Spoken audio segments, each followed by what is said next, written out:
A few hours before writing this manuscript at an out-of-the-way lodging house in Ginza during my time in Tokyo, I was at a bar called Lin with Osamu Dazai and Ango Sakaguchi. Or I guess I should say Osamu Dazai was drinking beer, Ango Sakaguchi was drinking whiskey, and I was drinking coffee because I was going to be holed up all night writing this manuscript. The conversation just so happened to shift to a certain fashionable novelist who uses his works as a tool to seduce women. Ango Sakaguchi claimed that his novelist was an idiot, while also Mudase said we probably couldn't use our writing to seduce women even if we wanted to. He said women were grossed out by novels like ours, and even if we tried to seduce them, we'd fail miserably. Or in his words, we'd fuzz up. Sakunosuke Oda, The Literature of Possibility.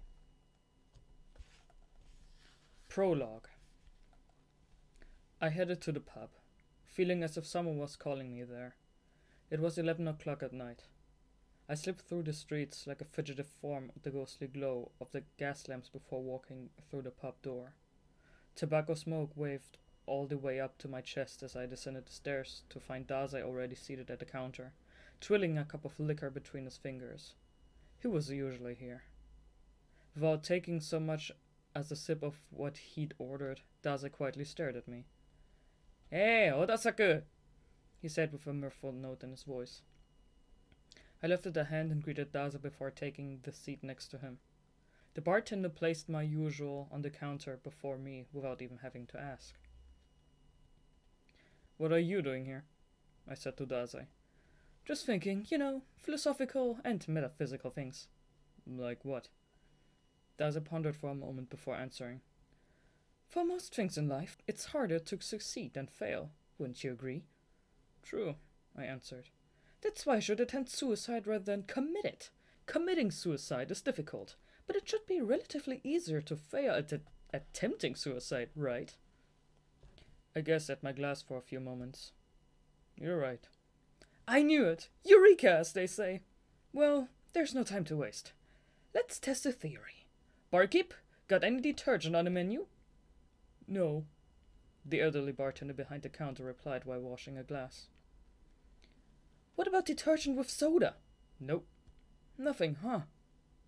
"Looks like you're out of luck," I added. I scoped out the pub once more. Being in the basement, this place naturally had no windows. The interior was like a quiet, unconspicuous badger's nest packed with a counter, stools, empty bottles lined up against the wall, taciturn regulars, and a bartender wearing a crimson vest. This underground space was so crowded that people could just barely squeeze through the aisle. Everything in there was old, as if their existence were carved into the space itself. I took a sip of my liquor, then asked Dazai, "So, you're in a philosophical mood tonight, huh? Did you mess up at work or something?" "Yeah, I messed up. Big time," Dazai pouted. "It was a sting operation, see? It all started when we got word that some merry little group wanted to steal our smuggled goods during delivery. These friendly fellows were willing to snatch the bread out of our mouths, so I was certain they'd be some sort of imposing band of fearless warriors. I lay in wait to ambush them. My heart was racing with excitement. I thought if all went well, I could die a heroic death on the battlefield. But the dozen or so armed guys who showed up were a real scrappy bunch. The only thing worth mentioning is the machine gun, equipped canvas truck with a rocket launcher attached. I was so disappointed that I set up a trap in the warehouse. But when we surrounded them and attacked, they ran away crying. Thus, I unfortunately avoided death once again. What a boring waste of time." I figured as much. I couldn't imagine the man ever actually making a mistake on the job. "What group were they with?" "We caught one of the little balls of energy before he could escape. So he's being tortured as we speak. Probably shouldn't be long before he talks." "Those guys had some guts." I'd certainly consider them fearless warriors, seeing that they weren't afraid of the relentless Port Mafia's retaliation. And despite Dazai's disappointment, they came with machine guns and rocket launchers. They weren't complete idiots with no grip on reality. Too bad it was Dazai they were up against. We had a saying in the Port Mafia. The greatest misfortune for Dazai's enemies is that they are Dazai's enemies. If he wanted to, He could even have a picnic in the middle of a firefight. Dazai was practically born to be in the mafia. The man was an executive of the underground organization Port Mafia, Osamu Dazai. To an outsider, seeing the title of Mafia exec on a guy who could easily be mistaken for some kid would be a hilarious joke, but it wouldn't be laughing if they saw Dazai's list of achievements. A dark and bloody list. Around half of the Port Mafia's profits those past 2 years were all thanks to him. A mere stooge like myself couldn't even fathom just how much money that was, nor how many lives were lost as a result. Of course, all glory comes at a price. You've got some new injuries, I see. I pointed at Dazai's freshly wrapped bandages while taking a quick sip of my drink. Yep, Dazai smirked as he looked himself over. His body was covered in scars, the price he'd paid for his success. In other words, the man was a mess. There was always a part of his body that was under repairs. Once again, it really made me conscious of how Dazai thrived in a sense of violence and death. What happened to your leg? I asked while pointing, sure that the injury was from a horrific, gruesome face-off. I was walking and reading a book called How to Not Get Hurt Out of the Blue and fell into a drainage ditch. A surprisingly absurd reason. Then what about your arm? I was speeding around a mountain path and drove off the cliff. What about the bandages around your head then? I was trying to kill myself by slamming my head into the corner of a block of tofu. You hurt yourself on a block of tofu? You must have been in desperate need of some calcium. I invented a method for hardening tofu. You use salt to absorb the water and place a weight on it. All in your own kitchen, see? It got so hard that you could drive a nail through it. Thanks to that, I know more about making tofu than anyone in this organization. A mafia executive who's a stickler for tofu production. The 5 execs really were on a whole other level. Was the tofu good? I asked. Aggravatingly so. Dazai grimaced with apparent disappointment. I cut it into thin slices, then had it with some soy sauce. It tasted incredible. It was good, huh? I was impressed. No matter what he did, Dazai seemed to reach heights that normal people couldn't. Let me try some next time. Odasaku, you should have spoken up right there. I heard a voice coming from the entrance, then turned around to find a young, scholarly-looking man descending the staircase. You're too soft on Dazai. You should be calling him out and whacking the back of his head with a hammer for every 2 out-of-3 things he says, or else he's going to go off the rails. Look around. Notice the awkward silence of all the people wanting to say something. Even the barkeep is trembling a little. His name was Ango Sakaguchi. Dressed in a business jacket and round glasses, he looked like an academic, but he was actually one of us. Ango was the mafia's personal informant. Hey, Ango! Long time no see! Looking good!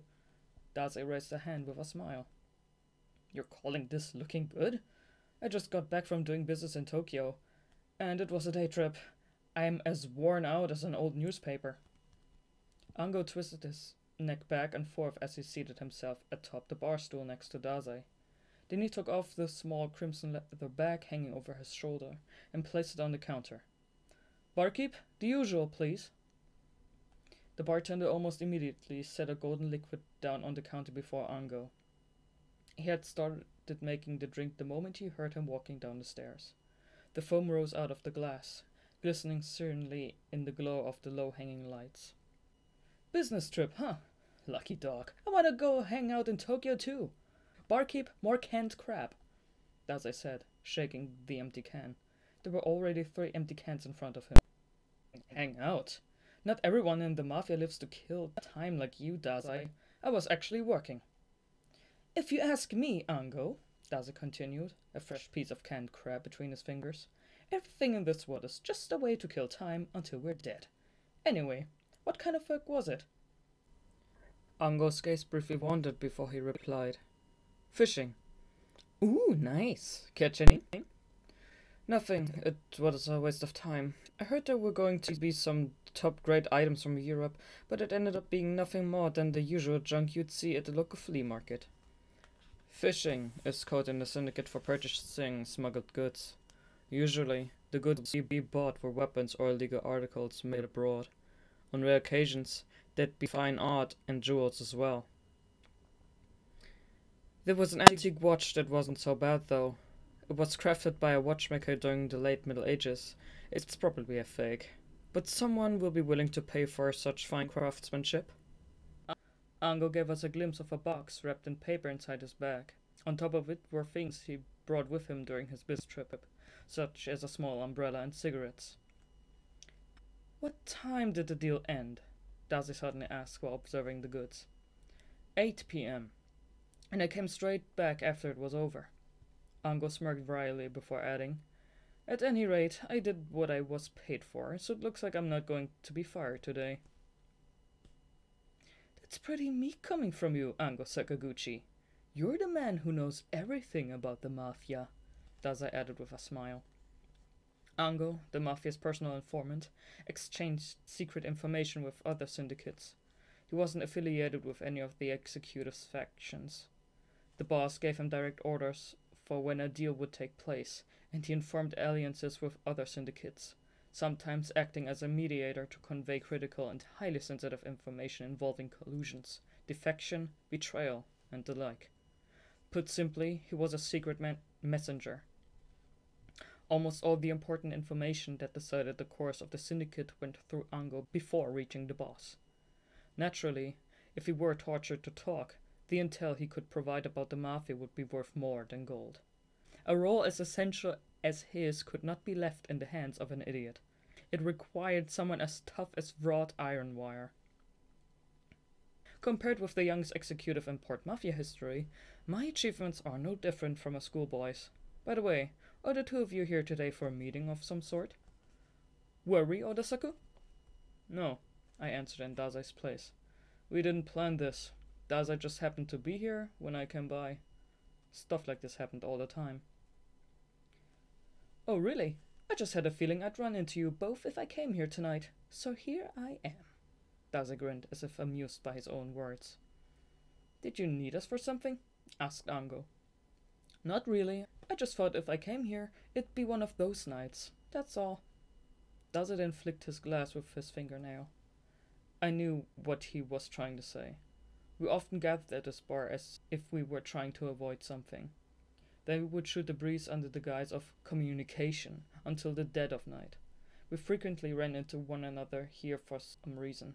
Even though we were all part of the same syndicate, Dazai was an executive, Ango an informant, and I, a bottom of the pecking order grunt with no title to speak of.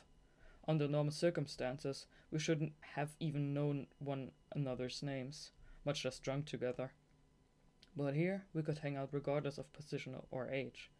Perhaps it was thanks to our vast differences in the Mafia's hierarchy. By the way, Dazai abruptly muttered while staring off into space. Odasaku, it's been a while since we all started drinking here together, and yet I've still never really heard you complain about work. I agree. Unlike Dazai and myself, your work is somewhat unique. There's nothing unique about what I do. I shook my head. I just don't have anything worth saying. I'd only bore you. There you go, being all secretive again. Dazai tilted his head to the side, disgruntled. Honestly, Odasaku, out of the three of us, your job is the most interesting to talk about, so spit it out. What have you been up to at work this past week? After thinking for a moment, I began answering while counting the jobs on my fingers. I've investigating a theft at a shopping arcade under the Mafia's jurisdiction. The culprits were a few local elementary school kids. Then I went to the home of an affiliate group's lackey to look for a mission pistol, which I found in his rice cooker while I was cleaning up. After that, I mediated a quarrel between the wife and the mistress of one of our shell company executives. Lastly, I disposed of a dud that was found behind the Mafia's office. Hey, Odasaku, I'm begging you, please switch jobs with me. Dazai leaned forward, sparkles in his eyes. Not a chance. But you found a dud! Did you hear that, Ango? Why does Odasaku get all the fun jobs? It's not fair. First thing tomorrow, I'm going to the boss and telling him this executive's gonna quit, 'cause he doesn't get to handle duds. The other executives might have keeled over if they'd heard that. Ango apathetically replied, "You do that, just as you always did." In a sense, I was part of the mafias in name only. All the jobs that came my way were the crap jobs no one else wanted to deal with. Simply put, it was because of my lack of achievements and rank, and since I didn't work directly under any particular executive, it was really easy to push the petty jobs that didn't make a profit onto me. Basically, I was the mafia's errand boy. I didn't do this just for kicks.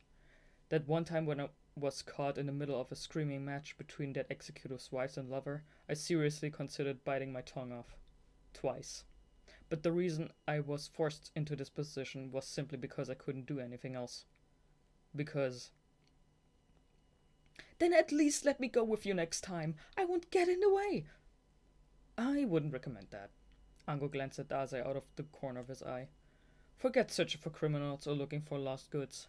Bringing Dazai to solve a lover's quarrel is just going to be pouring oil into the fire." "Who wouldn't want to keep a relationship's fire burning?" "Sounds wonderful if you ask me." "See, what did I tell you?" I took a silent drink without responding to Ango's point. "Dazai, maybe you should get a hobby before you start meddling in other people's work," continued Ango. "Something more wholesome than attempting suicide." "Hobbies?" Dazai pouted boyishly. "Chess and Go are too easy, though. They're boring. What else is there?" "What about sports?" "I hate getting tired out." "How about studying, then?" "Too much work." "Then how about Wait, forget it." Ango lowered his head and covered his mouth. He must have remembered when Dazai made us that peppy hot pot. It gave us plenty of pep, just as the name suggested, but we had no memory of what happened the next few days after we ate it. When we grilled Dazai later about what was in the hot pot, he just giggled. "Oh yeah, I created a new hot pot recipe. Would you guys be up to trying the next time we hang out? I call it the Superhuman Stamina Pot. You can run for hours without getting tired after eating it. It's a dream of a—" "Not in a million years," Ango sternly declined. "If it keeps you from getting tired, then it might be pretty useful before a hard day's work," I added. "Odasaku, that's exactly the problem right here. You're enabling Dazai. You don't speak up. And that's why he goes off the rails." "I see. So this was what Ango meant by enabling him. You learn something new every day." "Barkeep, do you have a hammer?" "I do not." "Too bad." "Guess there's not much you can do about that," Dazai said with a smile. "I just got back from work and my head already hurts." Ango hung his head. He must have a rough day. "You work too hard, Ango," I told him. "Yeah, you do." Ango glanced sharply back and forth between Dazai and me, then said, "It would appear so. I feel like I'm working unpaid overtime right now. I should get going." "What, leaving already?" Dazai asked, a hint of disappointment in his tone. "To tell the truth," Ango's smile didn't quite reach his eyes, "when I'm here drinking with you two, I almost forget that the work I'm doing is illegal. Barkeep, thanks for the drink." Ango removed his belongings off the counter, then stood up. "You take that bag with you when you go out of town for business?" I asked, pointing at his small leather bag. I didn't have any specific reason for asking. That's just all I could think of to stop him. "Yes, it doesn't have much in it, though. Just some cigarettes, a weapon for self-defense, a small umbrella." Ango opened the bag wide to show me its contents. "And this camera I use for work." "Oh hey, let's all take a picture together," Dazai cheerfully suggested out of the blue. "To commemorate today, you know." "Commemorate what?" I asked. "To remember we were here. Or to celebrate Ango being home. Or to celebrate you disposing of that dud. Anything will do, really." "Whatever the executive says," Ango stated with a shrug before pulling a black camera out of his bag.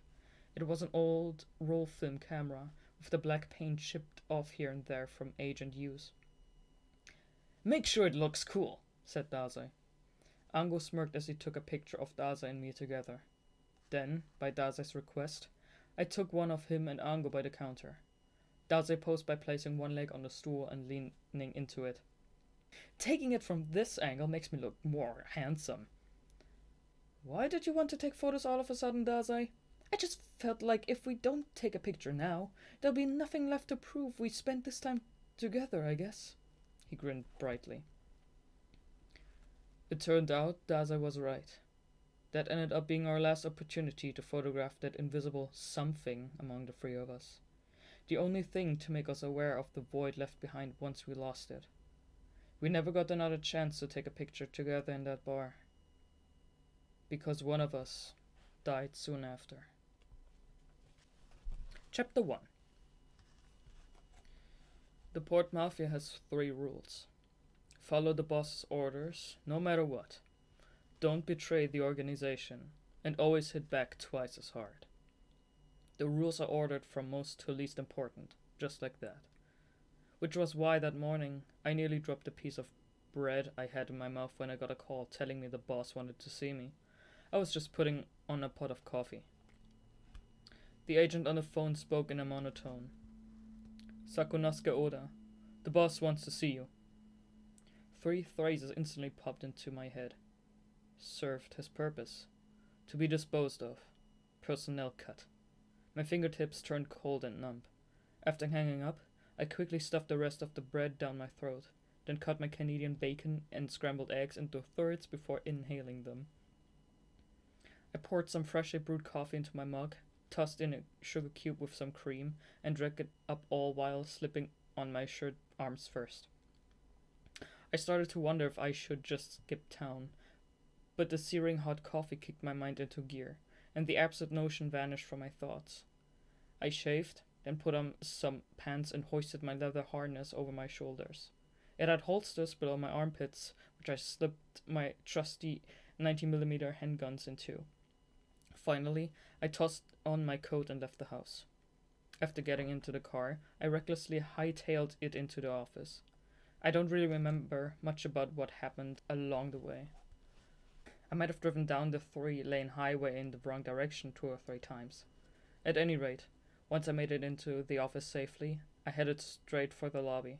I briefly greeted my colleagues on guard duty before getting into the elevator to go to the top floor. Everything about the place was spotless, without even so much as a single fingerprint or speck of dust. From the lobby, which felt like something out of a luxury European hotel, to the time machine-like elevator itself. This office was located in prime real estate in the middle of Yokohama. There were 4 other offices of the same scale in the neighborhood. As I gazed out of the elevator glass walls at the city, the number of buildings higher than my line of sight gradually dwindled until it reached 0. And still the elevator kept on going. Looking down at the cluster of buildings drenched in the morning light, I mused over why the boss had summoned me.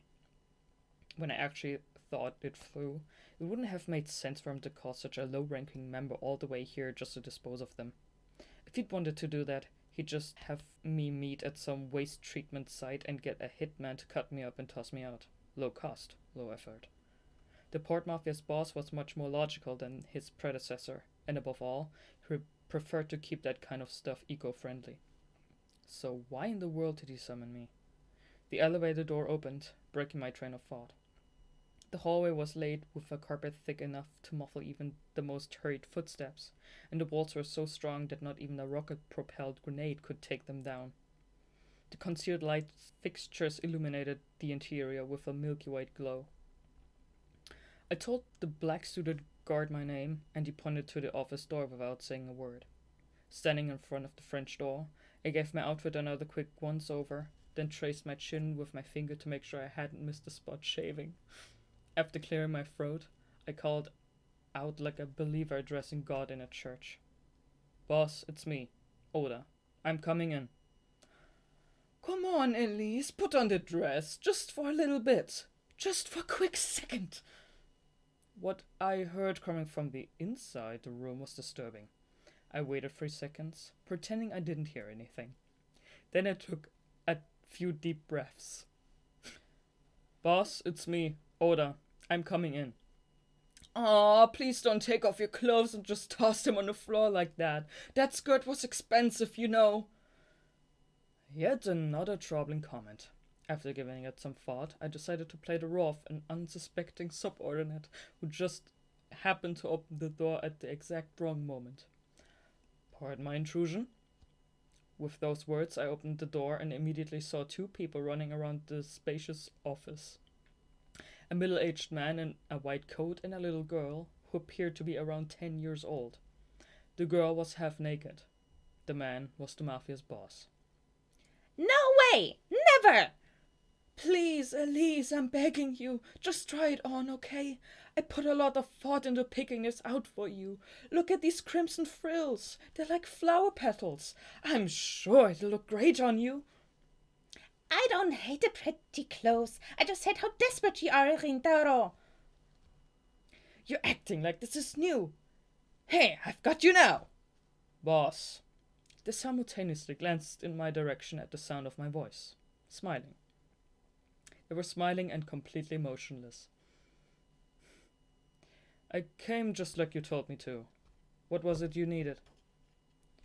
The boss continued to stare at me, that same smile still plastered to his face. His eyes were pleading, begging for help. Hopefully he wasn't actually expecting it from me. Boss, you wish to see me? After his gaze wandered around the room, from his desk to the ceiling lights, the window, an oil painting, and a silver candlestick. The boss looked at the young girl by his side and said, "Why'd I tell him to come here again?" Don't ask me. The girl called Elise scowled at him as if he were so much vomit on the side of the road, then left through the door to the connecting room. I waited on the boss for the next word. After peering around the office, he slipped behind his desk in the center and pressed a switch that tinted the glass windows a dull gray. As the room instantly dimmed, the boss took a seat in his black leather chair, and out of nowhere, two guardsmen suddenly and noiselessly appeared behind him. The lamp on the mahogany desk illuminated the boss's profile. Eyes squinted, brows furrowed, elbows on the desk, and both hands clasped in front of his face. He spoke in a low, revibrating voice. "No." "Yes, sir?" "Oda, I called you here for one reason and one reason alone." The boss shot me a piercing look through the darkened room. "Yes." "Oda." After pausing for a moment, he continued. "Has anyone ever told you to speak up more?" How did he know? "Yes, many times." I looked to one of the guards behind the boss for an explanation. However, the motionless, poker-faced guard averted his gaze ever so slightly. "At any rate, you just got here. You did not see a thing. Understand?" "Yes, sir." I nodded in agreement. Besides, it was technically true anyway. I only just arrived. Thank you for taking a break from undressing a young girl and chasing her around the room to meet with me. So what was it you needed me for?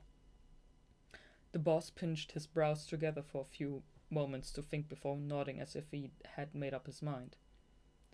"Dazai once said to me, 'Odasaku has no ulterior motives. What you see is what you get.' It takes some getting used to, but once you do, it's like a balm for the soul. I kind of see what he means now." That was the first I'd ever heard of such a thing. This was Dazai, though. He was probably just talking out of his ass. A man in his 20s isn't going to be much of a balm for anyone's soul. After giving a cough to clear the air a little, the boss continued. "Now you must be wondering why I called you here." He picked up the silver cigar case on his desk and stared at it for a while before taking out a cigar. However, he didn't smoke it. He merely played with it in his hands, then whispered, "I want you to find someone for me." "Find someone?" I ruminated on what he'd just said. It was fortunate that he didn't tell me to just die, but it was still too early to relax. "Please allow me to confirm a few points. Seeing as you've given me direct orders face to face, I'm guessing the person you wish to find is no ordinary individual. Are you sure a lowly grunt such as myself can handle it?" "A valid question." The boss gave a faint smirk. "Normally, a man of your rank would either be on the front line acting as a meat shield or rushing into a military police station with a bomb. But I've heard about the work you do, and I would like to entrust this task to you specifically." The boss put the cigar back in the case, then swept his long bangs back. Our intelligence officer, Ango Sakaguchi, has gone missing. If someone were to peer inside my mind at that moment, they would have witnessed something akin to a massive volcanic eruption. Countless question marks would have been blasting out of the crater, blanketing the sky in its entirety. And yet, the only visible reaction I had was a twitch of a finger. You're able to keep calm, I see. I was going to say you wouldn't be right for the job if you got upset, but you passed. Allow me to continue. Ango disappeared last night. Apparently, he never made it back home. It is still unclear if he went into hiding of his own free will, or if he was kidnapped. So that would mean Ango went missing after we met up at the bar the night before. At the very least, there was nothing particularly different about him then. He even said he was going home before he left. Either Dazai or I would have noticed if he had been lying. I'm sure of it. As you well know, Ango is the Mafia's informant. The boss heaved a dreary sigh. From his expression, he actually appeared genuinely worried about his subordinate's safety. His head is chock full of top-secret info on the Mafia, management of our secret accounts, lists of companies and government officials who pay us, contact information of clients who trade in smuggled goods. This information would make someone a fortune if sold to another syndicate, and it could cut us down and set us on fire before we know it. Even if that isn't the case, Ango is a talented and important subordinate to me. If something happened to him, then I want to help him. You understand how I feel, yes? I couldn't say that I did. A lowly grunt would never be able to understand the thoughts of a man who manages an entire underground organization. Of course. Still, I offered a couple of words like a garnish on a dinner plate. The boss took the quill on his desk and began spinning it around his fingers. I hear you specialize in troublesome matters such as this. The Mafia's full of people who are only good at shooting, punching, and making threats. Someone like you is a highly valuable asset to the organization. I'm expecting great things from you. The boss's misunderstanding became clear to me. I was not a missing persons recovery specialist, but an apprentice, an errant boy. While it was true that those were the kind of jobs that usually came my way, for the most part it was only because I couldn't shoot, punch, or threaten people. Seemingly in a good mood, the boss opened his desk drawer and took out some silver leaf inlaid etches on paper.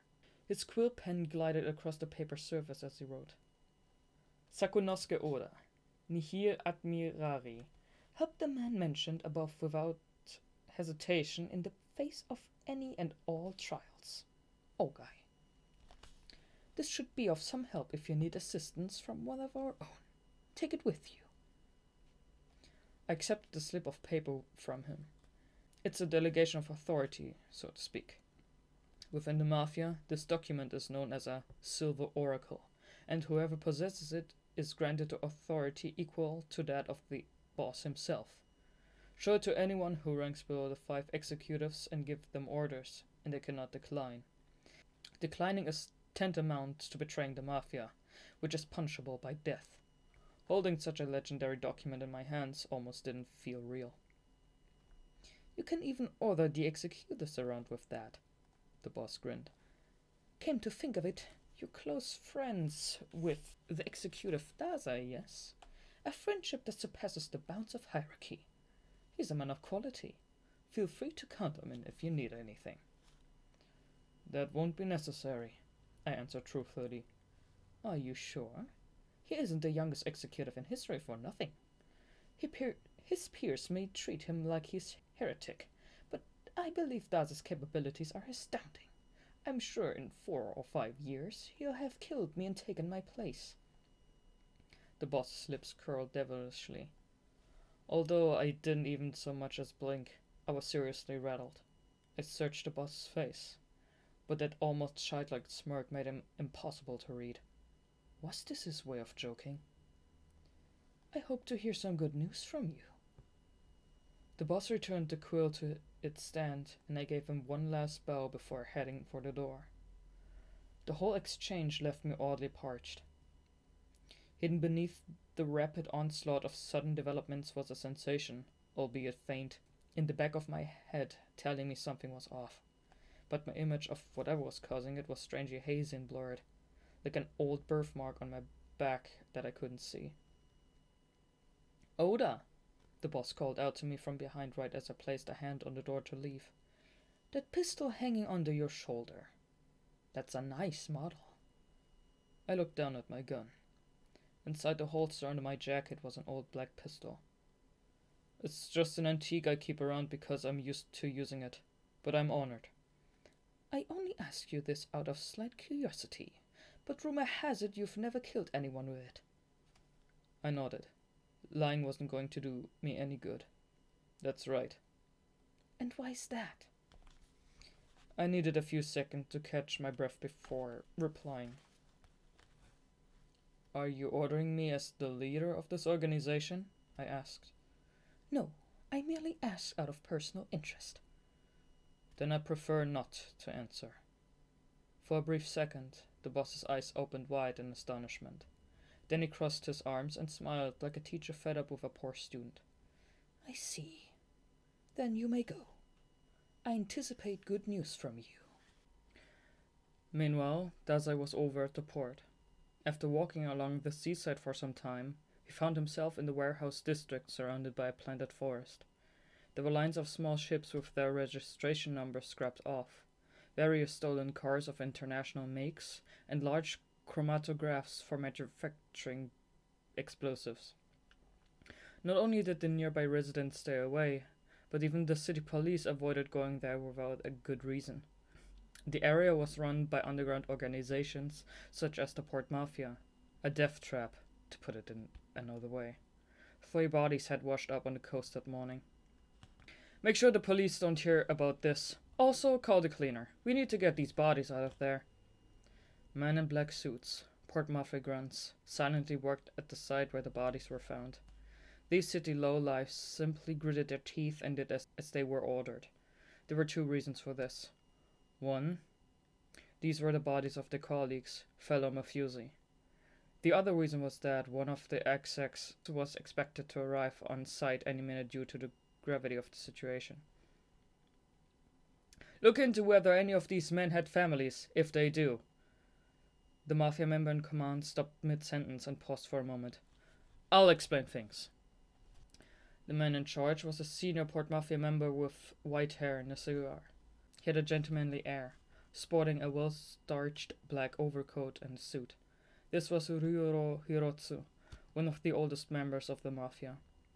Hirotsu took out a gold pocket watch and checked the time. "One of our executives will be here any minute now. Finish learning everything you can about the victims before he arrives." "Morning, everyone!" Hirotsu's orders were almost immediately followed by a voice coming from the man-made forest.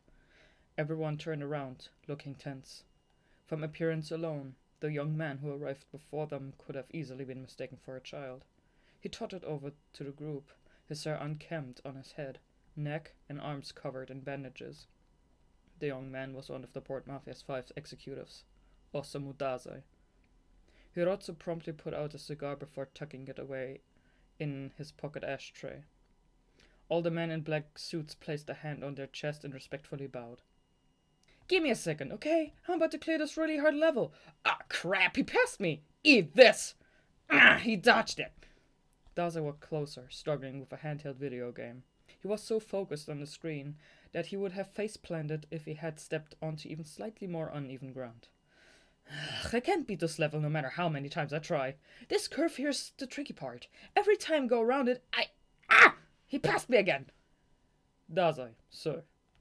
Hirotsu timidly spoke up on behalf of the others, since they were unable to say anything. "Thank you for coming all this way. The armory guards were shot, and as of now, it's been a while since anyone's been crazy enough to target a Port Mafia armory. How'd they do it?" Dazai asked, still focused on the video game. "Our men were killed instantly after being hit with around 10 or 20 9mm rounds each. Then the intruders stole various firearms from the armory.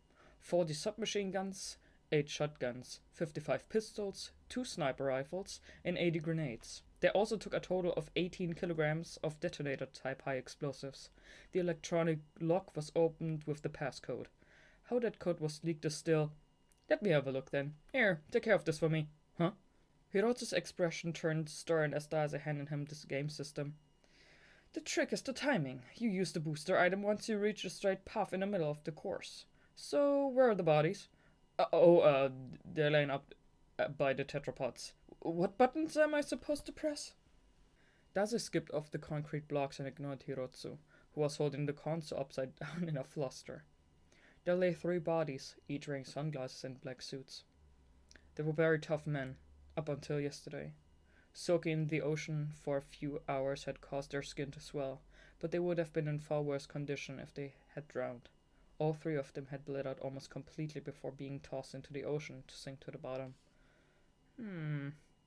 Daze gazed disinterestedly at the corpses. The weapons are still in their holsters. Well, that's just sloppy. Also, most of the shotguns have exit wounds, which means they were fired at a close range from a submachine gun. You'd have to be pretty skilled to get this close without being noticed. I'm getting my hopes up. What about the warehouse's surveillance footage? Daze turned to Hirotsu, who simply gazed forlornly down at the game system in his hands and revealed a totaled car on the screen. I'm deeply ashamed of myself, Hirotsu mumbled. Daze stared at him curiously, as if he had already completely forgotten that he'd passed the game to Hirotsu. Mr. Hirotsu? Daze's eyes narrowed. I'm sure you just give me us one more chance. I could... Hirotsu pleaded as he gripped the game system once more. Anyone in the lower ranks who causes problems over narcotics should immediately be cut loose, Daze suddenly said. Narcotics? Hirotsu turned pale. No, nobody's involved in anything like that, including my subordinates. My men are top caliber. The gun at your waist. Daze pointed at him. Hirotsu swiftly covered the gun tucked away in his suit belt with his hand, although not on purpose. It was mere natural reflex. Mr. Hirotsu, you don't usually carry a gun with you, right? Plus, you're the kind of person who takes very good care of the weapons, and yet the sloppy way you've tucked it into your belt leads me to believe that it is neither yours nor merchandise. Judging by the condition it's in, it belongs to one of your men, am I right? Hirotsu stood in silence as Daze continued. You have around 20 subordinates under your wing. Did you borrow that gun from one of them? No, you didn't. There was no reason for you to use a gun at this time of the morning. You took it. Why? Because the grip was lightly stained with blood and some white powder. But there's neither powder nor blood on you, Mr. Hirotsu. One of your subordinates must have caused some trouble over drugs. Judging by the bags under your eyes, I'm going to say it happened last night. So you tied your subordinates up and took his gun, because who knows he'd do if you didn't. That's... Hirotsu uttered in a muffled voice, but Daze kept on speaking and cut him off. That subordinate is ignoring the syndicate's policy, Mr. Hirotsu. Selling drugs makes a lot of money, but it also brings a lot of problems along with it. The Special Division for Unusual Powers, Narcotics Agents, the MP's criminal organization watchdogs. Government organizations are champing at the bit, just waiting for us to make any sort of mistake that would give them a chance to strike. Simply taking your subordinate's gun isn't going to do anything. But, Mr. Hirotsu, I don't know why, but I was given the lovely position of executive. And when you're an executive, you get subordinates whether you want any or not. But I can't produce results with a bunch of sloppy flunkies. That's why I cut the bad ones loose early. You should do the same. I'm deeply sorry, Hirotsu mumbled, his voice strained. In the Mafia, cutting the bad ones loose means killing them.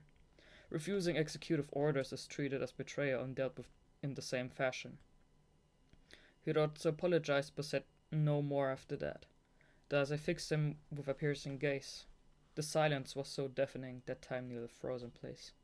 Haha, just kidding, Daze abruptly added in a cheery tone. Hirotsu stared at him, confused. The reason you have so many people following you is that you don't turn your back on them. I'll leave things in your hands. I won't tell the boss. He patted Hirotsu on the shoulder and smiled. Hirotsu unconsciously rubbed his throat while he nodded. He must have been tense. Dazai, the youngest executive in the Mafia's history, was a living legend within the syndicate. Nothing goes past him, be it from an enemy on the side or a scandal from within the group. More importantly, nobody even had an inkling of Dazai's desires or dislikes, or what he supported or was opposed to. Not even Hirotsu, who had been in the Mafia for longer than most, could figure him out. No one would have been surprised if Dazai had disposed of Hirotsu just then. Alright, let's get back to the topic. Is there any footage of the attackers? Dazai asked with a snap of his fingers.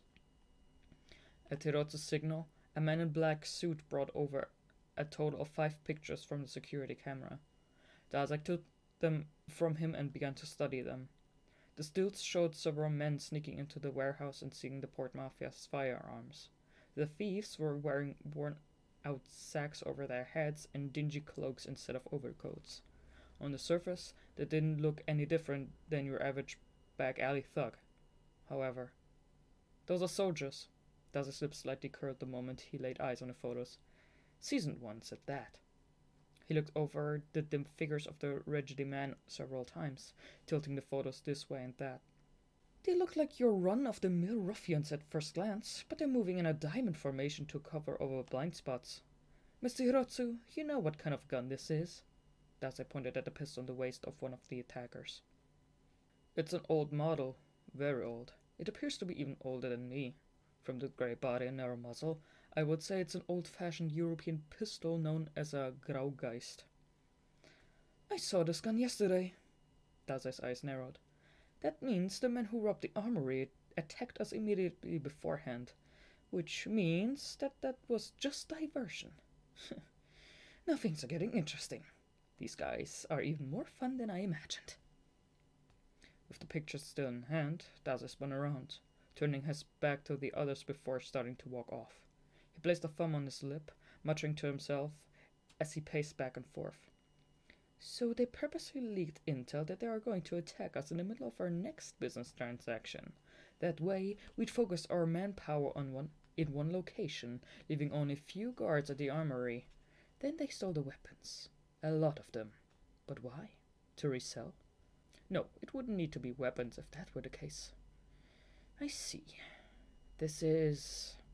Dazai rambled, lost deep in thought. All the others could do was wait for him in silence. Hirotsu's subordinates stood stock still as they waited for the much younger executive to gather his thoughts. You know, Dazai commented after a good few amounts of silence, I'm thirsty. I will have someone buy you a drink. Hirotsu gave a flick of his finger, signaling the subordinate by his side to go. The black-suited mafioso then rushed off in a fluster. Get me a coffee with lots of milk! Make sure to cool it off! Dazai cheerfully yelled out as the man dashed away. Oh, but no ice, okay? If you can get me a decaf, that's even better! And double the sugar, please! Watching the mafia grunt depart in a cold sweat, Dazai dropped his voice to a murmur. Mr. Hirotsu, the enemy didn't attack just any armory. They went after one of the 3 major armories containing the Port Mafia's emergency weapons supply. It's heavily guarded, and an alarm sounds if anyone enters the area without permission. But these guys easily got past all that, and they sneaked in using the actual passcode. Something only sub-executives and higher would know. So how did the enemy get their hands on such top-secret information? Hirotsu's face tensed. There were only 3 possibilities. A Port Mafia member was tortured into talking, someone had a skill that enabled them to extract information, or there was a traitor within the organization. All 3 options spelled a worst-case scenario. This entire area is going to turn into a war zone. Dazai gazed at the city's skyscrapers and gave a small smile. That over there is gonna end up a pillar of flames. I can already see the skies burning crimson. Do you know anything about the enemy organization? Hirotsu asked, suppressing his emotions. One of my men tortured the prisoner we captured yesterday, but he couldn't get him to talk. The guy just waited for the right moment and killed himself with the poison he was hiding in between his molars. The only thing we got out of him was the enemy organization's name. As if to portend the next word that would leave his mouth, Dazai shot Hirotsu a grim, piercing stare. His eyes portended an incoming storm of bloodshed and violence would haunt the average person's dreams for days on end. Mimic. After receiving orders from the boss, I started tracing Ango's steps, but there wasn't even a single clue before me. Searching for a mafia informant is on a completely different level from locating a missing pet cat, which I've actually done before, so I say this with confidence. If a cat runs away, then you can stake out a local feeding ground, but there was no way for me to even guess where Ango's feeding ground might be. With nowhere to run, I came up with a few hypotheses. There were two possibilities for Ango's disappearance. Either he went into hiding of his own volition, or he was abducted. If it was the former, then I was out of luck. Ango wasn't some rebellious teenager running away from his parents. If he really wanted to, he could get himself a few million in untraceable banknotes and travel the world, bouncing from one campsite to another like a nomadic tribesman. Hence why I tossed out this hypothesis. The other possibility was that Ango could have been taken somewhere against his will. As the boss predicted, the most likely scenario was that an enemy syndicate was trying to get information out of Ango. If that was the case, then I'd want to believe he secretly left behind some sort of trail, like the breadcrumbs in that One Brothers Grimm fairy tale. I decided to start off by visiting Ango's residence. Now that I thought about it, I knew next to nothing about his personal life. Our relationship was always like that, though. Ango and Dazai never talked about themselves. The three of us were like a band of thieves who just happened to hiding under the eaves of the same abandoned temple to avoid the rain. We'd always just get lost in conversation, never knowing exactly who the other was. But Ango often had to go out of town for business, and I remembered hearing him casually mention drifting from hotel to hotel during one of our chats. He must have stayed somewhere that had ties to the mafia, given how many people were after his life. There were a few hotels like that within the prefecture, where privacy was utmost importance. They each had around 24 armed guards permanently stationed. Only a select few could stay at these locations. I began to call up some of these hotels. Once the manager realized who I worked for, his strained voice instantly softened, and he began to answer my question courteously. If we were ever to meet face to face, I wouldn't be surprised if he snuggled right into my lap. I finally found out where Ango lived once I called the third hotel. It was an 18-story building with sand-colored walls, located just a little off the main drag. The surrounding neighborhood was lined with similar buildings in the park, and the entire area was steeped in a heavy stillness. Or silence, you could call it, despite the daytime hour. The silence was all too familiar for mafia territory. It looked like just the kind of place Ango would have enjoyed.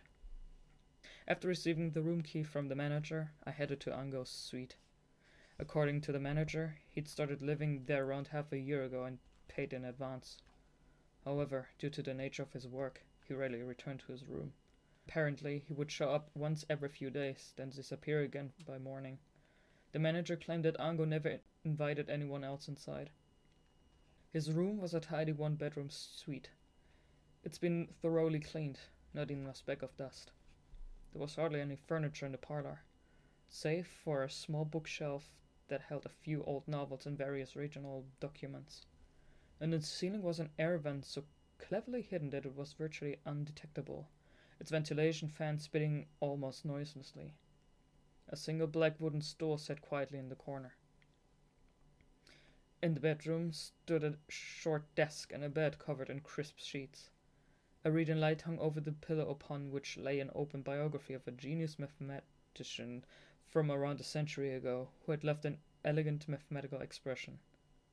The place practically screamed Ango, an immaculate smart stereo space that didn't give a single glimpse into his life. I stood in the middle of the room and silently looked around. There was something bothering me, albeit minuscule, something I wouldn't usually give so much as a second thought. Ango Sakaguchi, Mafia Intelligence Officer, I said aloud. You're a mysterious intellectual man. Nobody knows who you really are. Of course, no one was there to respond. I headed to the double-door window with its 4 sheets of expertly inlaid glass. Outside was a view of Yokohama. Directly below was a park that led to a line of high-rise buildings.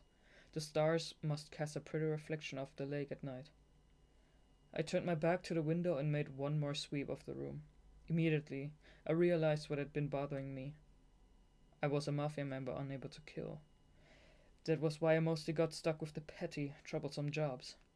But as I held my tongue while pressing on through these tasks, I started to develop a certain sense of intuition. It was like a hair-thin thread of discomfort that could snap at any moment. However, following the thread sometimes led me to unexpected truth. The black wooden stool in the corner of the room. It looked out of place. It didn't seem as though it belonged in this hotel, and there wasn't even a desk around to make use of it. I approached the stool to examine it. It was your average mass-produced article. I flipped it over in hopes that there might be an important clue underneath, but there was nothing really out of the ordinary. I returned once more to where I had been standing, then crouched down and stared fixedly at the stool. That was when I saw it. The seat was scuffled ever so slightly, even though the stool itself didn't appear to be particularly old or worn out. Upon further inspection, I noticed that not only was it a little scuffed, but it also had what appeared to be a white footprint left by a leather shoe. I scanned the room once more. The ceiling air vent. I took the stool and pushed it under the vent. Standing atop the stool, I could just barely touch the ceiling. There was some white plastic netting covering the air vent, making it difficult to see inside. It took some maneuvering, but I managed to remove the net. Inside the air duct, the ventilation fan was still spinning quietly. I felt around the fan with my fingers for a while until they just barely caught onto something, which I then pulled toward me. It scraped noisily across the metal duct and turned out to be a small safe. After getting off the stool, I held the safe in my hands and brushed the dust off. It was white and small enough that I could easily hold it in both hands. The safe was locked, but if I could find a key or something to pick it with, I could get it open. I took the box in both hands and violently shook it in front of my chest. Something metal, not particularly heavy, rattled inside. That was when a vision played out in my head. The white safe in my hands was dyed crimson in a blink of an eye, along with the wall and floor. Something gushed out, clinging to the surfaces before me. It was blood. My blood. Right as I looked down at my chest, another spurt of blood gushed out of it. Something entered my back and pierced through my chest. I turned around just as the window shattered and the shards fell to the floor. Something, a sniper rifle scope perhaps, glittered in the sunlight from a far-off building. I reached for the gun at my side, but my arm was hit back by a high-speed bullet, spinning me around and producing a spray of blood. Feeling the warm liquid crawl up my throat, I twisted and fell to the ground. Everything before me faded to black. The vision ended there. I found myself standing with the safe, still wearing the exact same clothes I was a second ago. The safe was white. The window wasn't broken. I threw myself to the carpeted floor with the safe still in my hands, and almost instantly I heard glass shatter. One, then two dark holes appeared in the wall in front of me. Crawling on the floor, I moved away from the window until I couldn't see the high-rise building outside. Then I took the gun out of my side holster and got into position with my back against the wall. There was a mirror on the table, so I reached out with my fingers and managed to grab it. My hands were so sweaty that I almost dropped it, but I somehow got a grip around the mirror to angle it so I could see outside.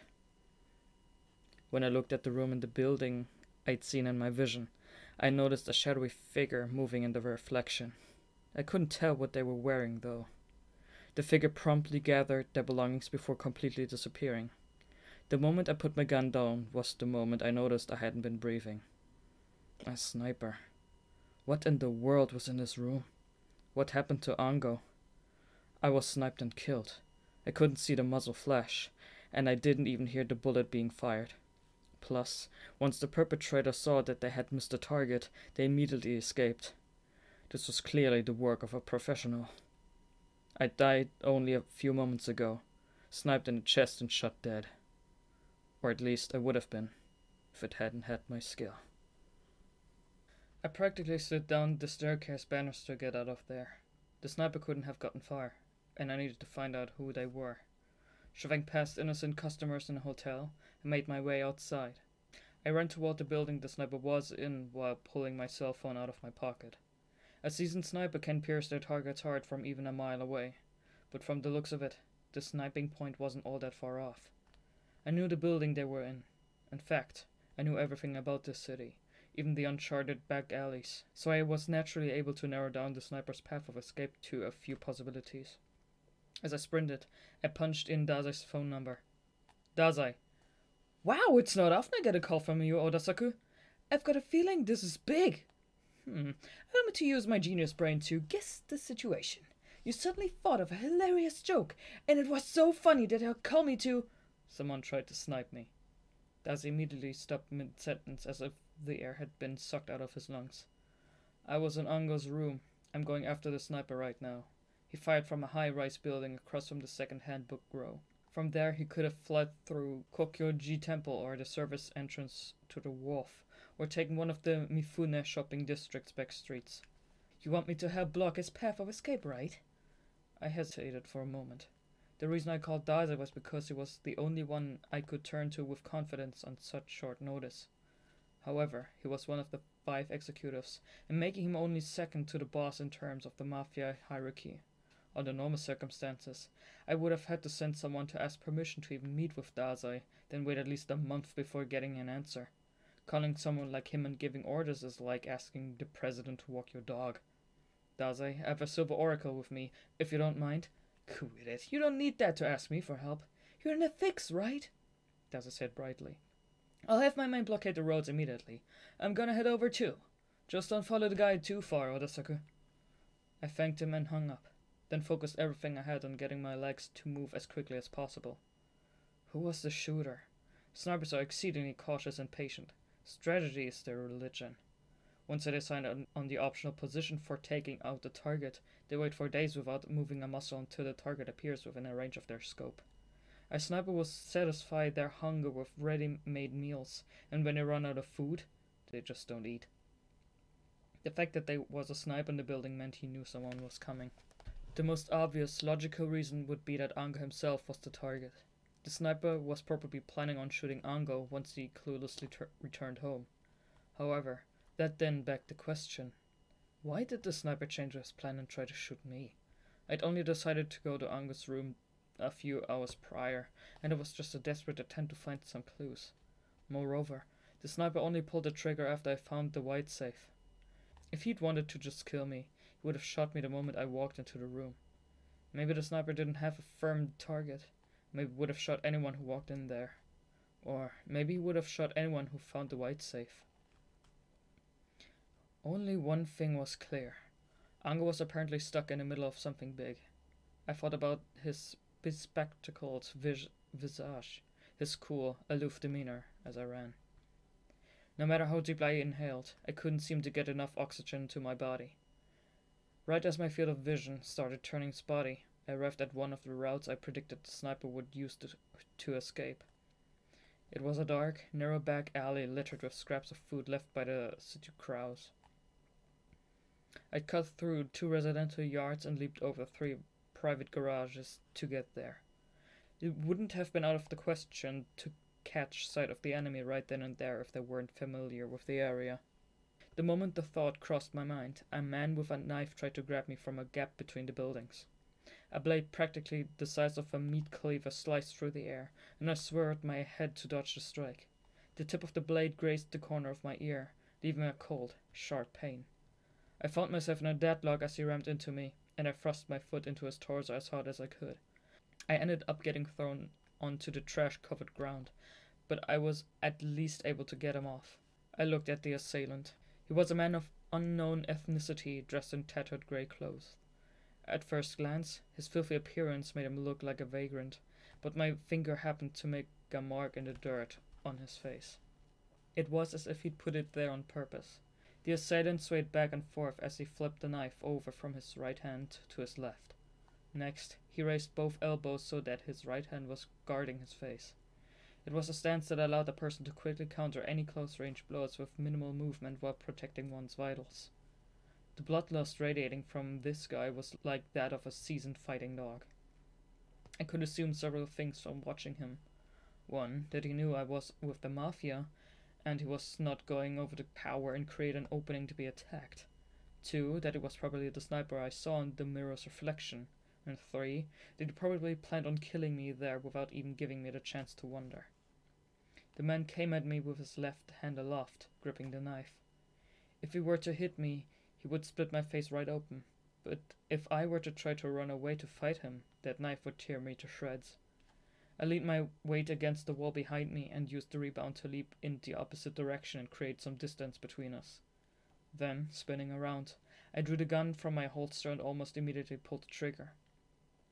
The bullet landed just inches before his toes, right where he was about to step. The man stopped. Only a fraction of a second had gone by from the moment I drew my gun to the moment I fired. If he knew anything about how to fight, then he'd understand I didn't shoot randomly, but rather precisely where I wanted to. Raising my gun, I pointed the muzzle right between his eyes, letting him know I could pull the trigger whenever I wanted. He should have had more than enough time to figure that much out, and yet he took another step forward. His knife sliced through the air, and I leaped backward, dodging the slash. Then I fired another warning shot, and the sound of the blast echoed throughout the narrow alleyway. But it seemed to have affected him no differently than a cool breeze. The man had locked away his fear into a tiny box in a corner of his mind and thrown away the key. He reached out, but it wasn't me he was aiming for. I swiftly pulled the white safe under my left arm away, leaving him only air to grab, but he promptly regained his footing before pulling back with his knife. The man was after the safe. He'd pretended to flee in order to lure me here, in which case I might have been better off taking the safe and running away as quickly as my legs could take me. I couldn't even imagine who this guy was, or the kind of value the safe had. To make matters worse, he was an expert with the knife. Gunshots didn't faze him. On top of that, The enemy thrust forward with the knife. I shot at the wall in hope that he'd flinch, but he knew where I was aiming. He didn't back off. He got even closer. I sensed there was someone else behind me, so I threw myself forward and dropped to the ground. Gunfire lit up the alleyway. The metallic clatter of the shots echoed as bullets. Once I didn't fire, glided past my ear. My body froze. Although I couldn't look back, I immediately knew what was going on. There was another enemy behind me. Snipers typically have people called spotters to back them up. Spotters and snipers always work in pairs, and the spotter will help the sniper readjust his aim or time the shot. Sometimes they also scout the area and dispose of any nearby enemies. I should have seen this coming the moment the sniper went on the counterattack. There were 2 enemies. The second enemy fired his gun. He didn't use a sniper rifle, but an old-fashioned pistol. I created an off-the-cuff smoke screen by hurling the nearby garbage bags into the line of fire, then wildly shot at the wall in an attempt to use the ricochet in place of a barrage. The man with the knife closed in, giving me no time to check if my stratagem had worked. Our weapons collided, creating sparks. The base of the metal trigger guard screeched as the knife sawed into it. I swept my opponent's ankle, knocking him off balance, but he managed to put his hand out to catch his fall. Almost reflexively, I tossed aside the safe and drew my other gun. I walked with my 2 pistols aimed in both directions and almost unconsciously placed the muzzles right before the enemy's eyes with one quick motion. I wouldn't miss this close-up. If I pulled the trigger, they'd instantly perish before even getting the chance to think of something meaningful. They wouldn't even have a second to feel pain. Their brains and consciousness would smear the alley walls, and their lives would then disappear into thin air like a magic trick. I didn't shoot. I simply rolled out of the way to create a hit of distance, keeping both opponents in my sight with both weapons drawn. "Oda-saku, get down!" That was when I heard Dazai's voice. I already knew it was coming, which was why I threw myself to the ground face first. Barely a moment later, an explosion followed by a flash of light illuminated the narrow alleyway. My skill was to thank for alerting me to what was going to happen. I lay on the ground, plugging my ears and shutting my eyes until the light faded. The enemies, on the other hand, were caught off guard by the flash grenade and subsequently blinded, preventing them from dodging the next attack. A thunderous roar seeming from the heavens itself burst through the back alley. First came a flash of light, followed by an explosive bang. Then a metal-splitting screech and the sound of the grounded walls being smashed into pieces. A shower of 9mm ammo zoomed over my head. 4 men in black suits rushed down the alleyway right past me, each with a submachine gun at their waist. It was the Port Mafia. With nothing to hide behind in the narrow alley, not even the most seasoned warriors could escape the submachine gun's hellish onslaught. I heard the 2 men in tattered cloaks briefly scream as the gunfire buffeted them like a violent gust of wind. When I turned around, I saw blood spewing out of their bodies, enveloping them like a deep crimson mist. Then I heard a splat as they were thrown against the walls. "You're a real piece of work, Oda-saku. You could have easily killed them in an instant, if you wanted to." Dazai lightly trotted over, looking as if he were about to whistle or something. The roar of submachine guns filling an alleyway was no different from the hubbub of a shopping mall on a holiday for him. I accepted his extended hand and stood up before surveying the alley. "You killed them?" I asked, looking down at the 2 fallen assassins. "Yep. Capturing them and trying to get them to talk would have been just a waste of time. I mean, these guys love the taste of their interdental poison." I didn't reply. It felt as if they were a lump about the size of a boulder in my stomach. Dazai faintly smiled, then said, "I know, that's not what you were asking, right? But, Oda-saku, these men were professional assassins. It doesn't matter how good you are. Killing them was the only option." "I know." I nodded. Dazai was always right, and I was always doing the wrong thing. "I can see you're not happy. I'm sorry for compromising your principles." His smile weakened as he spoke. Dazai usually never apologized to anyone, which was why what he said really rang true. Sakunosuke Oda, a peculiar mafioso who believes killing is never the answer. Dazai shook his head in exasperation. "The mafia treats you like an errant boy thanks to that perplexing beliefs of yours, Oda-saku. Your considerable capabilities notwithstanding." I shook my head in silence. I've heard and complained so many times that I'm starting to despise myself. More importantly, about the attackers. I continued while indicating the fallen assailants with my gaze. "You said they shot you at you while you were in Ango's room?" Dazai listened attentively as I briefly explained what had happened at the hotel. "I see. That sniper rifle was probably stolen from our armory," he claimed once I finished. "Look at his waist. He's carrying an old-fashioned pistol, right?" When I looked down at the attackers, I noticed they both had early model pistols hidden under their ragged clothes. Grey handguns with narrow muzzles.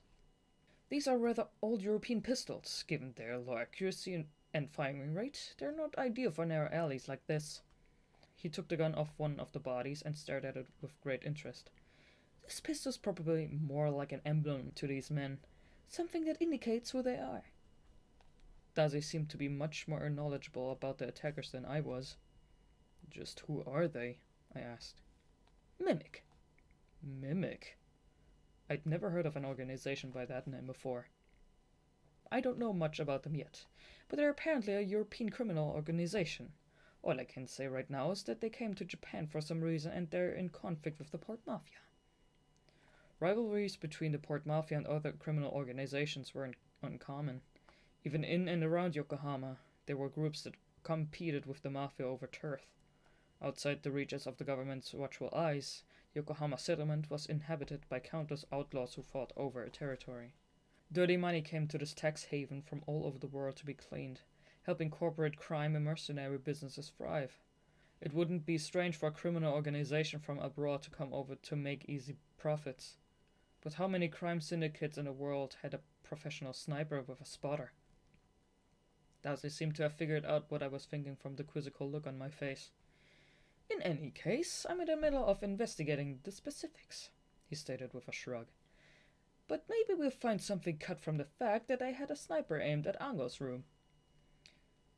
"They wanted to get this safe back," I said while holding up the item in question. "I found it at Ango's room, but I can't open it without the key. We might be able to learn something if we just could open—" "That's it?" Dazai gave a disappointed smile. "Piece of cake! Here, let me see it." I handed him the safe, which he immediately shook, listening to the sound it made. Then he shuffled through the trash on the ground until he found a safety pin. After slightly bending the tip of his finger, he stuck it in the keyhole and wiggled it around. Not even a second went by before I heard the gear inside the safe click. Okay, it's open. This man had a gift. Now let's see what's inside. As I opened the lid and took a peek, I could also see it from where I was standing. What did this mean? I found the safe in Ango's room. The wooden stool, the fact that this was hidden in the air vent. I think it's fair to say Ango knew about it. If I was being honest with myself, I'd have said the contents probably belonged to Ango. Deep down, I imagined that whatever was in the safe was something valuable.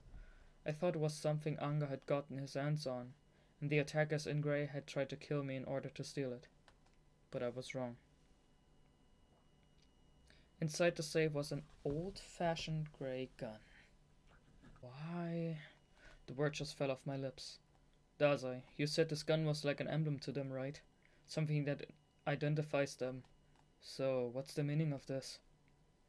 Dazai didn't immediately answer. He simply narrowed his eyes and stared quietly off into space. It's still too early to come to any conclusion. Dazai chose his words carefully. Ango might have stolen this gun from them, or they might have even planted it in his room to frame him. This might not even be a gun, but a sign. I get it. You're absolutely right, I said, cutting him off. There's still not enough information to go by. I'll look into the gun. Thanks again for coming all the way out here. Oda-saku! Dazai started to say something, but I cut him off again. I really appreciate your help, but I should look into things a bit more. I'll contact you if I find out anything. Dazai stared at me in silence, his gaze tinged with discontent. I looked away. A grim feeling came over me, as if I were submerged up to my head in a jet black, heavy liquid that would drown me if I got too involved in this case. Then let me tell you something I noticed, Dazai said, stone-faced. Yesterday, when we were drinking at the bar, Ango said he was on his way back from a business trip, right? Yeah. I believe he said he was coming back from business in Tokyo where he bought a smuggled antique watch. That was probably a lie. What?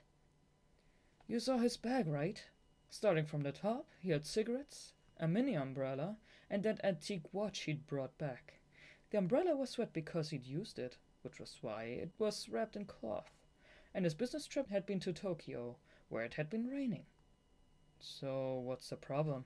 I asked. It rained, so the umbrella was wet. Seems logical to me. If Ango were telling the truth, then he wouldn't have used that umbrella. Dazai squinted as he spoke. I couldn't sense any sort of emotion from his expression. Ango supposedly drove to the site of the deal, so when did he use that umbrella? It wasn't before the negotiation, since the umbrella was on top of the wrapped-off watch, and it wasn't after the fact either. Why do you say that? Given how wet his umbrella was, he didn't use it for just 2 or 3 minutes. It must have been in the rain for a good half an hour, and yet his shoes and the hems of his pants were dry. The negotiation was at 8 o'clock, and we met him at 11.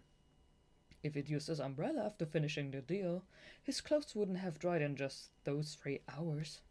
Maybe he brought something to change into. He didn't have any spare clothes or shoes in his bag, and it didn't even have enough space to fit anything like that. Maybe he just went home, changed, and left his wet clothes there. But right as I was about to say as much, I held myself back. If Ango had done that, he would have left the expensive watch at home before coming to the bar. He didn't use the umbrella before the transaction or afterward, and he didn't use it during the negotiation either. The watch was wrapped in paper, and it wasn't even the least bit wet. Plus, moisture is basically poison to antique watches. They had to have done business indoors. I ruminated over what Dazai said. He was right. What Ango told us didn't explain why the umbrella was that wet. So, what's the truth then? My guess is that he didn't purchase the watch in Tokyo. It was his all along. The reason why it was stuffed deep inside his bag was because he put it in there before leaving for business.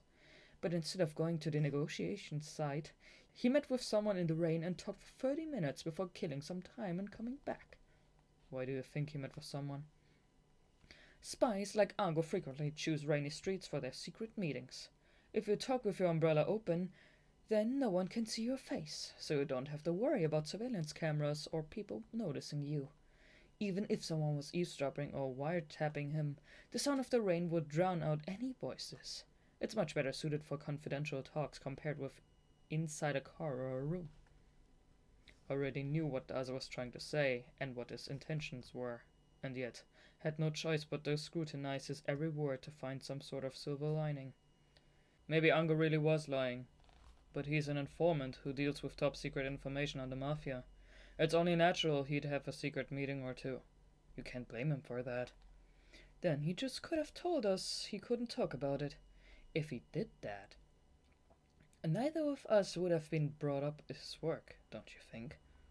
He was right. But Ango lied about the deal. He even went out of his way to show us the antique watch so he could have an alibi. Why would he go that far to hide it from us, that he'd met with someone in secret? Maybe because he predicted that things would turn out like this. That was what Dazai's cold, distant gaze was saying. What time did the deal end? I suddenly remembered Dazai's seemingly random question when he saw the paper wrapping. Now that I thought about it, he was able to deduce all of this with one mere glance. He'd even asked Ango that question just to make sure. Ango, mimic, surprise attack. Something mysterious was slowly coming to light. Be careful, Odasaku. Your cup is close to overflowing, Dazai said. If just one more thing gets thrown in there, all the water will come spitting out of the top, and you won't be able to handle the situation alone. Anyway, we'll take care of the things here. You deal with Ango. Thanks.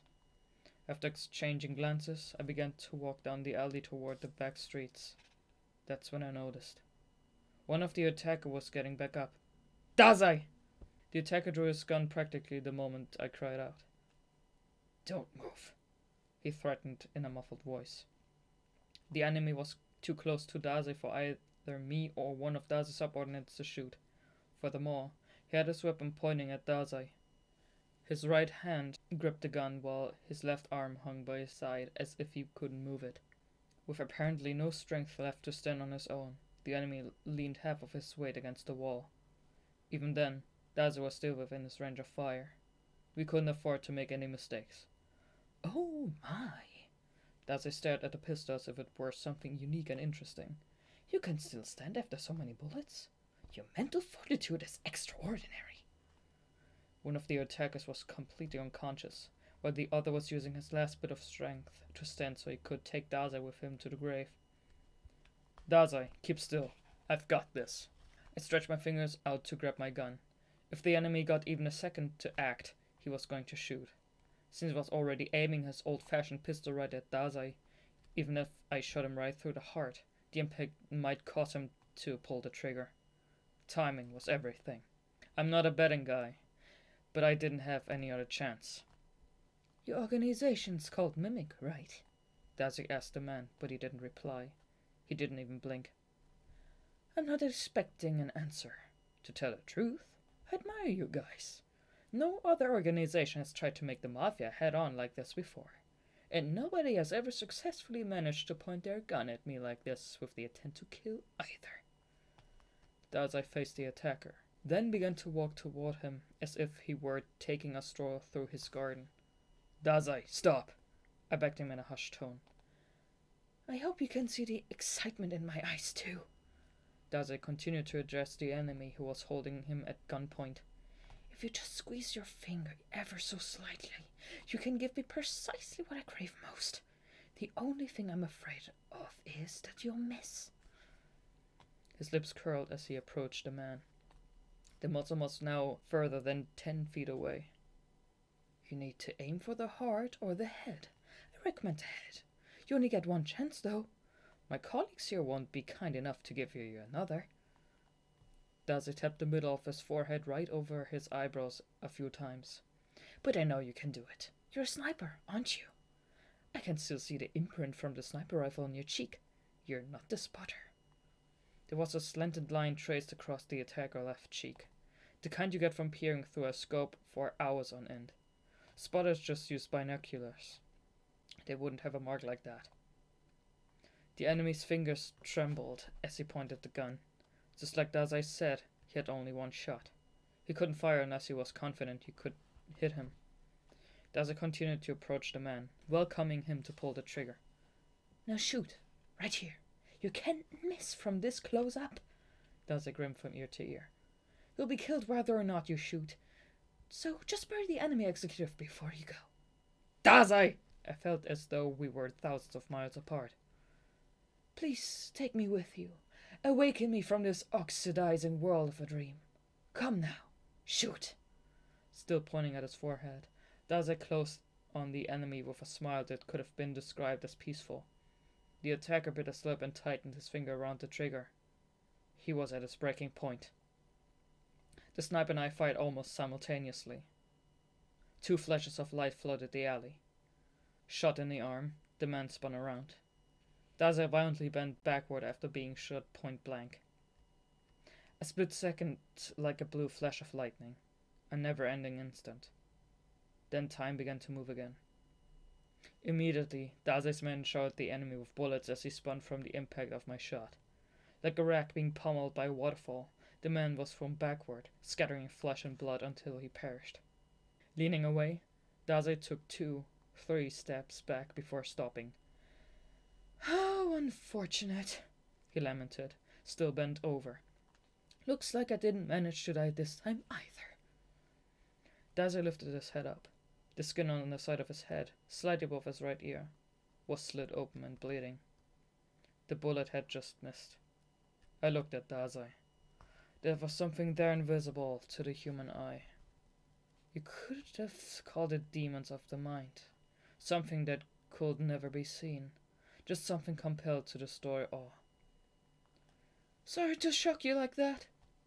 Noticing my gaze, Dazai scratched the side of his head and grinned. Pretty realistic acting, right? I knew from the start he would miss. The imprint from the sniper rifle was on his left cheek, meaning that was the side he used to shoot.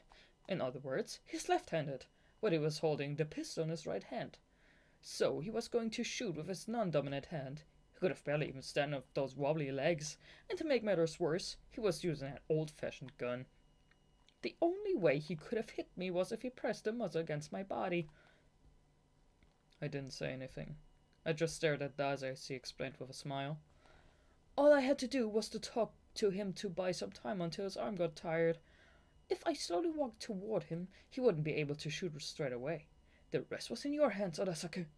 I know you would do something. Pretty logical, right? Yeah. That was all I said. I didn't have anything else to add. Had our ranks or relations been any different, I probably would have punched him right then. However, I am me, and there was nothing I could do to him. After returning my gun to its holster, I turned my back to Dazai and began walking away. With every step I took, I felt as if the ground were going to collapse, creating a bottomless hole that I would fall through for an eternity. Dazai's expression as he placed a finger on his forehead and approached the enemy, that of a child about to burst into tears, remained burnt into my eyes. Chapter 2. The rain came and went after that. Dazai had been running around trying to get information on Mimic, while I wandered around the city in search of clues. I felt as though something important was slipping through my fingers with each passing moment, but I couldn't see what that something was. The more important it was, the less visible it became to me, especially when I lost it. I'd spent even more time wondering, why did Ango go missing? There was no longer any doubt that he was somehow connected to Mimic, but what that connection was remained a mystery. I still hadn't been able to figure out why he lied about buying that watch. Like a pale zombie wandering alone through a bright, immaculate graveyard, I continued to roam Yokohama in pursuit of an non-existent hope. I had reached just one conclusion, but hadn't told a soul. It didn't feel right. I was sure Dazai had come to the same conclusion himself, but he probably wasn't telling anyone either.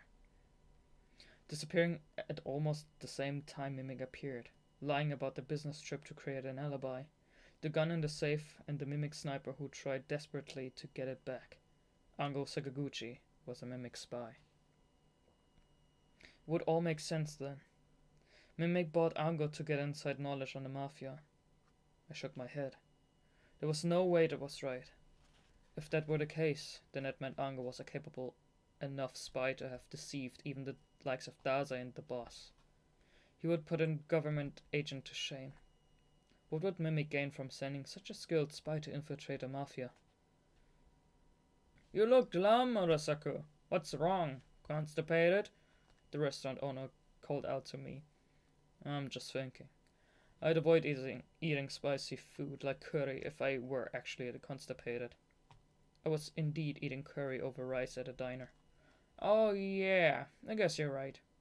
Hey, Urasaku, you don't get mad when people ask that kind of stuff when you're eating curry. I don't know, I answered.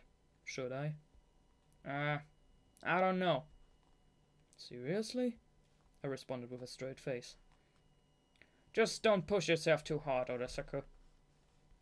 I knew the restaurant owner pretty well. He was in his 50s with a stomach protruding so far that he probably couldn't see his own toes when he stood upright. Some of his hair had checked out, and it had crow's feet from smiling so much. He always wore a yellow apron that fit him so well that I sometimes wondered if he was born in it. I ate curry here around 3 times a week out of pure habit. Habits are peculiar. If I didn't eat this curry for a few days, my mouth would dry up strangely, and I couldn't focus. I'd seen more than my share of drug addicts in the underworld, so I couldn't help but think this was how they felt every time they went through withdrawals. How's the curry? Same as always. The curry was simple.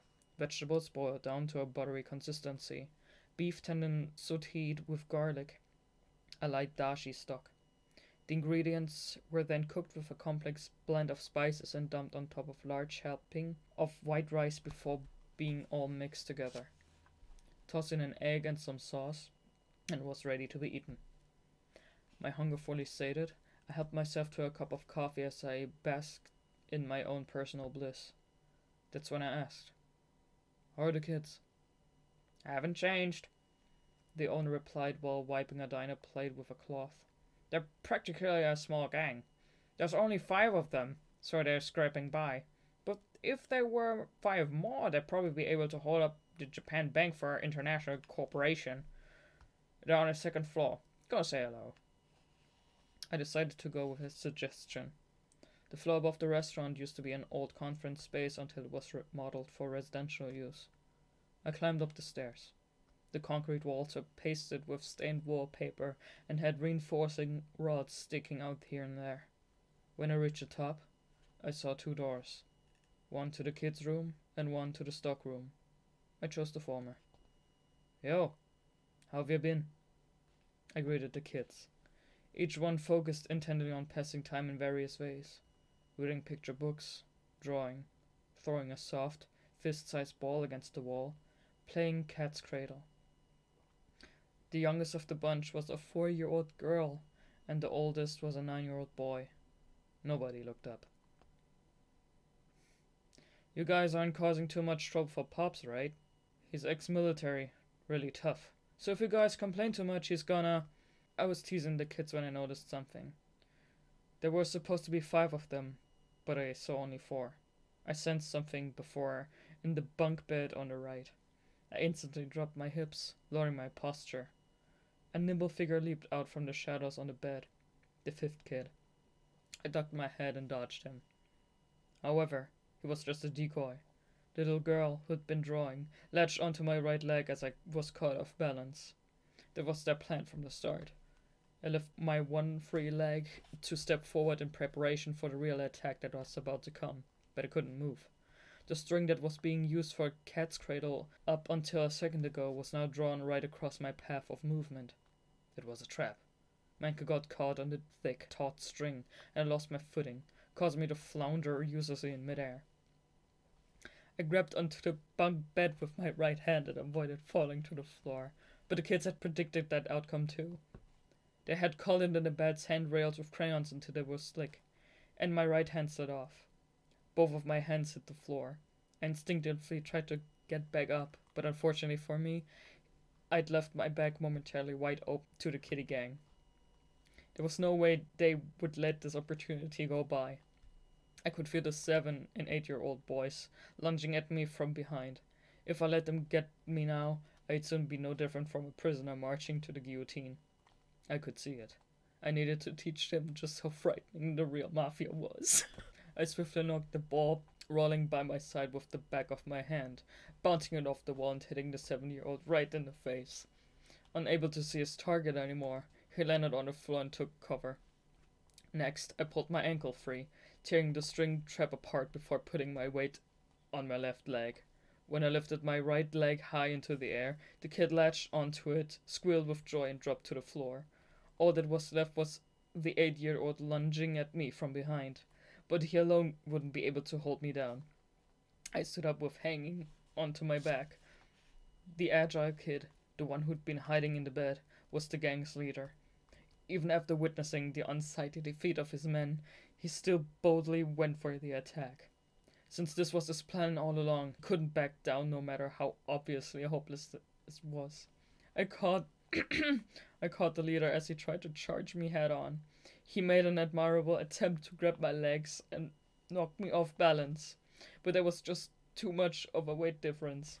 Seizing him under the arms, I lifted him up, turning him upside down, and shook him. He bleated like a goat with a hangover. Give up? I asked. Never! He screamed. With no will to fight, the others simply watched to see how much longer their leader could maintain his dignity as commander-in-chief. Then it looks like some mafia-style torture is in order. With both hands under his armpits, I tickled the kid as if there were no tomorrow.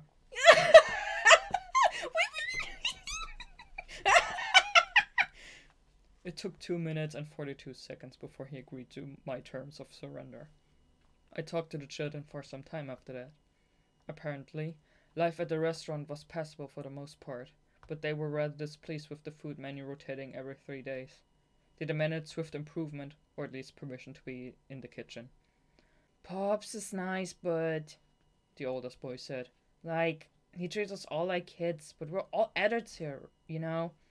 Is us growing up so quickly a problem for the adults or something?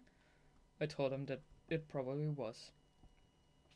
We're gonna get you next time, the kids proclaimed, to which I responded that I was looking forward to it. And I honestly was. After that, I retired from the second floor. When I returned to the restaurant, I heard a new customer's voice.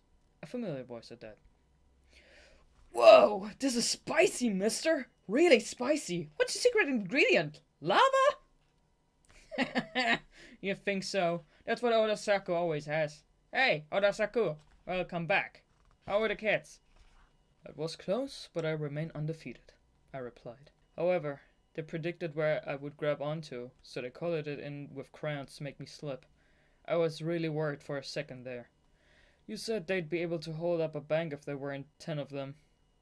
But I bet they'd be able to pull that off in 2 more years with their current numbers.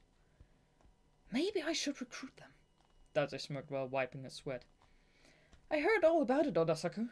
You're raising 5 kids, huh? And not only that, they're orphans from the Dragon's Head conflict. Even if I tried to hide it, Dazai would have been able to figure it out with just half of a day's worth of research. Yeah, I nodded. The children were orphans. They would have all died if I hadn't saved them. 2 years ago, various syndicates, including the Port Mafia, were involved in a large-scale underground dispute known as the Dragon's Head conflict. A certain skill user died, leaving behind 500 billion yen's worth of dirty money, which led to a bloody, murderous frenzy that spread throughout the entire Kanto region. Most illegal armed organizations came close to extinction as a result. I also participated in the struggle. It was such a bloodbath that you'd get attacked once every 10 minutes just walking the streets. The result was countless scores of bodies. The children on the second floor were kids who had nowhere to go after the incident was over. A mafia member who refuses to kill. Talented, yet has no interest in advancing through the ranks. A man who's raising 5 orphans. Sakunosuke Oda. Dazai smirked. You're a strange guy. You might be the strangest guy in the entire mafia. Not as long as they had Dazai. I faced the restaurant owner once more and pulled out an envelope of bills from my coat pocket. Pops, this should be enough money for the kids for now. You're sure this okay, Odasaku? There was a worried tone in the owner's voice as he wiped his fingers on his apron and accepted the envelope. I mean, I know most of your earnings ended up here. If it's alright, I can throw it on some of my money too. I really appreciate you letting us use your place, Pops. That, plus the curry here, is more than enough. Odasaku, you really eat this spicy curry all the time? Dazai asked as he took a sip of water. It's so hot that my jaw's about to fall off. Dazai, what are you doing here anyway? I asked. I have something I need to tell you about the case. A lot of things came to light after we last talked, especially about the enemy. There was only one case I knew of. Pops, sorry to ask this, but could you give us some privacy? Yeah, I'll be in the back getting things ready, so just holler if we get a customer. The owner seemed to have sussed out the situation from my expression alone, and he took off his apron before gleefully heading out of the back door. Dazai ended up eating most of his curry while tirelessly downing his cup of water. During that time, I let myself into the kitchen, made some coffee, and poured myself a cup. Man, that was hot! Why does curry have to be that hot? Does it have something against mankind? More people would eat it if it were less spicy. This is negligence in food culture. I thought about it for a moment before answering. If more people ate it, then nobody would eat anything else, thus completely destroying food culture as we know it. Makes sense. Dazai nodded, seemingly convinced. So, what was it you wanted to tell me? I'll get straight to the point. It's Foreign Crime Syndicate. He started to explain while pouring another glass of water. They've been in Japan for a while. They used to be a well-known European skilled crime syndicate, but an organization of skill users in Great Britain known as the Order of the Clock Tower drove them out of the continent, and they scurried away to Japan. They're an European criminal organization? Europe was home to top-class skill users employed by both the government and various criminal organizations, and as a result, those skill users built an extremely elaborate and complex power structure throughout the continent. That was why such a strict surveillance system had been put in place to prevent such individuals from escaping to other countries. When I asked Dazai how they could have gotten here, he tilted his head and replied, "Yeah, a crime syndicate of skill users shouldn't be able to legally enter another country that easily. There has to be more to this than meets the eye. They might have a collaborator within Japan. But what did they come all the way to Japan for anyway?" "Beats me. The only way we'll know is if we ask them. We can guess, though. They escaped to a foreign land without a soul to rely on. This might sound snide, but they're dead broke. So maybe they're trying to make it big by stealing the Port Mafia's turf and smuggling route." It was possible. There's only one thing that poor crime syndicates want. Money, money, and more money. But there was just one more thing bothering me. I started to open my mouth to express my concerns. "Hold on. Hear me out until the end." Dazai stopped me as if he could read my mind. "I know what you want to say, Odasaku.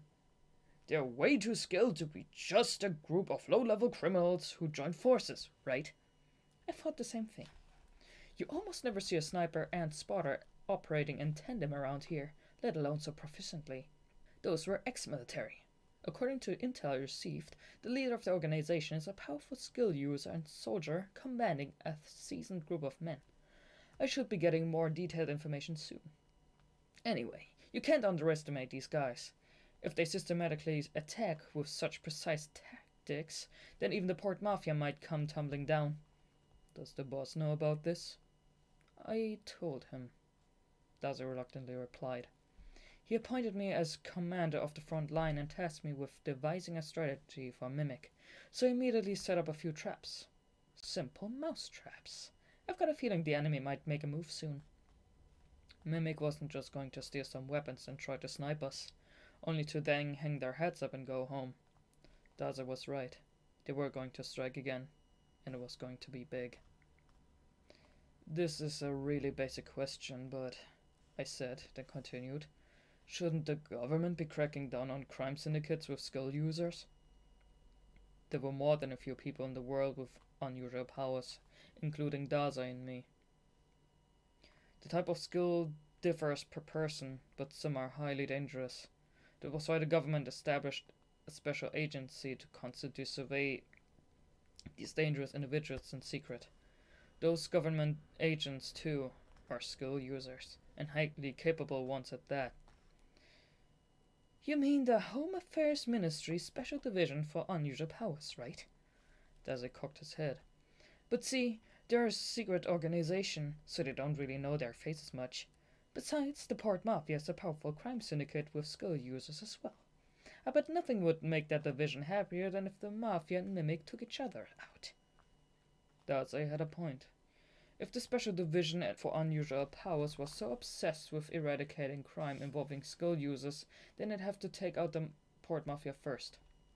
I'd heard from Ango once before that although the division was a government agency with experienced skill users, they had only a few elites within their ranks. It would make it difficult for them to take a massive organization, such as the Port Mafia, head on and win unscathed. They would most certainly have casualties. Apparently, the Special Division for Unusual Powers was trying to avoid that at all costs, so they stuck to simply keeping an eye on the Port Mafia from a safe distance. Of course, they'd have to bestir themselves if there were a lot of civilian casualties as well. Only one question remained, although difficult to ask. What about Ango? Dazai didn't immediately reply, sipping on his freshly brewed cup of coffee in silence. Even he needed time to prepare an answer. We're almost completely certain that Ango is the one who leaked the code to the armory, he muttered with eyes downcast on his cup. Then he glanced over at me as if he was trying to see my reaction. I didn't say a word. Everyone in the organization is issued a different passcode to avoid trouble, and the code Mimic used to open the armory matched the one given to Ango, right? I crossed my arms. The missing pieces of the puzzle were slowly coming together. The pattern I saw, though, was one I wish I hadn't. Hey, Dazai. I took a seat by his side. For a split second, I felt as if I were in a dream. It was as though nothing had changed, just like the other day when I was sitting with Ango and Dazai at the bar. Is there any possibility that someone framed Ango and is pulling the strings from behind the scenes? It's not out of the question. That's always a possibility. Dazai answered, but he didn't seem to believe the words coming out of his own mouth. If someone in the Mafia was colluding with Mimic, then sure, it's possible. But I can't think of a single person who'd benefit from that. Dazai shook his head. I felt the same way. All we could do at that point was find Ango as soon as possible and ask him. Whether that would bring us the results we'd hoped for was anyone's guess, though. The Mafia's intelligence officer, Ango Sakaguchi. Why did he betray the syndicate? During the battle of intelligence in the previous war of the syndicates, there were various barriers preventing members of enemy organizations from turning to the opposite side. Money, the opposite sex, family, pride, a sense of belonging.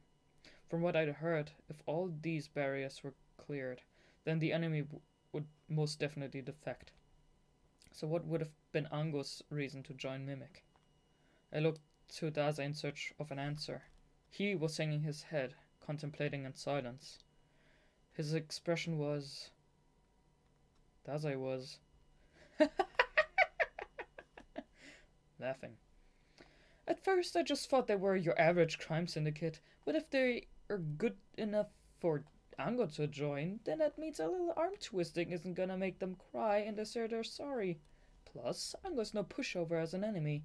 He's no walk in the park. This is getting interesting.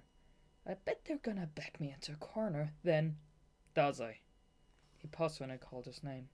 I didn't have anything else to say, though. I simply said his name. Nobody knew what Dazai was really thinking. It's an unwritten rule in the Mafia to not stick your nose where it doesn't belong. One must never open the door to another's heart and try to judge them for the darkness tucked within. That was one nice thing about the Mafia. But maybe, just maybe, that was the wrong approach. Or at the very least, when it came to the man sitting next to me. Somebody probably should have tied him up. pried his chest open and stuffed a vacuum cleaner inside. Then, as he screamed and cried until they needed to punch him to shut him up, they'd suck every last bit out of his chest and stamp it into the ground.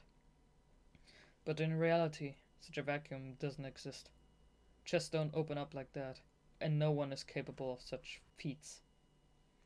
What we see is everything, and everything we see, we ignore. All we can do is stand before the deep ditch between us and others and keep silent.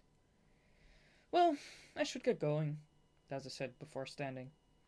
Dazai. He turned around when I called out to him. Rubbing my hands together, I looked down at the empty plate and coffee cup, then back up. Are you thinking that way because... Out of nowhere, Dazai's cell phone began to ring. He lightly bowed to me before placing the phone against his ear and answering. A few moments went by as he listened to whoever was on the other side, but soon enough, his lips suddenly twisted into a grin. All right. He hung up, then faced me once more before saying, We caught a mouse in our trap. There was no distinction between day and night in the Yokohama settlement. What was once the living quarters for a former occupying army was now a joint settlement with strong influences left over from the foreign consul. On paper, the Japanese military police and the consul police worked together to maintain public order within the settlement.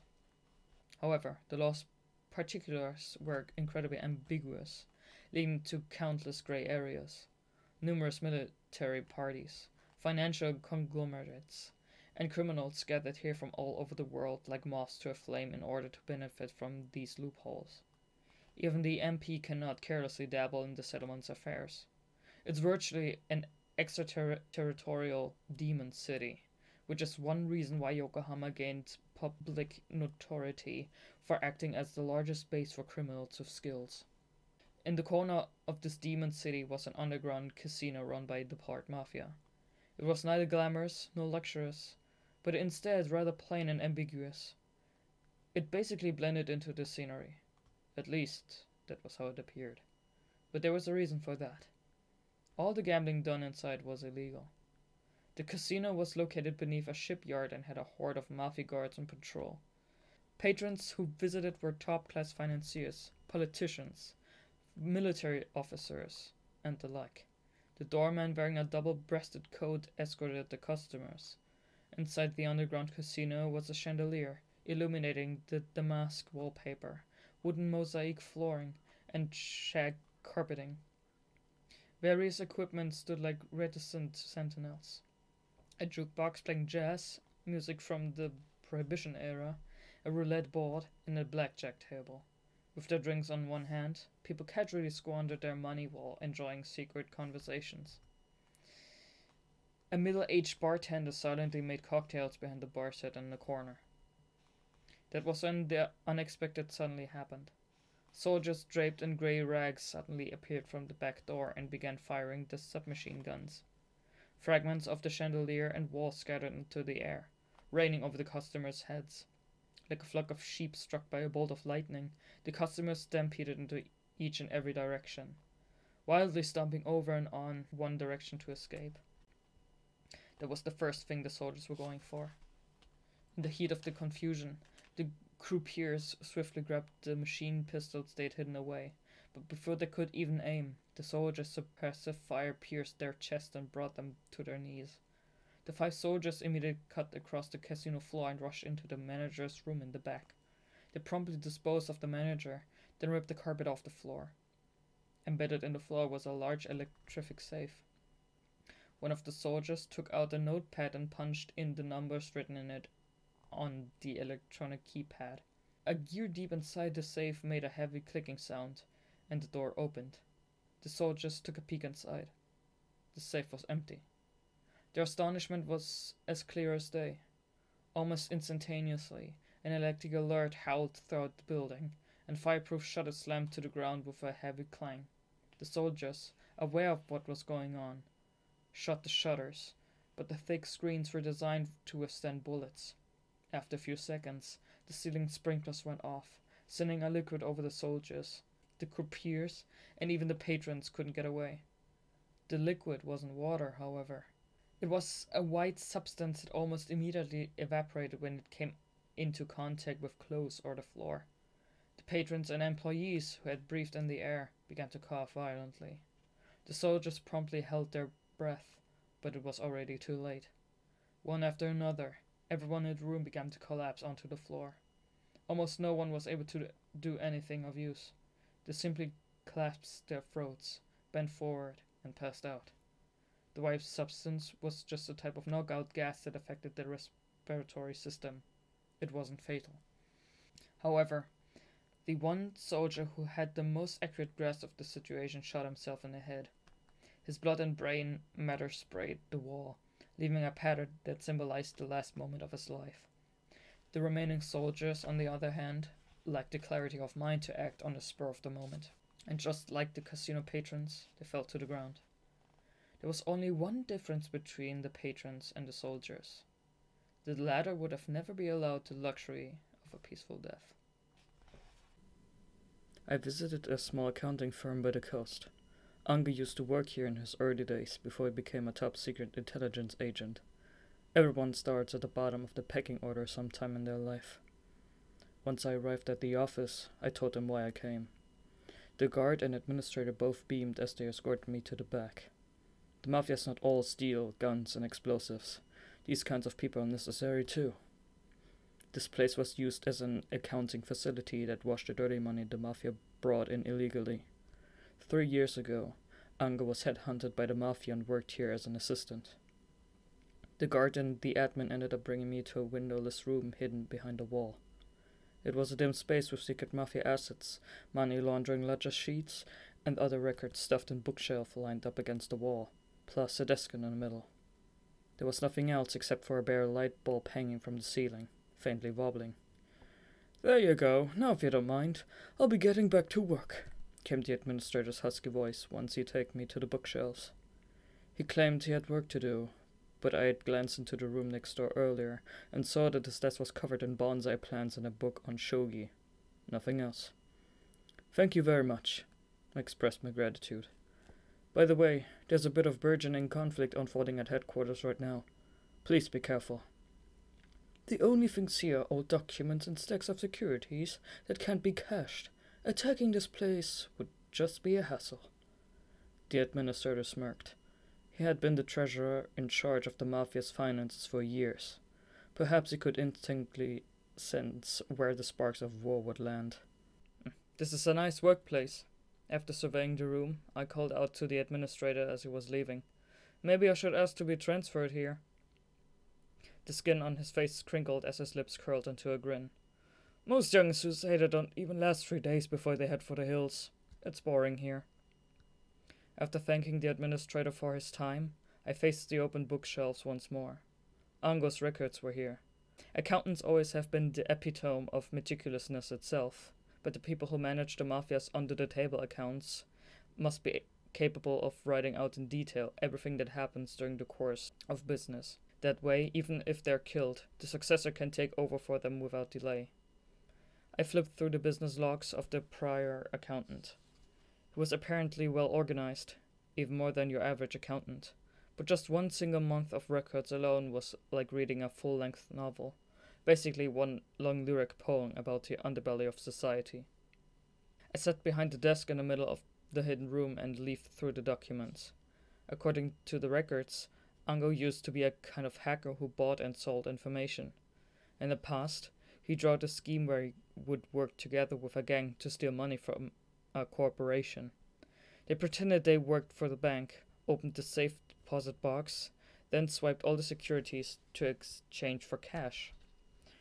The plan was a complete success, so Ango and his team made quite a bit of money. But it was money stained in blood. The safe deposit box and securities belonged to one of the mafia's front companies. Ango and his men basically swiped money right out of the mafia's pockets. Unsurprisingly, Ango was chased by hounds after that. Armed mad dogs in black that tailed their prey through the night without so much as a howl or even a single sound. Mentally exhausted and being fed misinformation, the gang grew suspicious of one another, leading to a shootout and their quick demise. Ango, on the other hand, continued to run. He was able to figure out in advance where the Mafia's tracking unit would be next, allowing him to simply escape their reach throughout Yokohama. No less than 6 months went by. For those 6 months, Ango managed to outsmart the Mafia's tracking unit, who knew Yokohama like the back of their hand, something that would even put a government spy to shame. He was most likely somehow using the Mafia's intelligence network in secret and leaking misinformation to confuse his enemies. But there's an end of the road for everybody. Nobody can evade the darkness of the night forever. Ango must have been prepared to die when he was captured in a slum's underground aqueduct. Instead, he was brought before the boss, who wasn't willing to dispose of someone with such outstanding information manipulation skills. That was the start of Ango's second life. That was the first dramatic step of the man's rise in the underworld. From what I can see in these files, there's not even a shadow of Mimic in his background. Which meant Mimic and Ango didn't have any contact until after this. I flipped through the files some more until I found an accountant that caught my eye. 2 years ago, Ango went to Europe for business after he had been in the Mafia for a year and gained their trust. Objective was to close a deal with a local stolen car broker. However, Ango ceased communication for those 2 months for unknown reasons. He didn't seem any different once he returned, and he explained that some sort of misunderstanding with a local organization had led to his getting pursued as a criminal. And the story checked out too. After looking into it, I discovered there actually was a mass arrest in Europe of organizations that smuggled stolen vehicles. The Port Mafia came to the conclusion that Ango must have gotten caught up in that, so no more questions were asked of him. But in retrospect, it was hard to believe that Ango was on the run for 2 months because he couldn't clear up such a simple misunderstanding. Nobody could confirm what Ango did during that period in Europe. With what I learned, I could only assume he used this time to meet with Mimic and come to some sort of deal. In other words, as a double agent. That would have meant Mimic had already been laying the groundwork to attack the Port Mafia from that moment on. I closed the files, then sank deep into my thoughts to meditate. The room was dead silent. The only noises I heard were the sounds of passing cars, like a film far away. Something was off. Something about this scenario bothered me. Ango joined the Mafia, then secretly communicated with Mimic. From there, he waited for just the right time for both syndicates to clash. It was too perfect, like 2 computers playing chess. There were no signs of any unexpected actions, no curveballs, and that conversely made me uneasy. I surveyed the room, thinking back how Ango used to work here.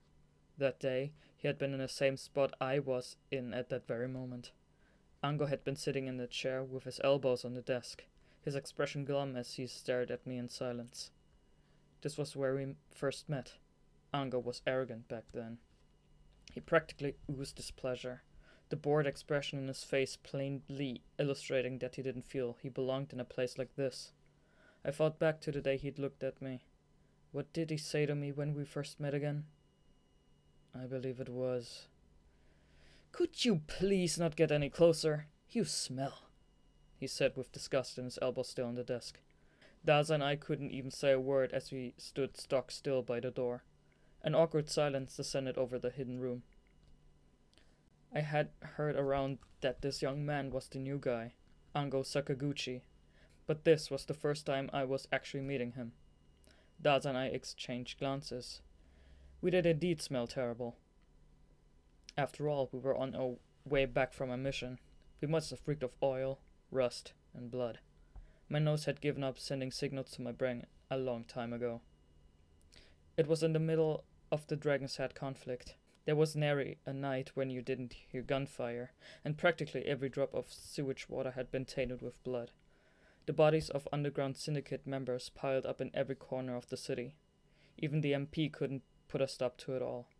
Never mind come up with the manpower to inspect the crime scenes.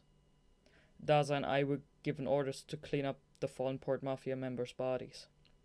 We would photograph the corpses, then take their possessions back with us. We couldn't afford to have the police take anything as evidence in their attempt to curb organized crime. Nevertheless, it wasn't a job you could afford to obsess over too much in the throes of war. What's more, all the gunfights took place at the Yokohama Settlement Waste Disposal Site. That was where sludge and industrial waste oil were typically dumped illegally, and the police never went anywhere near it, let alone the neighboring residents. And that was why Daza and I were covered in oil and mud. The lingering stench was enough to send a stray cat on the other side of town running in the opposite direction. At one point during our mission, Daza had told me with an uncomfortable grimace, "It smelled so bad that I want to cut my nose off." Glancing at us, Ango spoke bluntly. "Put their belongings on my desk, then stand back. Don't open your mouth unless I ask you something." We did as we were told. "You're the new guy, right?" Daza piped up. "Sorry, but can I use a shower? As you so politely pointed out, we smell awful." "I told you to keep quiet." Ango cut Dazai off, causing him to fall silent with his mouth agape. The other half of the sentence Ango had wrested from him idly hung in the air. Regardless of how young he may have looked, Dazai was the leading candidate for the next executive. While Ango may have been a new hire at the accounting firm, that didn't excuse his behavior. He pulled the items out of the bags we gave him and began to inspect them one by one. IDs, keys, phones, knives, guns, pictures. He checked each item while recording them in his account book. I had no idea what Ango was doing. I fully believed the evidence would be incinerated after checking them off with the names of the deceased. However, the new guy was inspecting each and every item, writing them down. Just what was he doing? "What are you doing?" My curiosity got the best of me.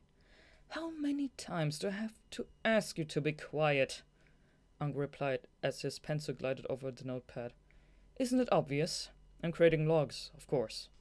"I see," I replied. "Tell us your name!" Dazai suddenly yelled, causing me to jump in surprise. Ango's eyes flicked over toward Dazai. Then, after a few moments of silence, he replied, "Ango Sakaguchi." Daza began to chuckle, smiling from ear to ear for some reason. "What's with the nauseating laugh?" "You're quite the interesting fellow, Ango. Doing that isn't going to make the boss happy. In fact, it's just going to cost more money and create extra work, never mind help you move up in the ranks." "Are you saying you know what I'm doing?" Ango asked with more than a hint of surprise on his face. "You're making records of the lives of the deceased, am I right?" Ango was caught off guard, his eyes wide and shocked as if he just realized Dazai was there. "When did you peek inside my logbooks?" "I didn't have to. It's pretty obvious what you're doing." I had no idea what made it so obvious, but stuff like this always happened when I was with Dazai, so I just quietly watched the scene play out. Dazai walked straight over to Ango with no regard for his reaction. "The more violent this war becomes, the more deceased start to just look like numbers. How many died yesterday? How many died today? The line between human losses and those of money and equipment begin to blur. There's no individual, no soul, and no dignity to death. But you're fighting back against that. Anyway, could you read us one?" Ango glared at Daza in irritation for a few moments, but he eventually lowered his gaze to the files and began reading. "4 of us perished yesterday during the attack near the waste site. Kurahito Umeki, Sokishi Saigusa, Moroku Ishige, and Kosama Utagawa. Umeki was a former MP officer who was stigmatized and kicked out of the force for allegedly killing his colleague. He joined the mafia soon after and proved to be a skilled leader in battle. He even led this small group. Umeki had already lost his parents prior to these events. He has a brother many years younger, but they haven't been in contact. Whether he really killed his colleague is now forever a mystery never to be solved. Next is Saigusa. He succeeded his father in the mafia and had been involved with the organization ever since he was a child. He had a way of calming situations down and was apparently loved by the shop owners on our turf. His dream was to become an executive. Now we have Ishige. She was the former sex worker who had been caring for her sick parents. She had a poor eyesight but an excellent sense of hearing, which allowed her to hear the enemies coming before they attacked. Ishige likely played a huge role in the survival of many of our members. The final victim, Utagawa, was originally an assassin for an enemy syndicate that became a mafia subsidiary when they were nearly wiped out. Utagawa is survived by his wife and kids, who do not know of his life of an assassin nor his association with the mafia. Perhaps they will never know. I imagined the lives of the four departed as I listened to Ango. While I couldn't vividly see them, I felt closer to them and their existence, which was no more. Ango closed his book, then said, "They all found peace. Nobody can take that away from them. The information in this book is evidence of their lives and the legacy of people who will never be recorded as simply 4 deaths in a report. I started collecting this data in between jobs, and have created the same records for all 84 people in the Port Mafia who died since the conflict began." I found myself in mute amazement. It was difficult to even imagine how much work that must have been. "Does the boss know about this? About the fact that you're collecting and recording data that has no strategic value?" I asked. "Yes, I gather the files together every week and shove them in the boss's hand myself. He was annoyed at first, but now he feels that this is a valuable source of information for truly understanding the state of the entire organization. He has come to enjoy reading them." What he'd started as a side project between jobs turned out into his main responsibility, one directly handed to him from the boss. I guess that explained why the boss gave orders to Dazai, a candidate for the next executive, to rummage through dead bodies. "Fascinating, isn't it, Odasaku?"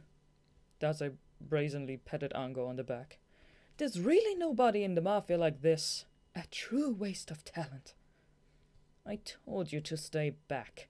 You're going to make me start smelling," Ango grimaced. "Don't you agree, Odasaku? Don't you just want to read these records?" I nodded, then replied, "Name your price. I bought them off of you." "They're not for sale. Why are you even bothering me anyway? I'm busy, you know, and you smell like rotten tsukudani." "Come on, what's a little rotten simmed fish between us? Besides, it goes great with sake." "Really? I had no idea." "No, they don't. How can you lie about that so brazenly?" But it really does taste good, you know." "I didn't mean you should be more timid about it." "I could really go for a drink now." "Good thinking. Let's go to the usual place. We can even take this apprentice accountant with us while we're at it. How does that sound?" "Perfect!" "I said I'm busy, so..." "Odasaku, there's only one way to save this man from his busyness. All we have to do is hug him tight from each side, covering with mud, oil, and a putrid smell. That way, he physically won't be able to work anymore today."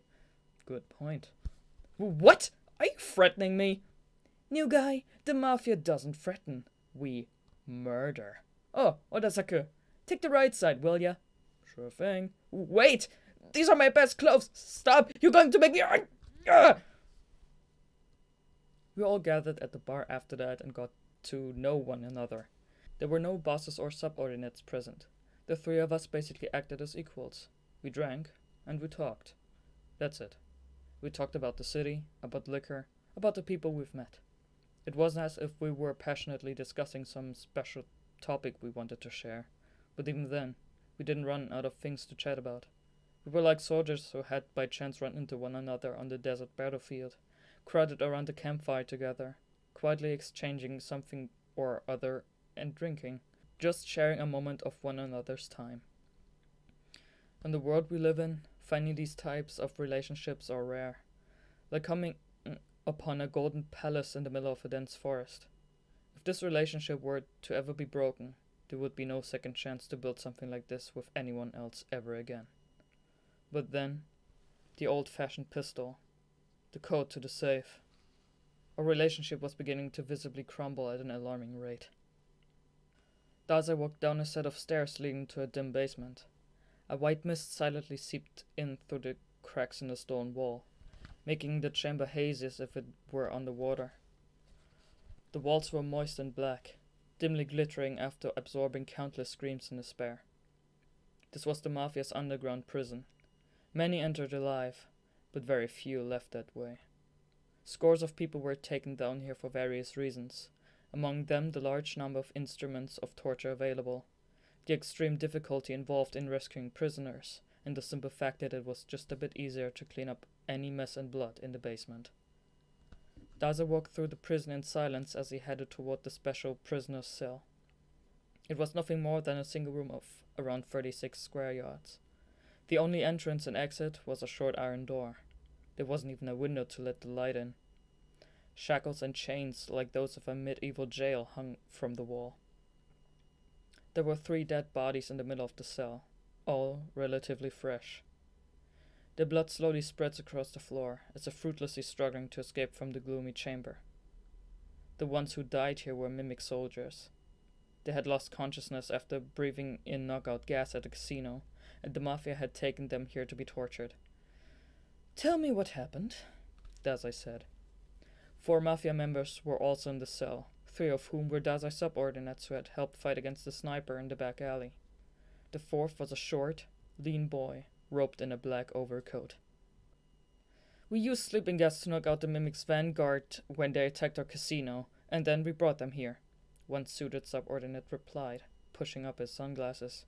"We planned on torturing them for info on their allegiances, and we even removed the poison tucked away in their molars so they couldn't kill themselves." "Yes, I got that much. This was my plan after all. What I want to know is what happened next." One of the soldiers woke up quicker than we expected. The one with the sunglasses started stumbling over his words.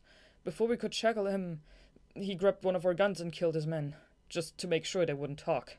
Then he attacked us and I executed him." The young boy in the black overcoat finished the mafioso's sentence. Dazai looked at the boy, whose wide eyes glared back. "Is there a problem?" "I see. No, there's no problem." Staring right into the boy's eyes, Dazai continued. "You defeated an unyielding, formidable enemy and protected your allies, Akutagawa. Good work." Dazai began walking toward the boy in the black overcoat, the one he had called Akutagawa. "Only your skill can defeat such a powerful enemy in one hit. Impressive. I wouldn't expect any less from a subordinate of mine. Thanks to you, all 3 of the enemies we captured are dead. Enemies I set a trap for and worked really hard to capture alive. Now we're back to square one without a clue. If at least one of them were still living, we could have gotten some valuable information. Where their base is, what they want, what's their next target, who their leader is, where this leader came from, what this leader's skill is. You really did us a favor. Information? I'll just slice every one of them into pieces until..."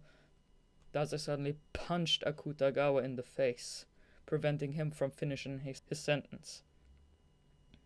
Akutagawa flew back onto the ground, his head bouncing off the stone floor with a thud. "Perhaps I made it look like I wanted to hear excuses. Sorry for the misunderstanding," Dazai said while rubbing his knuckles. Akutagawa moaned. He'd hit his head so hard that he couldn't even stagger to his feet. "Give me your gun," Dazai ordered one of his men.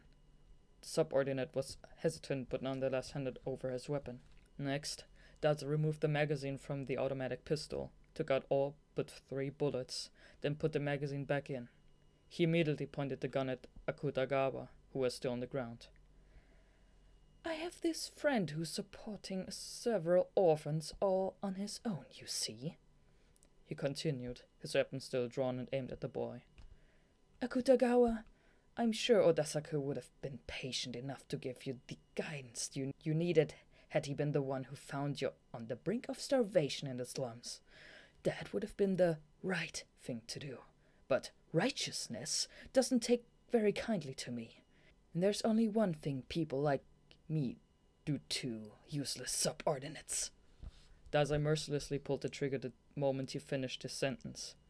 3 gunshots, 3 flashes of light, 3 empty shells tinkled across the floor. Sweat dripped down Akutagawa's forehead. "See? You really can do it if you put your mind to it." The bullets were floating motionless right in front of Akutagawa. He had used his skill to stop them. Yet, despite that, his expression indicated he was struggling. "I've told you this over and over again," Dazai said, amused. Your skill isn't just for slicing up poor prisoners. You can use it to defend yourself too. Akutagawa's skill, Rashomon, allowed him to control his black overcoat like another life form, transforming it into fangs or blades to cut through his opponents. Dazai had also theorized his skill could even rupture space itself, thus blocking incoming bullets. Until now, I've never successfully used it to block. Akutagawa's face was lifeless, hoarse.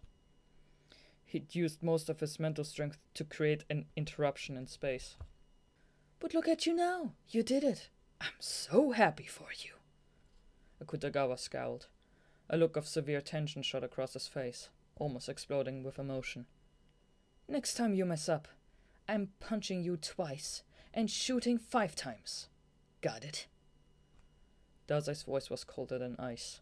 Akutagawa tried to say something back, but Dazai's stern gaze pressured him into silence. Now that I'm done educating my incompetent underling, it's time to get to work. Let's check the bodies. We might be able to find something. After giving orders to the 3 subordinates at his side, one timidly spoke up. So, what exactly do you want us to check? Everything! Isn't it obvious? Dazai cried in exasperation. We need to find something that might lead us to their hideout. Anything could be a clue. The soles of their shoes, the trash in their pockets, food crumbs from whatever they ate, adhesive stuck in their clothes. Everything. Malaki seemed to think beating the enemy to death is all the Mafia does. Odasaku gonna solve everything all by himself at this rate. Sakunosuke Oda. I know that guy. The subordinate with sunglasses added hesitantly. Dazai, sir, I don't mean to be rude, but I saw him sweeping behind the office the other day. A man of his status isn't qualified to be your friend, let alone content with an enemy like this. Dazai stared, flabbergasted, at his underling. Are you joking? Odasaku is not qualified? Dazai asked, thoroughly surprised. Yes? The other men nodded as well. You fools! Dazai's lips curled into a sneer in genuine disgust. Listen, I'm telling you guys this for your own good. Do not make Odasaku angry, no matter what you do. If we were to anger him, truly, deeply upset him, then all 5 people in this room would be dead before anyone could even draw their guns. The subordinates were at a loss for words. Even Akutagawa stared at Dazai with a tense expression on his face. When he's serious, Odasaku's scarier than anyone in the entire Mafia. Akutagawa, you could train for 100 years, and you still wouldn't be able to beat him. That is absurd, Akutagawa muttered. His voice stifled. That's impossible. Are you saying that But Dazai just ignored him.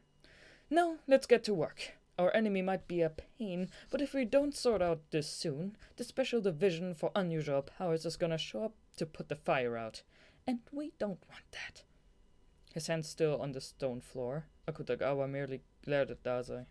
His spiteful gaze was aimed at not only Dazai, but even Akutagawa himself. I left the accounting firm thinking about Ango, the man slowly slipping into evil somewhere in town. Or perhaps we, the Mafia, were the bad guys, while Ango and Mimic were on the side of justice trying to bring us down. I started to believe that this hypothesis actually made even more sense than the others. Dazai, the boss, me, everyone in the Mafia. Maybe we all deserved to die burdened with sin, solitude, and remorse. For all I knew, that could have been proof of the righteousness of this world. Those thoughts plagued my mind from the moment I departed the firm until I got a call from Dazai not long after. Hey, Odasaku! I know this is sudden, but we got a clue. I need you to go somewhere for me right now. According to him, the mimic soldier's shoes had multiple dead leaves stuck on them from a certain perennial broadleaf that didn't lose its leaves during that period. The entire plant would have to be withering for the leaves to fall, but perennials would not die so easily. Therefore, one conceivable possibility was that an herbicide was used to kill it. From there, Dazai's men searched for specialists who had used herbicides to get rid of trees those past few months. As a result, They found one shop around Yokohama that did in fact remove the same kind of broadleaves. Workers had cleared a bunch of them from the side of the road for a land readjustment project, part of which included expanding a traffic tunnel. The area was in the mountains and void of any real landmarks. The only facility nearby was a weather observation station that had been abandoned over a decade ago. Nobody dared go near. It slowly fell apart, fading with time. The building was large, isolated, incapable of storing goods and resources. It was the perfect hideout for a group like Mimic, all alone in a foreign country with no one to turn to. Night was not far off. I drove down the highway toward my destination as Violet and Ceres quarreled in the sky over the horizon. Somewhere off in the distance, I heard the sound of seabirds squawking. I stopped my car along a dirt trail that cut into the mountains and got out. From there, I trotted through the thick, weedy path until I eventually saw a reinforced concrete building in the darkness, bathing in the crimson glow of twilight. It was a 3-story abandoned building. Ivy crawled up what were once white walls, which had been battered with rain, the sea breeze, and the passage of time. Most of the paint was now gone. In the center of the building was an observation tower for monitoring the sky, topped with a spherical observation room that seemed to have been added more for aesthetics than for anything else. Since the dirt and trees absorbed most sounds, the area was completely silent, as if it were floating in outer space. I didn't get the feeling there were many people hiding inside. After a moment's thought, I decided to investigate the run-down building myself before Dazai's men would arrive. I had a hunch, and if this hunch was correct, then I should have been able to find information on Ango there, and that information was probably something I shouldn't show anyone else in the Mafia. Pushing through the weeds, I entered the building. There was nothing on the first floor, if you ignored the loose floor tiles, rusted chairs, and dead beetles scattered about. The evening sun peeked in through the cracks of the boarded windows, illuminating the dust particles in the air. I discovered a few footprints in the dust and gravel-littered floor. Military boots. It appeared a number of people had been coming to this spot as of late. I had placed a foot on the staircase to the second floor, which looked as if it could come crumbling down at any moment, when I heard a sound coming from somewhere in the building.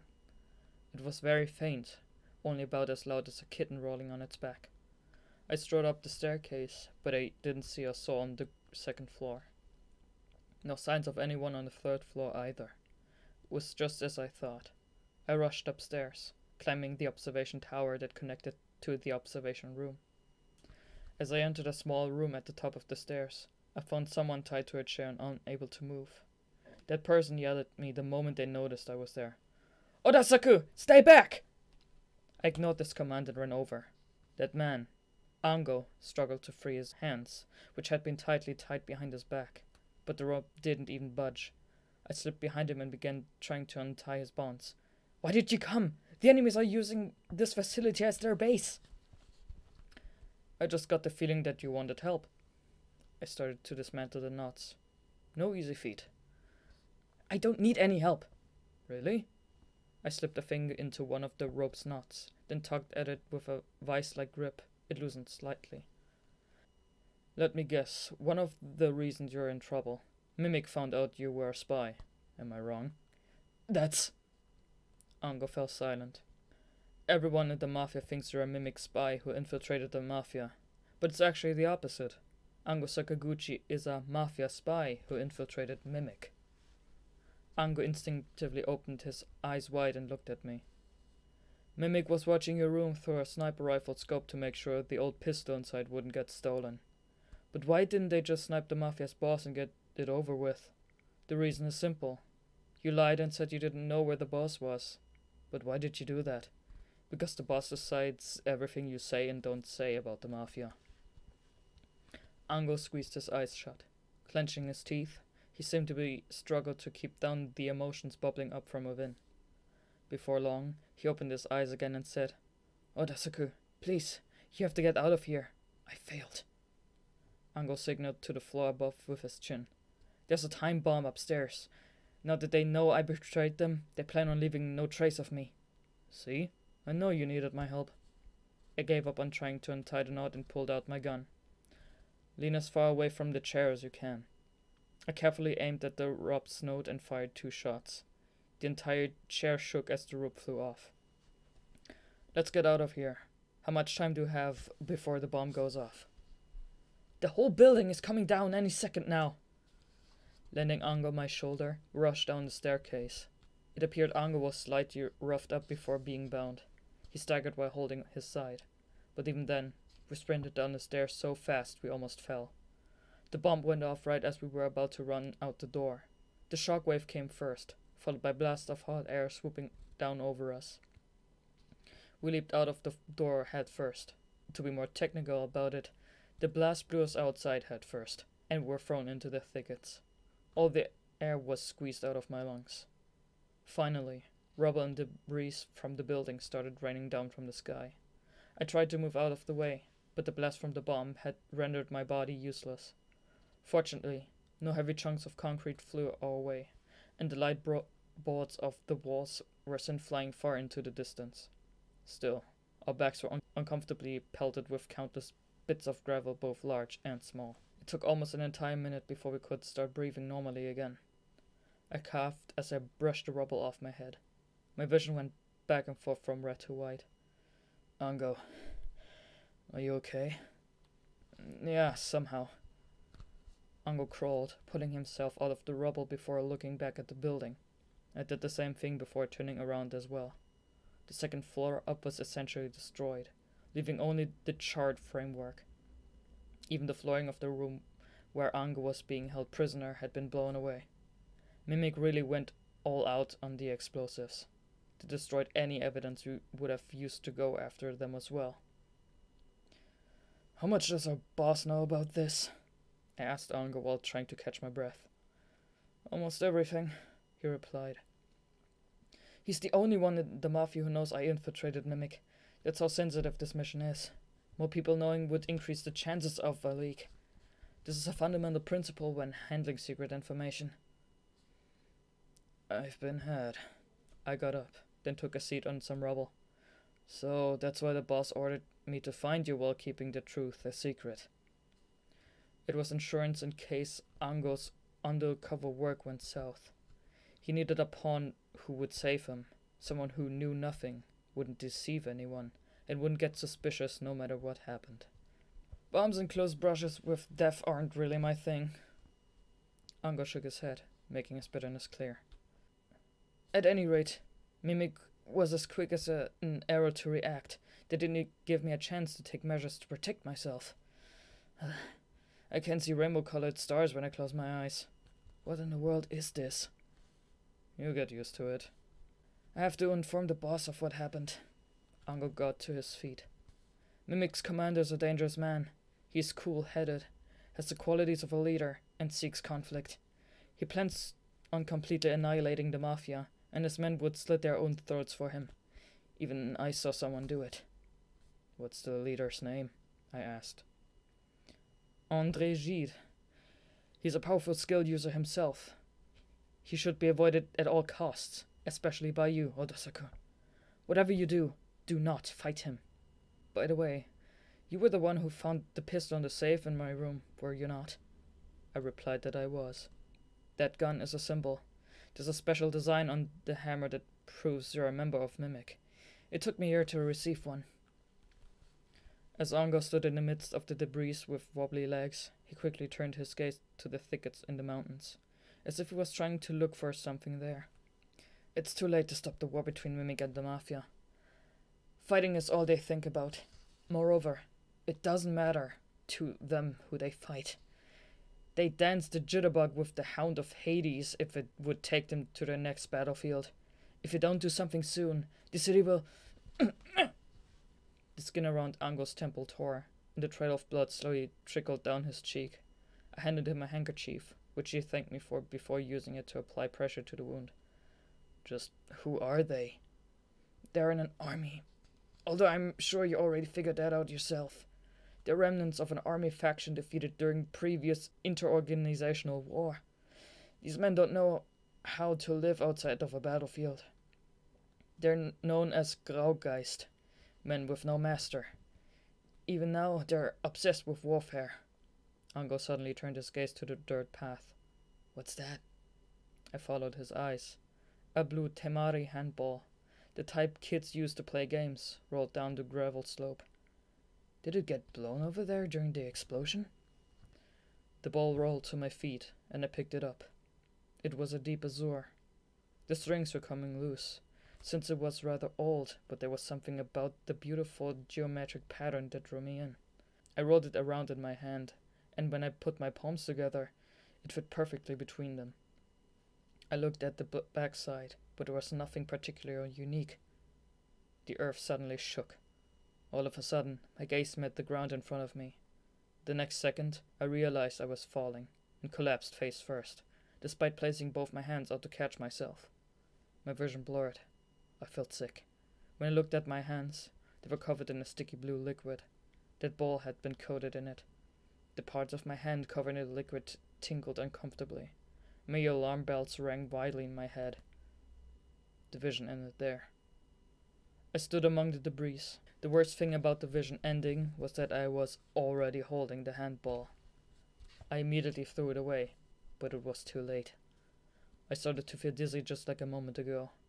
I rubbed my palms on my coat to wipe off the blue slime, but it had already been absorbed into my skin and infiltrated my body.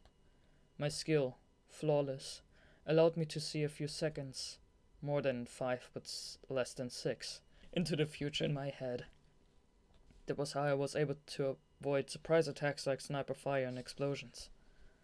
However, if I were to realize I was in danger after falling into the trap, there was no way for me to avoid it, even if I did have a vision just like the moment before. I had been holding the handball for over 6 seconds. It was too late. Whoever did this knew about my skill inside and out. There weren't many people who did. Nervously sweating, I tried to warn Ango, but I couldn't talk. A dark shadow appeared noiselessly behind him. It was 5 people dressed in field tunics as dark as the night with gas masks hiding their faces. They weren't Mimic. None of them were carrying old-fashioned grey pistols, but rather state-of-the-art precision-guided rifles. They were with the Special Forces. One of the men in black tapped Ango on the shoulder. Ango turned around and nodded as if to say he understood. Odasake, I apologize for the trouble I caused you. Ango walked over and placed the handkerchief I had just given him in my hand. I couldn't brace myself. Never mind holding the handkerchief. Ango took a white silk glove out of his pocket, then pulled it over his right hand before picking up the blue handball. You're free to speak of everything that happened here. Everything I told you about Mimic was true. I just wish I could have had a drink with you and Dazai one last time at the usual place and time. A Special Forces soldier tapped Ango on the arm, seemingly giving him a signal.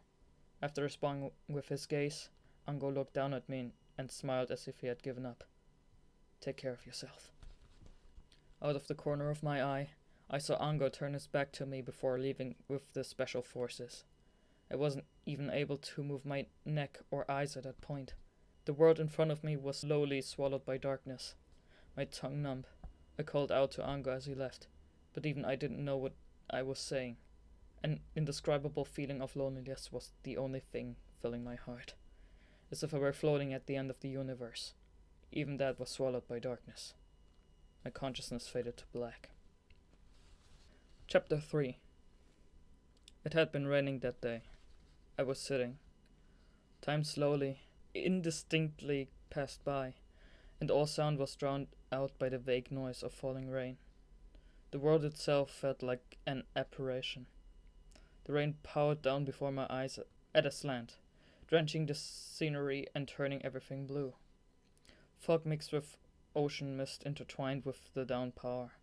The wet landscape and I sat face to face, though separated by glass. I was 14 years old at the time. I'd been at a cafe reading a book, an old book. The cover's corners were worn down, and a part of it was torn. The print was old, with some letters faded here and there. I'd found this book after a hit and brought it back with me, since the owner wouldn't be needing it anymore. I turned the pages. I was a much simpler person at age 14. I'd been working as a freelance hitman doing contract assassinations, and not once did I ever fail. The wealthy original owner of this book, along with his family, were mere stains on the wall at that point. I could no longer remember why I brought this book back with me. Something about it, something slight, had just stuck in the back of my mind. I didn't have a habit of reading books at that stage in my life, but this one was different. It was an old novel. The story took place in a certain town, and it was about a myriad of characters. All the characters, though, were weak and pitiful. Even the smallest things caused them panic. But mysteriously enough, it was a very engaging story. After work, I always went to the same cafe and sat in the same seat to read this novel. It had become a daily routine, which is why I'd read that book so many times. I was reading it that day too. "You're always reading that same book, boy. Is it really that interesting?" I looked up in the direction of the sudden voice. Standing before me, straight as a ramrod, was a lanky, middle-aged man with a cane and a short mustache that accentuated his faint smile. I'd seen him a few times at this cafe before. When I told him it was a good book, he looked at me curiously. "You're a strange lad. There are plenty of stories out in this world that are much more interesting than that novel." I stared at the man without saying a word. To tell the truth, I didn't even know how to explain to someone why I read this book so often. "Where's the last volume?" I looked at the stack on the table where the first two books lay. There was one major drawback about this novel. I had found only the first two volumes. Therefore, I had no idea how the story concluded. I went to every possible used bookstore I could come by, but I still couldn't find the final volume. I told the man I didn't own it. "Now it makes sense. You're lucky, kid. The last volume to that series is the worst of the worst. It's so bad that you'll want to wash out your brain once you've finished it. Be happy with just the first two volumes. It's for your own good." I told him I couldn't do that. "Then you write what happens next," the man with the mustache said. "That's the only way to preserve its perfection." I was dumbfounded. I've never even thought about writing something myself. "Writing novels is writing people," the man said. "It's about how they live and how they die. From what I can see, you're perfectly qualified." I couldn't say a word. I didn't feel I had the qualifications he claimed. That day, I had just gotten back from murdering yet another person for work. But there was something oddly persuasive about what that man said.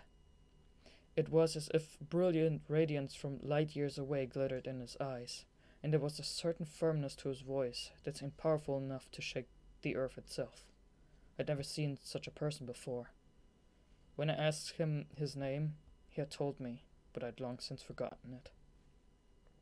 A few days later, I went back to the cafe at the same time to find a book lying on my usual seat. Stuck to the cover was a piece of paper that read, "Don't blame me if you regret it." It was the last volume. I spent the entire day reading that book. As for what I thought of it, I opened my eyes to find myself in bed. Both my hands were wrapped in bandages. When I sat up, the pain in my back from my close encounter with the explosion returned. I let out a moan. I was in a hospital room. It was clean, ordinary, and as silent as a morgue. Standing firm with his feet apart by the door was a man in a black suit and sunglasses. The moment our eyes met, he silently left, apparently to go get someone. "Hey, Odasake. You awake now, right? How are you feeling?" Dazai walked into the room with a cheerful smirk. "I feel like I've been hit with the next 50 years worth of hangovers," I replied, then looked around the room. "Did you find Ango?" "No, my men only found you lying on the ground. They didn't see any sign of the enemy, not even so much as a shadow. Akutagawa was really frustrated that he couldn't execute the traitor. Anyway, Ango really was there, huh?" I explained everything that happened at the abandoned building, telling him every little detail as it had really occurred.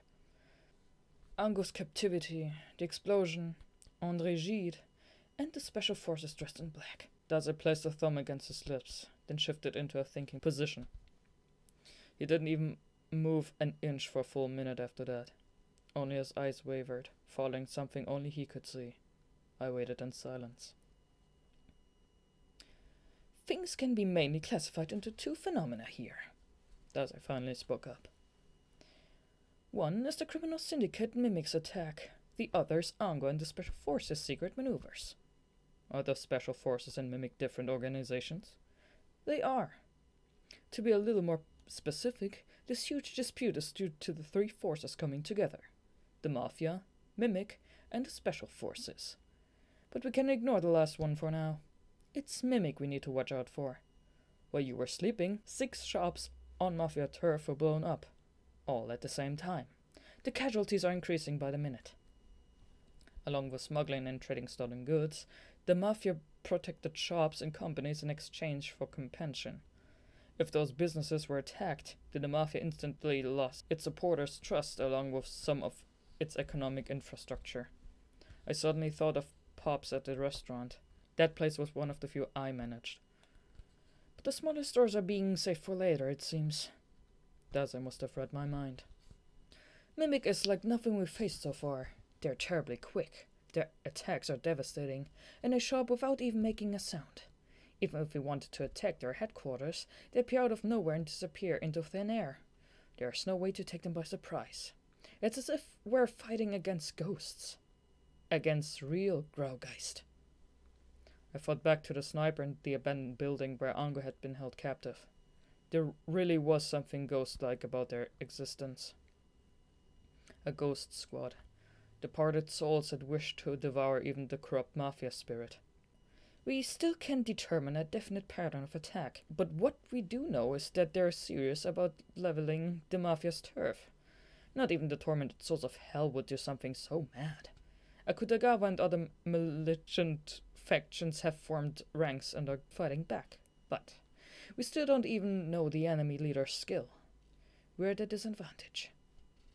That skill user Akutagawa was one of your subordinates, right? I said, tracing my memory. I heard he had a rather aggressive skill, but even he's no match for them. Akutagawa... he's like a sword without a sheath. That's a grin from ear to ear. He'll surely become the Mafia's strongest skill user in the not-so-distant future. But for now, he needs someone who can teach him how to put that sword away. I was surprised. I had never heard Dazai openly speak so highly of one of his men like that before. Is he really that talented? When I first saw him over in the slums, I was horrified. His talents are extraordinary, and his skill is extremely destructive. Plus, he's stubborn. If I'd left him to his own devices, he would have ended up a slave to his own powers until he destroyed himself. Dazai didn't freely make people work under him, period. Much less a boy on the verge of starvation in the slums. But Dazai seemed to have his own reasons for doing it. At any rate, back on topic. Mimic is who we currently have to watch out for. There's been a call for a meeting among the 5 executives where we'll discuss how to take them on using everything we've got. We're on high alert. This presidium was an extremely powerful legislative conference that would decide the future course of the entire Mafia. As far as I could remember, the last time they had one was during the Dragonheads conflict. I was once again face to face with just how much of a threat Mimic was. I still don't know what those special forces are after, Dazai continued. But after seeing what they did to you, it looks like they won't be baring their fangs and attacking us anytime soon. It's Mimic that's the real threat. Just a little while ago, my men, including Akutagawa, were ambushed. It's like a beast devouring a venomous snake. The battle took place on the main road in front of the art museum. I got out of the bed as I listened. My fingers were still slightly numb, but not enough to bother me during battle. Oda-saku, don't tell me you're planning on going, he said as if reprimanding me. The Mafia's striking back with everything we've got, right? I replied, sliding my hands through the sleeves of my overcoat that was hanging on the wall. I thought you had no interest in fighting, Dazai replied with a smile. I don't. I insisted as I equipped my gun harness. But sometimes small things pick at my heart, like the 2 people I owe a debt to. After finishing getting ready, I walked across the room. Dazai watched me in silence. As I reached the door, he tossed me something that jingled when I caught it. I opened my hand to find a car key. Then Dazai added, "Don't worry about any debts. Nobody ever even remembers doing favors." "I'm not good at forgetting." I turned around and replied, "Dazai, you've already helped me several times with this case. Your men are in the attack, right? They need your help." "You know, it really hurts me that you consider something as small as this a debt." He gave a feeble smirk. "So, who's the other guy you owe?" I didn't answer him. I just opened the door and left. Dazai saw me off without pushing any further. Despite not even exchanging a word, we were thinking the same thing. Two forces were engaged in a shootout in front of the chalky white shrine. The mimic soldiers in tattered grey clothes and the mafia members in black suits and sunglasses. Both were firing the same foreign automatic rifles. Bullets flew across the town square, chipping away at the shrine's pale-colored pillars like an ice sculpture. They were battling on the art museum's front yard. The rectangular building with its alabaster facade rose high into the sky. Square cobbled paving stretched endlessly across the yard, evoking a digital, pixelated kind of feel. White columns spaced closely together acted as shields for the gunfire as they came crumbling down one after another. There were 4 mafia members and 9 mimic. Mimic was dominating in quality, quantity, and experience as they backed the mafia into a corner. They split up into 2 groups to pour crossfire through a pincer movement. One of the mafia men yelled orders while returning fire as they retreated into the art museum. The mimic soldiers, on the other hand, did not say a word. They simply advanced, chasing their prey in silence. As the first mimic soldier stepped into the building, something caught his eye, and he quickly looked up. That, however, ended up being the last move he ever made. "Do you not enjoy art?" The soldier's head flew to one side, then bounced off the wall before rolling back to its owner's feet. It took a moment before fresh blood spurted out from the clean cut, severing the soldier's neck. A dark shadow drifted down to the ground, its black overcoat elegantly billowing in the breeze. Realizing something was wrong, the following mimic soldier drew his gun. "How boorish!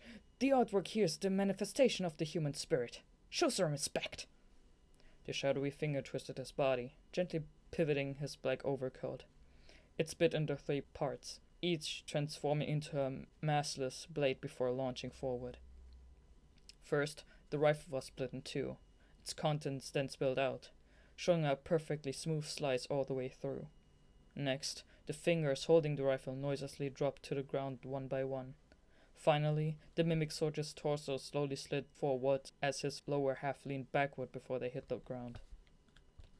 The remaining soldiers, who had fortunately been out of range of the dark blade's slaughter, simultaneously aimed their muzzles at the black overcoat and pulled the trigger. "Guns are the instruments of fools!" The shadowy figure in a black overcoat, Ryunosuke Akutagawa, took another step forward. A split second later, the 12 bullets clashed with what appeared to be silent blades of solidified darkness. Most of the bullets were reflected before even reaching Akutagawa, while the remaining ones crashed into an invisible wall, stopping mere inches away from him. Akutagawa cut through space, creating a shield. He twisted his body, and the murderous shadowy blades sprung forward as if to answer his calls. One man's face, another, his body. Even one soldier's legs were all sliced in half. Still, the blade's wild dance had not ended. They soared through the air like a violent tempest of darkness, destroying everything in its path, as if they were creatures with minds of their own. It was a skill specialized only in destruction and killing. Nothing more. Akutagawa laughed. It was as if a pitch-black demon were devouring the grey ghost. "Retreat!" The surviving mimic soldiers' faces turned sickly pale as they quickly backed away. "Come back! Fight me!" Akutagawa screamed while chasing after them. Black spears and bullets clashed violently across the battlefield. "This is nothing! This barely even counts as a trial! Show me cruelty! Show me the sort of brutality that will freeze my very soul!" The boy dressed in black screamed, an echo of supplication in his voice. Just then, a mimic personal carrier appeared before the art museum, containing new soldiers. Like a mad dog, a fiendish smirk played across Akutagawa's lips. That was when a signal flare shot into the air from the personal courier. The phosphorescence raced straight up, leaving a red trail in the sky and casting a shadow over the earth below. Immediately, the mimic soldiers ceased fire. What? Bewildered, Akutagawa surveyed the battlefield. Not a single enemy was holding up their gun. One after another, they placed their weapons on the ground. Some even had both hands already in the air. They're surrendering? Akutagawa muttered in disbelief. Impossible! With his arms raised, one soldier walked over from the other side of the group. He had handsome features, and both his clothes and hair were a sickly silver-grey hue, as if his soul had been sucked out. The man looked essentially the same as other mimic soldiers, but was disproportionately taller than the rest. And yet, his footsteps didn't make a sound. It was as if he were weightless. Decorating the breast of his military fatigues were various medals of honor in all different colors. The soldier's emotionless eyes locked on Akutagawa. Confused and at a loss, the mafia members pointed their guns at the defenseless man as he approached. So it's you. You're the black-robed skill user they say is immune to bullets, the tall man said, his lips barely moving. His voice seemed to come from nowhere in particular, like a howling wind. Who are you? The commander, Mimic's leader. The moment his words sunk in, the mafia combatants rushed over in unison before pointing their guns at him. The Mimic leader's eyes did not even waver. Their leader himself has come to surrender. An admirable attitude, but hardly believable. In fact, it disgusts me. Akutagawa's overcoat transformed into several black belts that bound the Mimic's leader's hands and feet together before dragging the man to his knees. State your name, leader of Mimic. Gide. André Gide. I came to ask you for a match. The leader's tone was calm. He didn't appear to be shaken in the least. The Mimic leader himself wishes to fight me? What an honor that would be if I actually believed you. Answering questions you haven't been asked only makes you less convincing. Akutagawa shot the man a piercing glare as he spoke. Leader of Mimic, do you know why I haven't cut your head off yet? Maybe because you were disciplined not to? Akutagawa punched Gide in the face. With both legs tied together, he was unable to dodge, and a drop of blood spilled from the corner of his mouth. The reason I haven't cut your head off yet is that I heard Mimic's leader was a skill user. Akutagawa swept the old-fashioned gun from Gide's waist, then pointed it at him. I can't gain his acceptance, no matter how many pea-shooting weaklings I kill. Show me your skill, if it's the real thing. I will give you that match you so desire. Gide just stared at Akutagawa and the gun. So this is your skill. You can control the black overcoat, he groaned, staring at the black straps around his arms and legs. An extraordinary ability, one with no openings. However, it's lacking. It's not enough to free our souls from original sin. It appears I expected a little too much from you. Akutagawa's face stiffened as hard as a diamond. His breathing halted, and something in his body snapped. He responded with the flash of his black blade, slashing toward a man who was tied up and unable to move. Without even a hint of nervousness, Gide leaned forward and tilted his head. The blade grazed the side of his face, cutting a few hairs to flutter in the wind. As Gide hurt his neck, the tip of his head skimmed the old-fashioned gun Akutagawa had just stolen. As the pistol left Akutagawa's hand, his finger accidentally pulled the trigger. One of the belts around Gide reacted by enveloping the bullet and stopping it before it could reach Akutagawa. However, this freed Gide's left hand, and he was carrying another pistol in his military uniform. He drew the gun with that hand and shot the mafioso next to him before the target even knew what was going on. The bullet struck him in the shoulder, causing the Mafia member's automatic rifle to fire 3 bullets, with one shooting right through Akutagawa's arm. The other 2 hit 2 mafiosi in the chest. The shots were fatal. What? Taken aback by being shot in the arm, Akutagawa effectively used his skill to block. He cut through space, blocking Jeet's next shot, but in return he ended up undoing the black straps restraining Jeet, thus freeing him.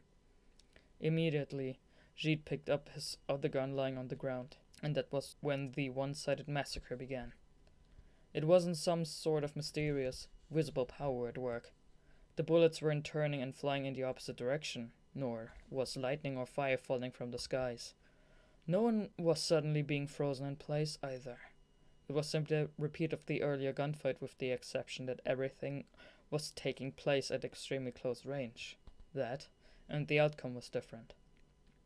Jeet rolled over the ground while shooting the pistols in both hands. Each bullet pierced straight and true into a Mafia member's vital organ. Only Akutagawa was able to defend. Or rather, he was forced to defend, would be a more accurate description. What is going on? Is this a skill? Akutagawa uttered. Gunfire illuminated Jeet's surroundings as he evaded every counterattack, be it bullets or Akutagawa's black claws. With the slightest of movements, Jeet dodged Akutagawa as if he were a mere insect. Before long, one of Jeet's bullets eventually sneaked past Akutagawa's guard and hit him in the abdomen with enough force that it bent him backward. Coughing up blood, Akutagawa fell back and immediately wrapped his black fabric around the wounds on his arm and stomach to act as makeshift tourniquets. However, the result gave him less fabric to use to attack and defend, which put him at an even bigger disadvantage. Impossible! A destructive skill that surpasses mine? I'm jealous, Mafia skill user. I might have asked the same thing. Jeet stood with both pistols drawn. If you were a little more capable, if you had more experience, then perhaps things would have been different. But right now, you're nothing more than a little black duckling.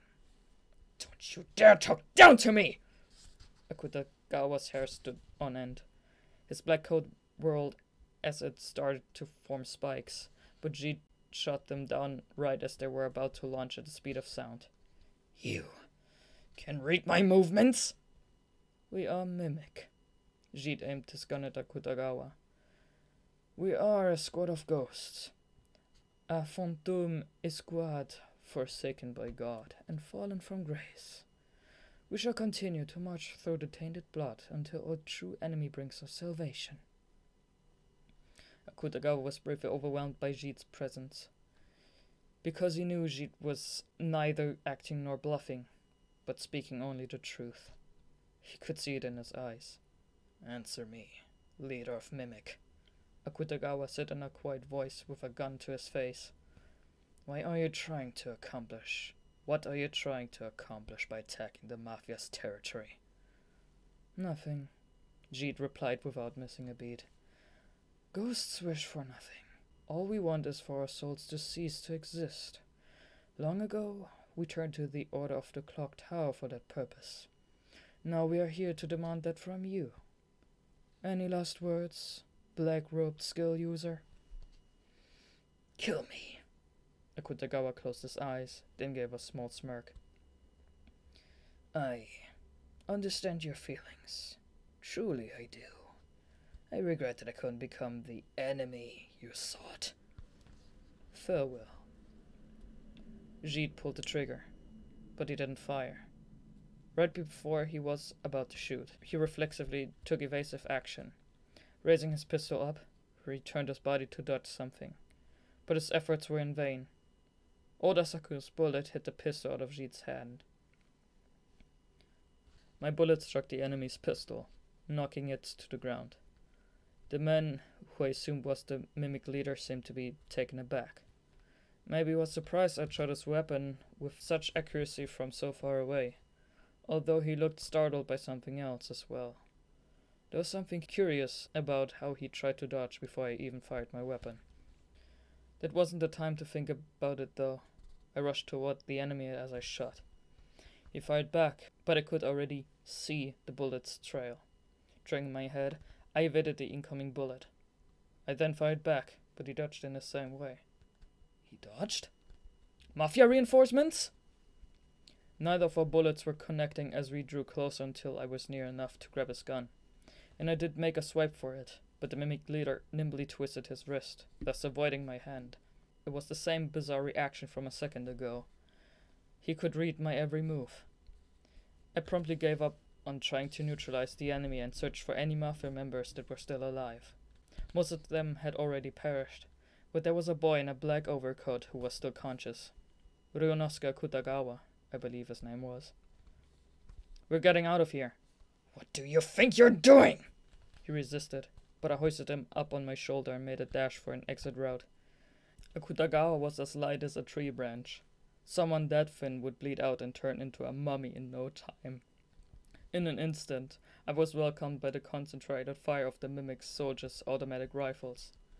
Having already seen the attack in a vision, I dived to the side, still holding Akutagawa, and avoided the line of fire.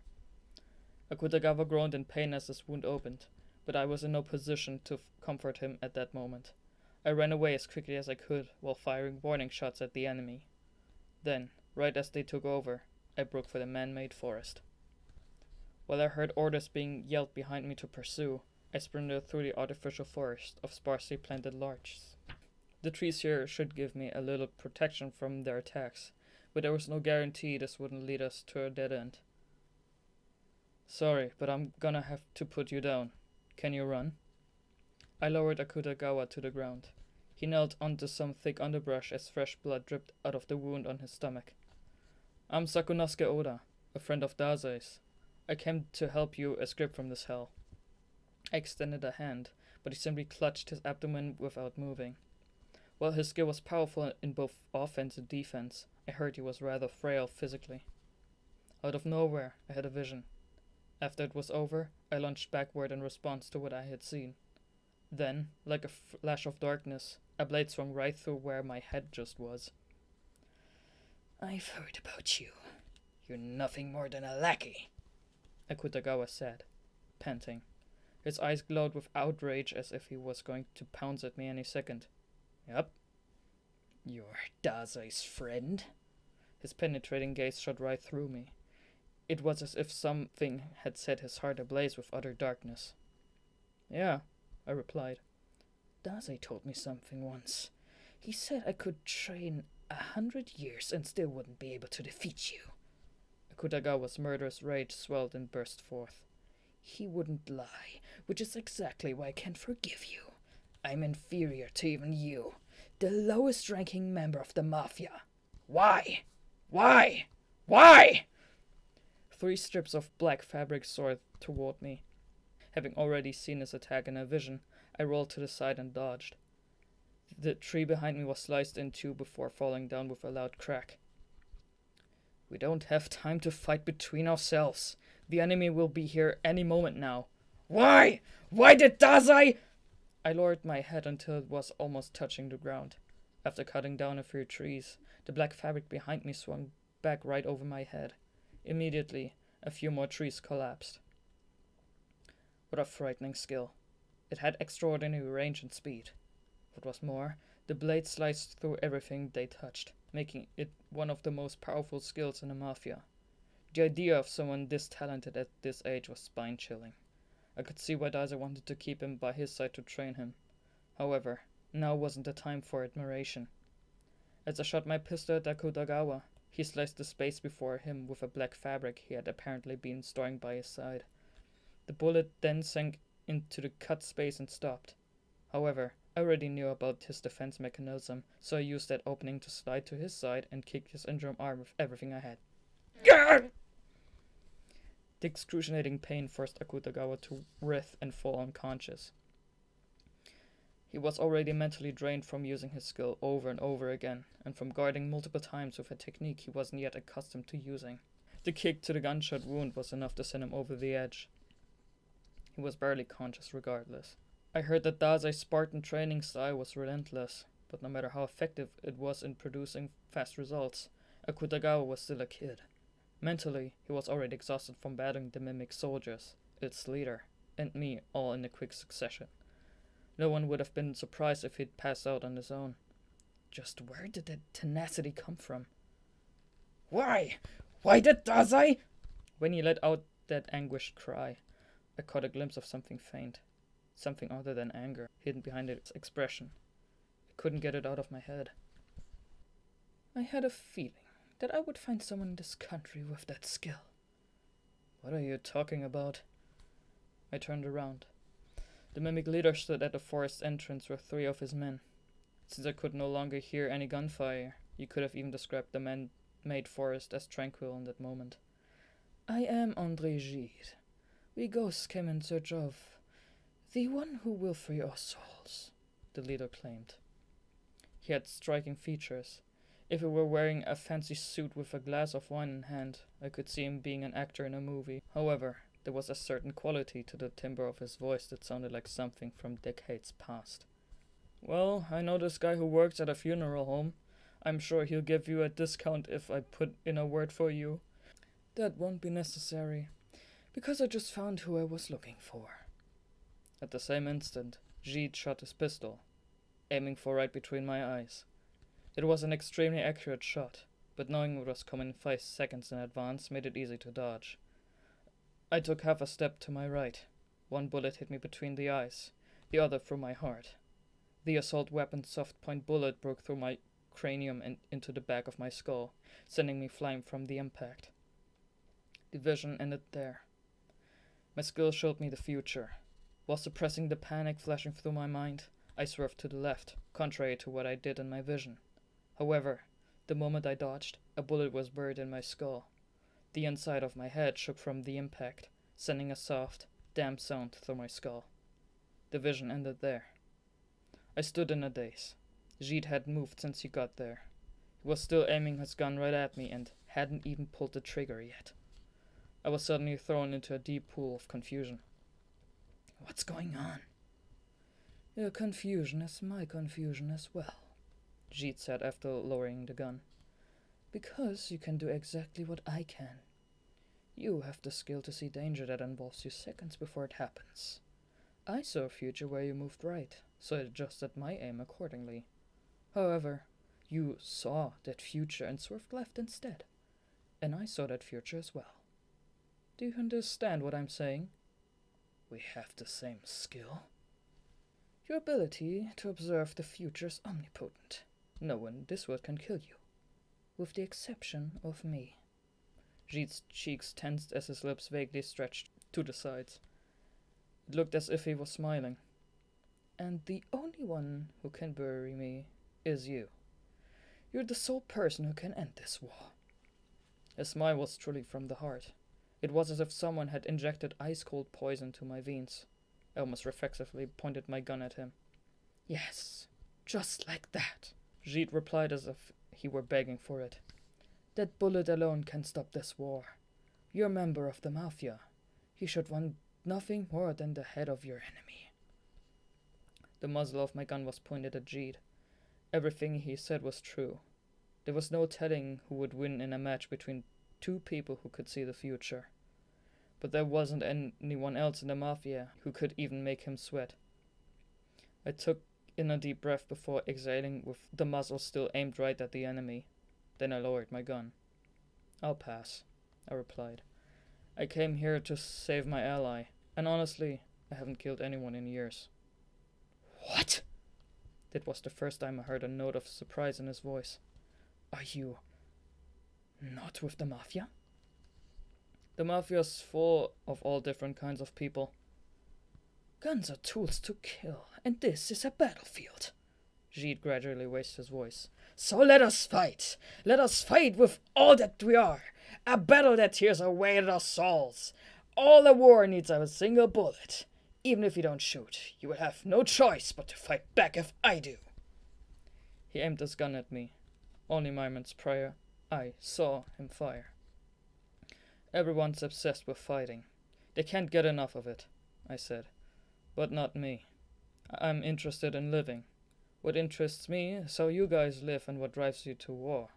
And if you die, that information will be forever lost. There is no life more important than death! Gide pulled the trigger. I had a vision. The bullet hit me as I bent backward to dodge. I ducked, yet I was still hit. I tried swerving to the side, but the bullet connected. Each condition was superimposed as it played out through my head. Foreseeing the future wouldn't help me in the least like this. I plunged forward in an attempt to decrease my area of damage. The enemy's bullets soared by, slightly grazing my temples. The mimic soldiers shot their automatic rifles in tune with their leader. However, I was able to easily foresee it. Rolling over the dirt, I avoided their bullet shower, then fired back with both of my weapons. They were mere warning shots, purposely aimed to not hit anyone. After rolling to Akutagawa's side, I got on one knee and raised my guns. You purposely missed? Jeet's expression darkened. Do you really believe this is the battle we have yearned for? What is it we've been fighting for until now? Sorry you came all the way to Japan for this, but I have my reasons for not killing anyone. Please find someone else. Why? Jeet yelled. After that battle, we searched for a place worthy of death. We wandered the world like specters. You're our only hope. Shoot! Shoot us! If you don't... His howls floated unheeded into the atmosphere. He sounded like a man deep in his grave, but also like someone who desperately wanted to live. It appeared I had no choice but to answer him. In hushed tones, I replied, "The reasons why I can't grant you a wish is that I have a dream. When I quit the Mafia and am able to do anything I want, I will sit at a desk in a room with a view of the ocean. Then you write what happens next. That's the only way to preserve its perfection." "I want to be a novelist," I continued. "I want to throw away my gun. All I want in my hands are a pen and paper. A certain man once told me that writing novels is writing people. You cannot write about someone's life after you rob them of it. That's why I will never kill again." All noises vanished in an instant. The sound of the wind, the sound of leaves rubbing together. They all disappeared, filling the world with only silence.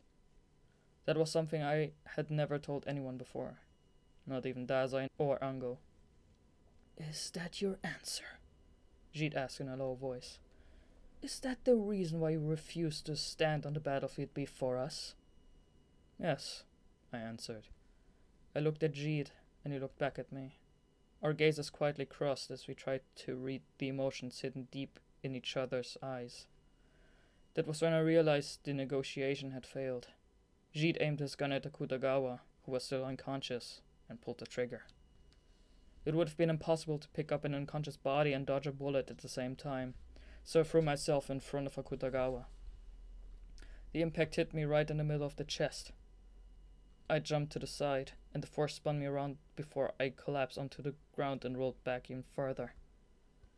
"To live? We are already dead. We are but soulless masses of flesh controlled by the spirits of the departed. We are nothing more than empty shells waiting for a skill user like you to reduce these bodies to ash with your gunfire." Each cough brought an unbearable pain in my chest.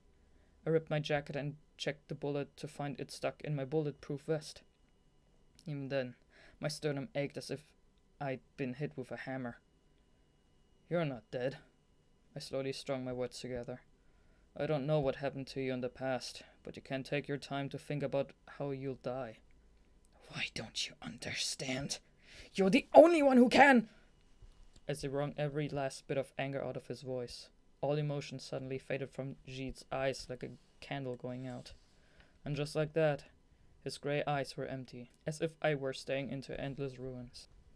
"If that is your answer, then there's nothing that can be done. You will not kill me because you do not understand my desire. Also, I will not kill you because you are the only one who can guide us into the battlefield's sacred fire." Without making a sound, the personnel carrier from earlier stopped alongside the artificial forest entrance behind Jeet. Then he and his men quietly got into the truck to the very last man. The grave tone reminded me of a funeral. As they were about to take off, Jeet looked back at me once more, then said, "I will make you understand." His expression was pale. There was a note of sorrow in his voice that sounded like something not of this world. I couldn't even tell where it was coming from. I will make you understand me. I'll show you, Jeet said while sternly pointing at his temple. What is in here? Then you will know the truth. You understand that one of us must die. He silently walked away, got in a truck, and disappeared. However, at the final moment before he left, he cast a glance at me that chilled my blood. At last, he spoke. Look forward to it. Ever since that day, mimics stopped attacking us. After getting the injured the help they needed, I talked with Dazai a little. Then I locked myself in my room and cycled through my thoughts. In that dim room, I listened only to my heartbeat as I observed the emotions bubbling up from within me like foam. I had a feeling something was going to happen, and soon. Something big. Like the violet sky before nightfall. Like faraway thunder before a downpour. I had a faint sense I was about to face something colossal. This foreboding had nothing to do with being a skill user. It was the small tinge everyone gets before something's about to happen. But realistically, there was virtually nothing I could do about it until it actually occurred and slapped me in the face. The world isn't kind.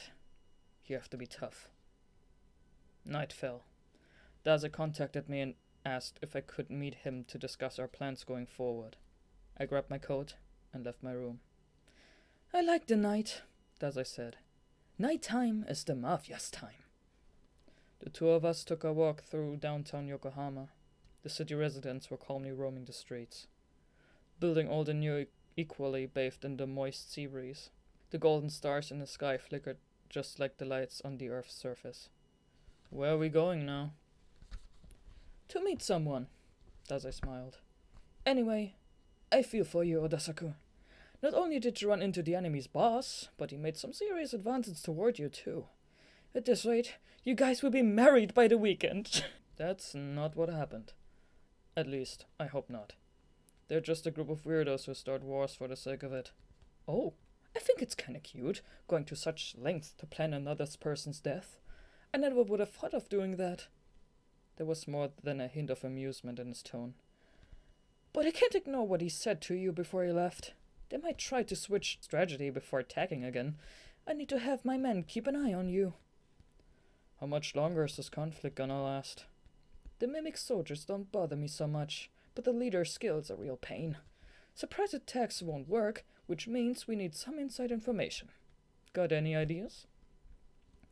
The Mafia was making every effort to get intel on Mimic, but so far it had been all for naught. Ango's the only lead I've got, I said. He was working as a double agent for the Mafia and Mimic for years. He ought to know a lot more than what he told me the other day. I agree, Dazai nodded. Is there no way to find him? There is, he plainly declared. Oh, there is? I nodded. Then I found myself surprised. Wait, there is? More precisely, there's no need to search for him. He'll be waiting for us. All right, we're here. I looked up in the direction Dazai was pointing in. Here? I asked. Where else? Dazai wryly smirked. Before me was a familiar bar with a white sign and a small light glowing in the darkness of the night. Dazai and I went down the dimly lit stairs to the basement. I could hear the faint voices of people conversing as my feet were enveloped in a white cloud of cigarette smoke. Thinking back, there was always someone there. Whenever I came by, I would always mysteriously run into a friend who would immediately greet me, if we hadn't made plans to meet or if I'd just stopped by on a whim. And that still hadn't changed. Hey, nice to see you. I've already started. In the exact same seat, ever his usual self, Ango raised his glass and greeted us. After giving the bartender the signal with my eyes, I raised a finger. Immediately, he gave me a quick glance of acknowledgement. Dazai and I then took the seats by Ango's side. You could have at least tried to get in touch with me, I said. It took me a while to throw the pursuers off my trail. Ango let out a bitter laugh. I've had a lot of difficulties that prevented me from talking, but now there are no wiretaps and nobody followed me here. I can drink to my heart's content. More importantly, how did you know I was here? I found the handkerchief at the site of the explosion. Dazai grinned fiendishly. There was a napkin from this place wrapped inside. It was completely obvious. Who would have thought spies used such dated methods, huh? Now that he mentioned it, I remembered lending Ango my handkerchief before I passed out. It must have been when he slipped the napkin in. I just thought I'd lost it. We're the only ones who would pick up on something like that, Ango said before letting out a small sigh. I thought I'd never get to drink here again. I'm lucky. I don't want to share this luck with my two friends. Well, aren't you being rather sentimental for an undercover agent? Dazai coolly replied. I looked at Ango. He didn't immediately react to what Dazai had said, but his lips seemed to faintly curl.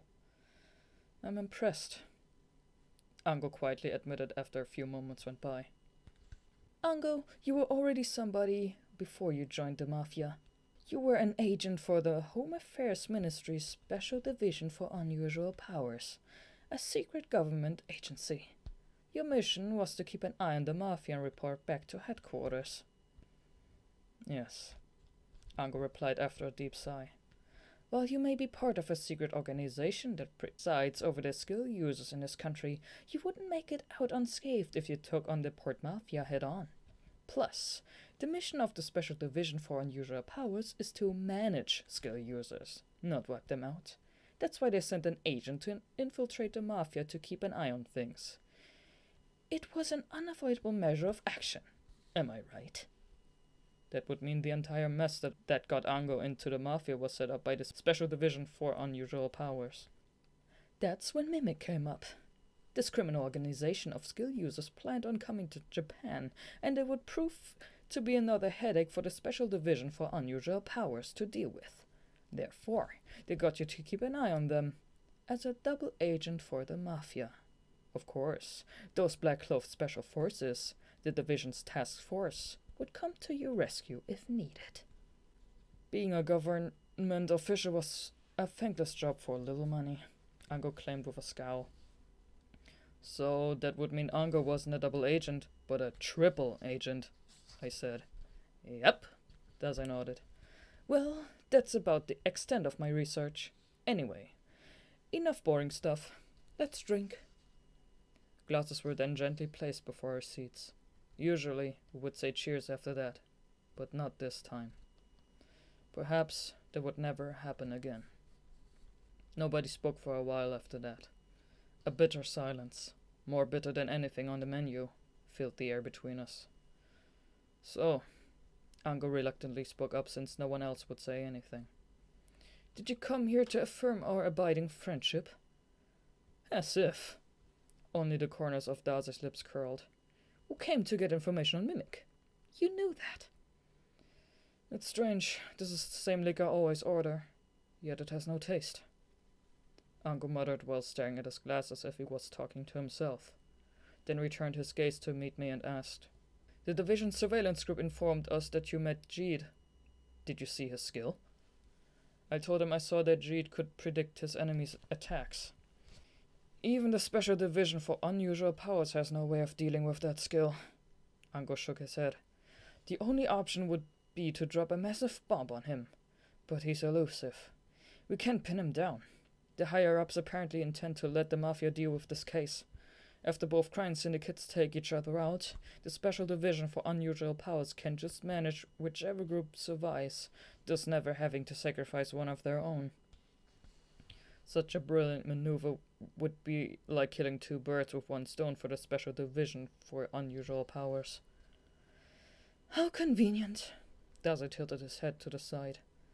But even the Mafia would have a hard time dealing with that skill. Dazai then looked at me out of the corner of his eye. With the exception of one lowest rank mafioso, of course. He's a military veteran in command of countless powerful soldiers, I mentioned as I stared at my reflection in my drink. Besides, our skills merely allow us to see a few seconds into the future. Who wins depends on whoever's more skilled in battle and with a gun. Being more skilled with a gun means being able to shoot your opponent from farther away with more accuracy. Oda-saku's marksmanship, Dazi broke into a meaningful grin. There's a lot of uncertainty. Plus, there's also the problem of a skill singularity. Skill singularity? Did anything unusual happen when you used your skill against Jeet? After thinking about it for a moment, I told him something unusual did, in fact, happen. I saw multiple futures stacked on top of one another. It's a phenomenon the government has started to research only recently. Ango's expression was stern as he spoke. They've observed that when multiple skills interact, on rare occasions, they'll careen off into a completely unexpected direction. The details are unclear, but for example, let's imagine two people are fighting, but both have the skill to always strike first. Or one has the skill to always deceive their opponents, while the other has the skill to always see the truth. What would happen? The answer is we don't know until we try. Most of the time, one skill ends up winning. However, in some rare cases, it leads to a phenomenon that isn't initiated by either party. The Special Division for Unusual Powers calls this a singularity. Maybe what I saw then was a singularity. Or was a singularity something even beyond that? I really wasn't supposed to tell you any of that, Ango mentioned. Even the fact that we met here would be a huge problem if the higher-ups in the Home Affairs Ministry ever found out. I'll need to go into hiding for the time being. Dazi looked at Ango, then beamed as he said, "Oh my! It almost sounds like you think you'll be able to leave here alive, Ango." The air froze. Ango's expression slowly faded away, but Dazi was still smiling.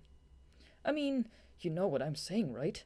An elusive secret agency of skill users shrouded in darkness. A group of mythical status that sends shivers down the spines of all criminal syndicates in the country, and one of the members from that organization is here right before my eyes. The amount of information I want out of you could create a tome thicker than the dictionary itself. Am I wrong?" I naturally asked Dazi what was on my mind. "Do you plan on turning this place into a war zone?" Ango didn't even flinch. His face was frozen into an ambiguous smirk. He stared at Dazi as if his eyes were locked in place. "It's my fault," Ango said as if he had given up. "I made a mistake. I assumed that this place was the one place we could meet that transcended status or rank. I wouldn't want to cause any trouble here. So do to me as you will. I won't resist." Ango ought to have known just how horrifying Mafia torture was. There was no hope for him to return to the Special Division for Unusual Powers alive. Even if I took Ango's side there, nothing would change. There was no way to break out of Dazai's trap around the bar's perimeter, and the orphans at the restaurant would be killed if I betrayed the Mafia. "Ango," Dazi quietly spoke up, treading his hand back and forth as if to inspect both sides. "If I make just one phone call, my men will immediately surround this place. But they still haven't made a move. Get out of here before I change my mind." Ango tried to say something, but he swallowed his words. "I'm not sad. I knew from the very beginning," Dazai said. His face was a blank mask now. It didn't matter whether you were in the Special Division for Unusual Powers. I always lose the things I don't want to lose the most. That's why I don't fear anything anymore. The moment you get your hands on something worth going after, you lose it. That's just how things are. There's nothing worth pursuing at the cost of prolonging a life of suffering." I stared at Dazai. We had known each other for a while, but this was the first time he'd ever opened up about himself. I could see a thorn the size of a harpoon wedged deeply into his life. "Dazai, Oda-saku, I'm no different. As part of an underground organization whose duties must be kept secret, as a skill user who hunts other skill users, I've been engulfed in the darkness of the government for too long. I shall never walk in the light again." Ango looked at us and continued. "If there ever comes a time when the division and the Mafia no longer exist, if we're ever freed from the confines of our work, do you think we can drink here again like this?" "Don't say any more, Ango," a voice said nearby. It was my voice. "Just don't." Ango shook his head, seemingly hurt. Then he gradually stood from his stool and slowly left the bar, his eyes downcast as if he was listening carefully to the sound of his own footsteps. I figured that was probably the last time I would ever see him. I looked to the seat he had been in to find something placed on the table next to his empty glass. After picking it up, I showed Dazai. It was the photo we'd taken in that very bar only a few days ago. All three of us were laughing and smiling. Chapter 4. People's feelings reflect the weather, but the weather doesn't reciprocate. The bright, warm sun shone down on Yokohama that day I walked through the city with a frown. I was sure I looked even grumpier than usual, since I was carrying stuff in both hands. I wasn't actually in a bad mood, though. It was merely a problem of balance because my hands were full with bags of toys and sweets. You'd need a little training to carry these with a smile. They were for the kids. I picked up some presents for them, since I was sure they were getting sick of the refugee life. In fact, they were probably bored to tears hiding in the safe house Dazai prepared for them, so I was a little worried this wouldn't be enough of a bribe to bring smiles to their face. After all, what's enough for adults is never enough for kids. A young man riding a bicycle passed while whistling. Young children ran ahead of their mother in pursuit of some great quarry that only they could see. I couldn't help but feel as though the war between two crime syndicates was taking place on the opposite side of the world. I thought about Mimic while I walked. I thought about the lonely soldiers who lived to die. Gide said he'd make me understand. Those words were a curse to drag me into battle. But at the same time, they were the heartfelt screams of a young child. The only ones who could understand him were his men or his enemy, and it looked as if he wanted me to become the latter. I didn't know whether killing each other was the right thing. At this rate, the war was going to continue until either the Mafia or Mimic was destroyed. Was there no way to end this peacefully somehow? Was there no way I could both understand them and still draw my modest boundary lines? I also had to think about the kids. I planned on quitting the Mafia once they became independent enough to live on their own without my help. I didn't know when that would be, but I knew it would come one day. The kids would grow into adults. Some might work at an office, some might become engineers, and others might even become professional baseball players. The oldest apparently dreamed of being in the Mafia like me, which was headache-inducing, but, well, I figured I'd be able to talk him out of it. Once that all happened, I could finally toss my gun aside, sit at a desk somewhere I could see the ocean, and start writing my novel. When I arrived in front of the building, I paused for a moment. The place Dazai found for the kids to stay in was an import license office affiliated with the Mafia. It was a 2-story blue building by the ocean that had been baptized with rust from top to bottom by the sea breeze. To the side of the building was a spacious shared parking lot occupied by a moss-colored bus with nothing better to do. From what I was told, Dazai rented out the entire building, so the employees that had been sent to a completely different office. He always went to extremes, but this measure was also proof that Dazai believed there was a high chance of the kids being targeted. With my hands full, I headed up the stairs while going over in my mind the list of who'd get which toy. After walking down the hallway, I opened the door to the meeting room the kids were supposedly using. Nobody was inside. The desk had been overturned. There were holes in the wall, and the floor was scuffed, apparently from having something heavy dragged across it. The scattered crayons on the floor were crushed under the large footprints. I heard a thud as something hit the floor, then realized I had dropped the bags I was carrying. I began to run, almost unconsciously. Rushing out of the meeting room, I descended the staircase in practically a single leap. Once I got out of the building, I saw the undersized moss-colored bus in the parking lot starting to drive off. As I looked at the rear window, I saw someone's hand reach out through the slightly opened curtains. The small hand banged against glass. I could also see a person's face in the back seat. It was a young boy whose eyes were swollen from being punched. The moment the boy saw me, his eyes flew open. It was the oldest kid whose dream was to join the Mafia one day. Noticing my gaze, He hurriedly pulled the curtains wide open. Behind him were the other kids. He'd opened the curtains to show them to me. The next moment, a mimic soldier on the bus grabbed him by the shoulder and viciously threw him backward. The curtains were then janked shut, and the boy disappeared behind them. I desperately sprinted after the bus so hard that my knees were almost hitting my chin. The driver apparently noticed and sped up. I rushed out toward the street, placed a hand on the guardrail, then leaped over it to run parallel with the bus. The vehicle gradually drove faster. I reflexively reached under my coat, but I'd left my guns behind that day. What kind of mafia member leaves his guns behind? The light at the intersection was about to turn red, but the bus swerved left, barely even slowing down as the surrounding cars honked their horns. I watched where the bus was headed. There was a huge curve that went under the bridge and connected to the highway. I would have no chance of catching up with the bus if it made it that far. I had to end this before then. I dashed up the nearby staircase to the pedestrian overpass in 3 jumps, then sprinted to the middle before leaping to the nearby traffic overpass. The overpass was protected with wire netting, which I grabbed onto with one hand to catch myself from falling.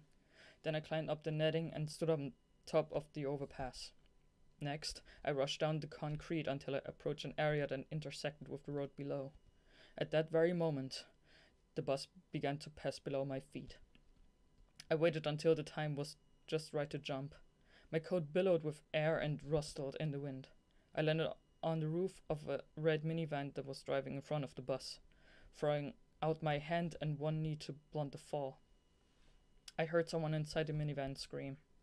When I turned around, I saw the bus and a mimic soldier in grey behind the wheel. He fastened the gaze on me with bloodshot eyes. There were at last 2 enemies on that bus. They were military, and almost certainly armed.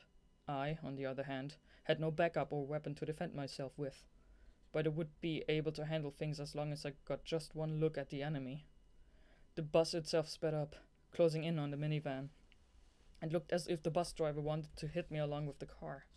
In this kind of situation, I'd normally want to cower and run the other way. That is, if I hadn't seen the kid's swollen face moments prior.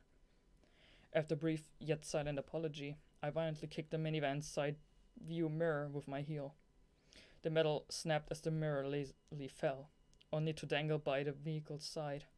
Right as I reached out and tore it off, the bus rammed the red minivan. I desperately latched on as the car drastically swerved to the side, and then threw the side view mirror in my hand directly at the mimic soldier driving the bus. The oversized red paint mirror shattered the front window and smashed straight into the driver's face before he could draw his gun. Immediately, he slammed the brakes as he began to lose consciousness. Like an intoxicated rhinoceros, the bus swerved back and forth before eventually coming to a stop. Meanwhile, the minivan I was standing on also came to a halt, as if it had drawn its last breath. I jumped off the roof. When I faced the bus, I got a terrible feeling, as if someone had just put my heart in a vise. Alarm bells relentlessly pounded in my head. My vision flashed red and white. Before I'd even realized it, I was already sprinting. I will make you understand me. The driver was holding some kind of signal transmitter. I already knew what that meant. My body, however, hadn't caught up yet. A single moment that felt like an entirety passed by. The mimic soldier pressed the switch on the transmitter. And just like that, the bus instantly exploded. My body was blasted back by a wall of air. I lost consciousness as I flew through the sky, but my back crashed into a nearby car, jolting me awake. I looked at the bus. Pillars of fire rose out of each window as it flew in the air almost as high as the eye could see. After briefly spinning through the air, it quickly fell onto the side of the road. A moment went by before shards of glass rained from above. I tried to rush over. I tried to sprint to the bus even if it would only get me there a second faster. But in reality, all I did was fall face first and writhe pathetically on the hard asphalt. The bus went up in flames. It lay on its side, bent in the middle. I tasted blood in the back of my throat. There was a deafening ringing in my ears, and I could barely hear a thing. Like, he treats us all like kids, but we're all adults here, you know. My throat hurt. I couldn't breathe. I could hear someone scream from afar. I realized, because my throat was in so much pain, that the one screaming was me.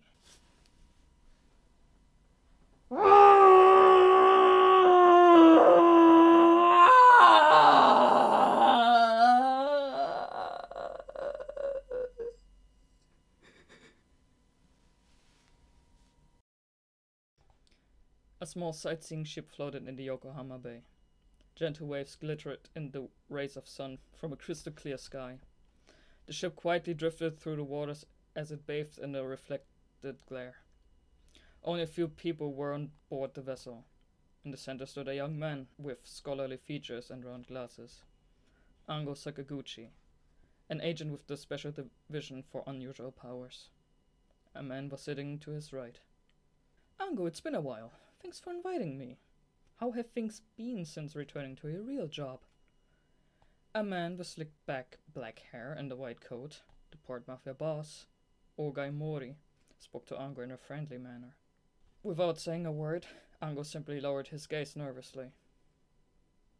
I would appreciate it if you didn't pick on my youngster here, Mafia leader. Sitting on Ango's other side was a tall, middle-aged man with white hair who towered over the rest of the people on the boat. He was Chief Taneda, the Commander-in-Chief of the Home Affairs Ministry's Special Division for Unusual Powers. Behind the Mafia boss and the division chief respectively were men in black suits standing guard and the Special Forces in black. However, not a single soul was armed. His expression strained with tension. Ango said, "Thank you for coming today. Once again, this is an unofficial meeting. All audio and visual recordings of physical intervention by any other than those present will be treated as acts of treachery, and the meeting will be immediately terminated." Ango glanced at the bay as he spoke. Men from each organization secretly, or perhaps openly, waited on land off in the distance. In the unlikely case that one party decided to betray and kill the other during the meeting, the injured party subordinates on the coast would immediately annihilate the enemy. This meeting was created in a state of delicate balance, with each party holding a knife on the other's throat. My little Elise has been nagging me to buy her ice cream on the way home. Do you know of any good places, Chief Taneda? Well, isn't that sweet? Chief Taneda laughed while cooling himself off with the fan in his hand. Maybe I should pick something up for the bureaucrats waiting for my report back at the Home Affairs Ministry too. They'd love to have your head, I'll tell ya. Two Mafia subordinates waiting behind their boss started to shake with rage. However, the boss simply smirked with an air of indifference. Feigning concern for the higher-ups at the Home Affairs Ministry to boost your reputation. Government officials always seem to have something to worry about, don't they, Chief Taneda? Oh, it's a trifling concern that when compared with someone who has to hide in the sewers in fear of getting squashed by the government. The two men spoke and looked as if they were playing shogi under the eaves of a house together. But the designating mediator, Ango, who was standing in the middle, couldn't stop himself from breaking into a cold sweat. If the two men before him seriously went at it, then Yokohama would become a city of corpses before 3 days had passed. Now, let's talk business, said Ango. Even the division's elite needed to exercise utmost caution when interrupting these two. Mr. Taneda of the Special Division for Unusual Powers has two requests for Mr. Ogai of the Port Mafia. First, you are to neither concern yourself with nor inflict harm on me, Ango. Next, you are to wipe out the European crime syndicate, Mimic, that illegally entered Japan. Do you accept? I have no problems with the first condition. Personally, I'm actually extremely grateful to you, Ango.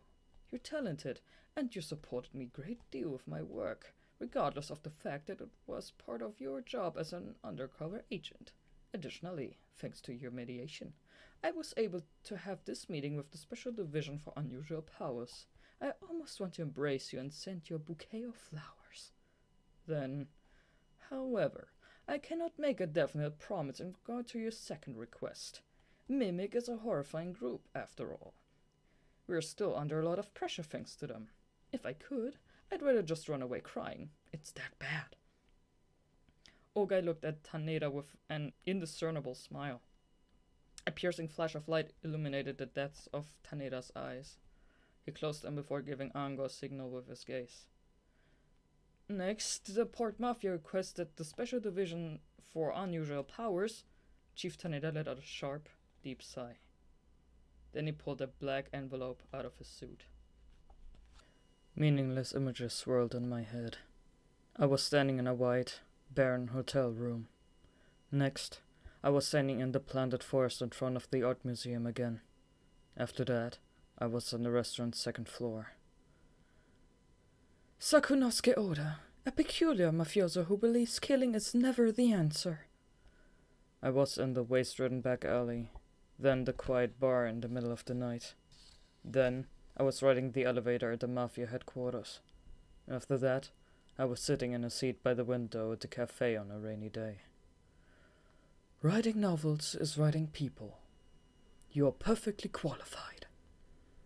I wondered if that man with the mustache was serious about what he said, or was he just trying to make me feel better? Did I really deserve to write about people? Even if what he'd said had been true, it was all in the past. I no longer had that right.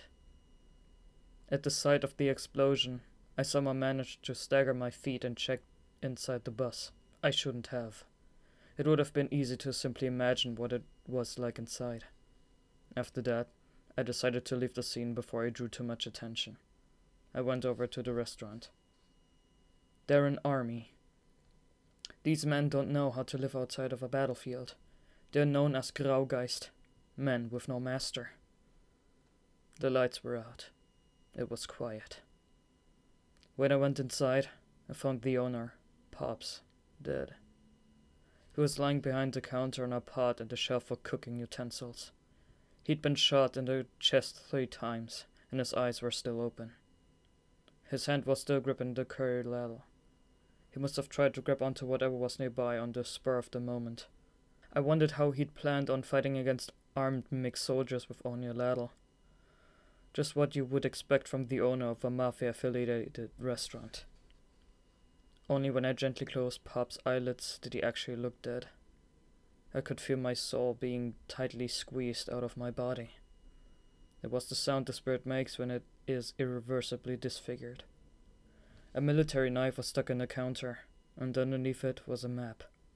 After pulling out the knife, I looked at the map. It contained a drawing of some mountainous terrain not too far away. There was a red X on some old private property in the mountains with the words Ghost Graveyard scribbled next to it. I was sure it was a message from Mimic, from Jeed. I folded the map and tucked it away in my pocket. Then I headed up to the second floor and went into the hidden room that Pops had ready for me. An array of weapons for emergency use were stashed away in there. I took off my clothes and put on a light bulletproof vest. Next, I slipped on a shirt, then slid my arms through the shoulder holster and buttoned it in the back. I checked both pistols. Once I'd finished looking them over, I whipped off the dust from one gun, oiled it, and assembled everything. I made sure the sight wasn't off. Then I took out the bullet and pulled the trigger, checking how it felt. After that, I loaded the magazine before inserting it back into the gun. I pulled the slide, sending the first bullet to the chamber. When that was done, I checked the other gun the same way before sticking them in the holsters on each side of my body. Every precise movement I made was like a prayer.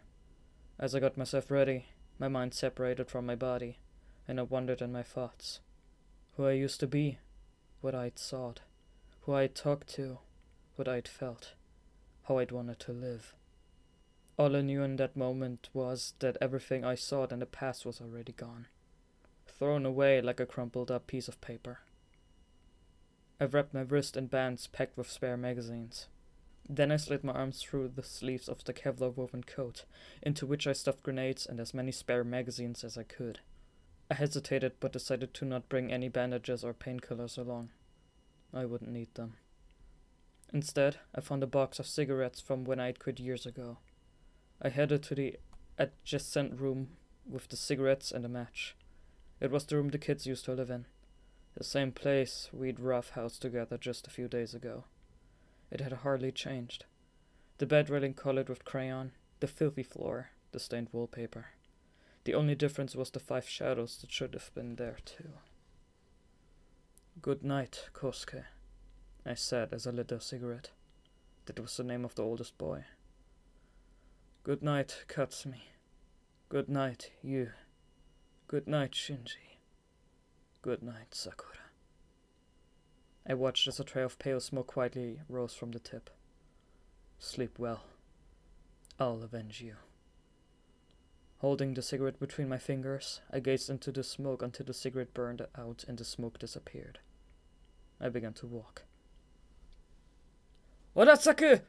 I was stopped by a familiar voice the moment I left the restaurant. "Dazai, what's wrong?" "Odasaku, I know what you're thinking, but don't. Doing that isn't going to..." "Isn't going to bring the kids back?" I asked. Lost for words, Dazai fell silent. Then he said, "Judging by the scale of past skirmishes, I have a good idea of how many mimic soldiers are left. There's a little over 20 of them, and they're resting up for a battle as we speak. They've most likely set up a base in the Western Mountain District. I'm gonna go look into it and..." "I already know where they are. They left me an invitation." I handed Dazai the map with the inscription "Ghost Graveyard" that I'd found earlier. He furrowed his brows when he looked at it. "They're gathering their troops all in one spot. I'm not sure the Mafia can defeat them even if we mobilize all our men." "That won't be necessary." "Odasaku, listen. The boss had a secret meeting a few hours ago. He met with the Special Division for Unusual Powers, and Ango was the mediator.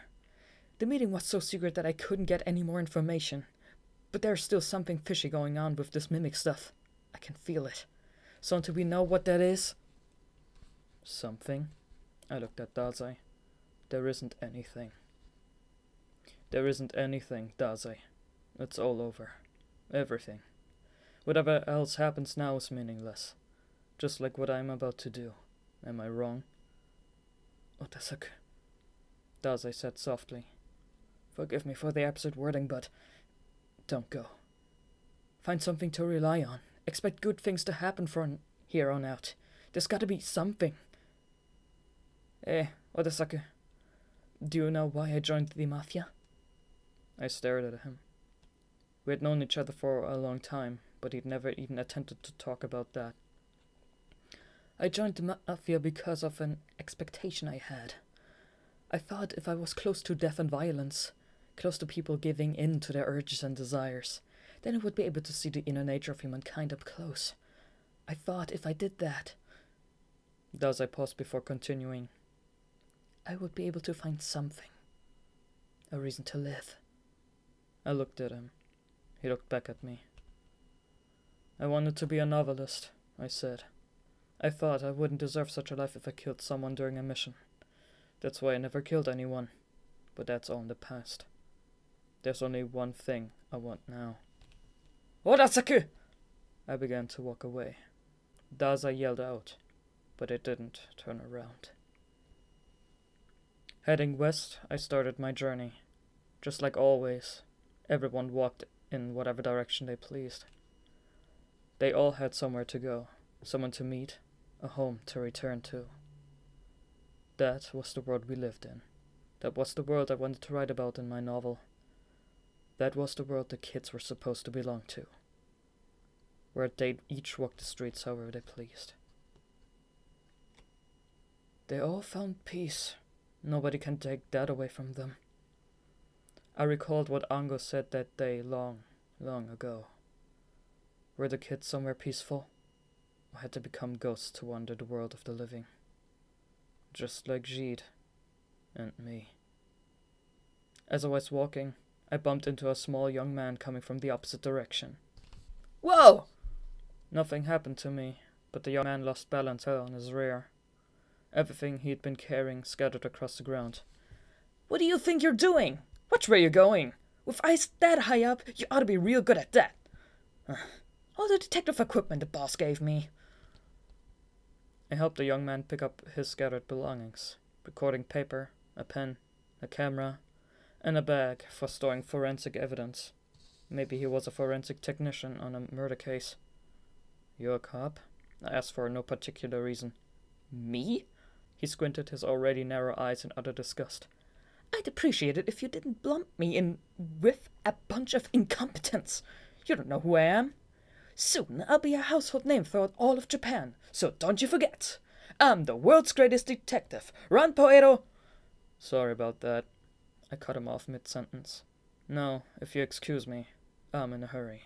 "Hey, you'd be a real fool to throw away your chance to talk to this amazing detective. In fact, you won't be able to resist once you see my skills in action. Allow me to show you so I can rid you of any doubts. Let's see. The reason you're in a hurry is..." The cheerful, haughty young man cackled, then stared at me. "You..." His eyes suddenly narrowed, and the air around him instantly chilled. The depth of his almond eyes harbored an inhuman glow. "You..." Unlike just a moment ago, the young man spoke in a whisper. "I'm telling you this for your own good. You must not go to your destination. Reconsider." "Why?" "Because if you go, you're gonna die." I lit another cigarette, then turned my back to him. Heading west, I marched on once more.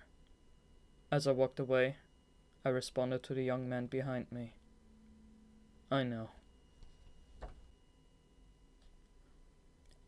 After heading down the forest road flourishing with oak trees, I saw a Western-style building.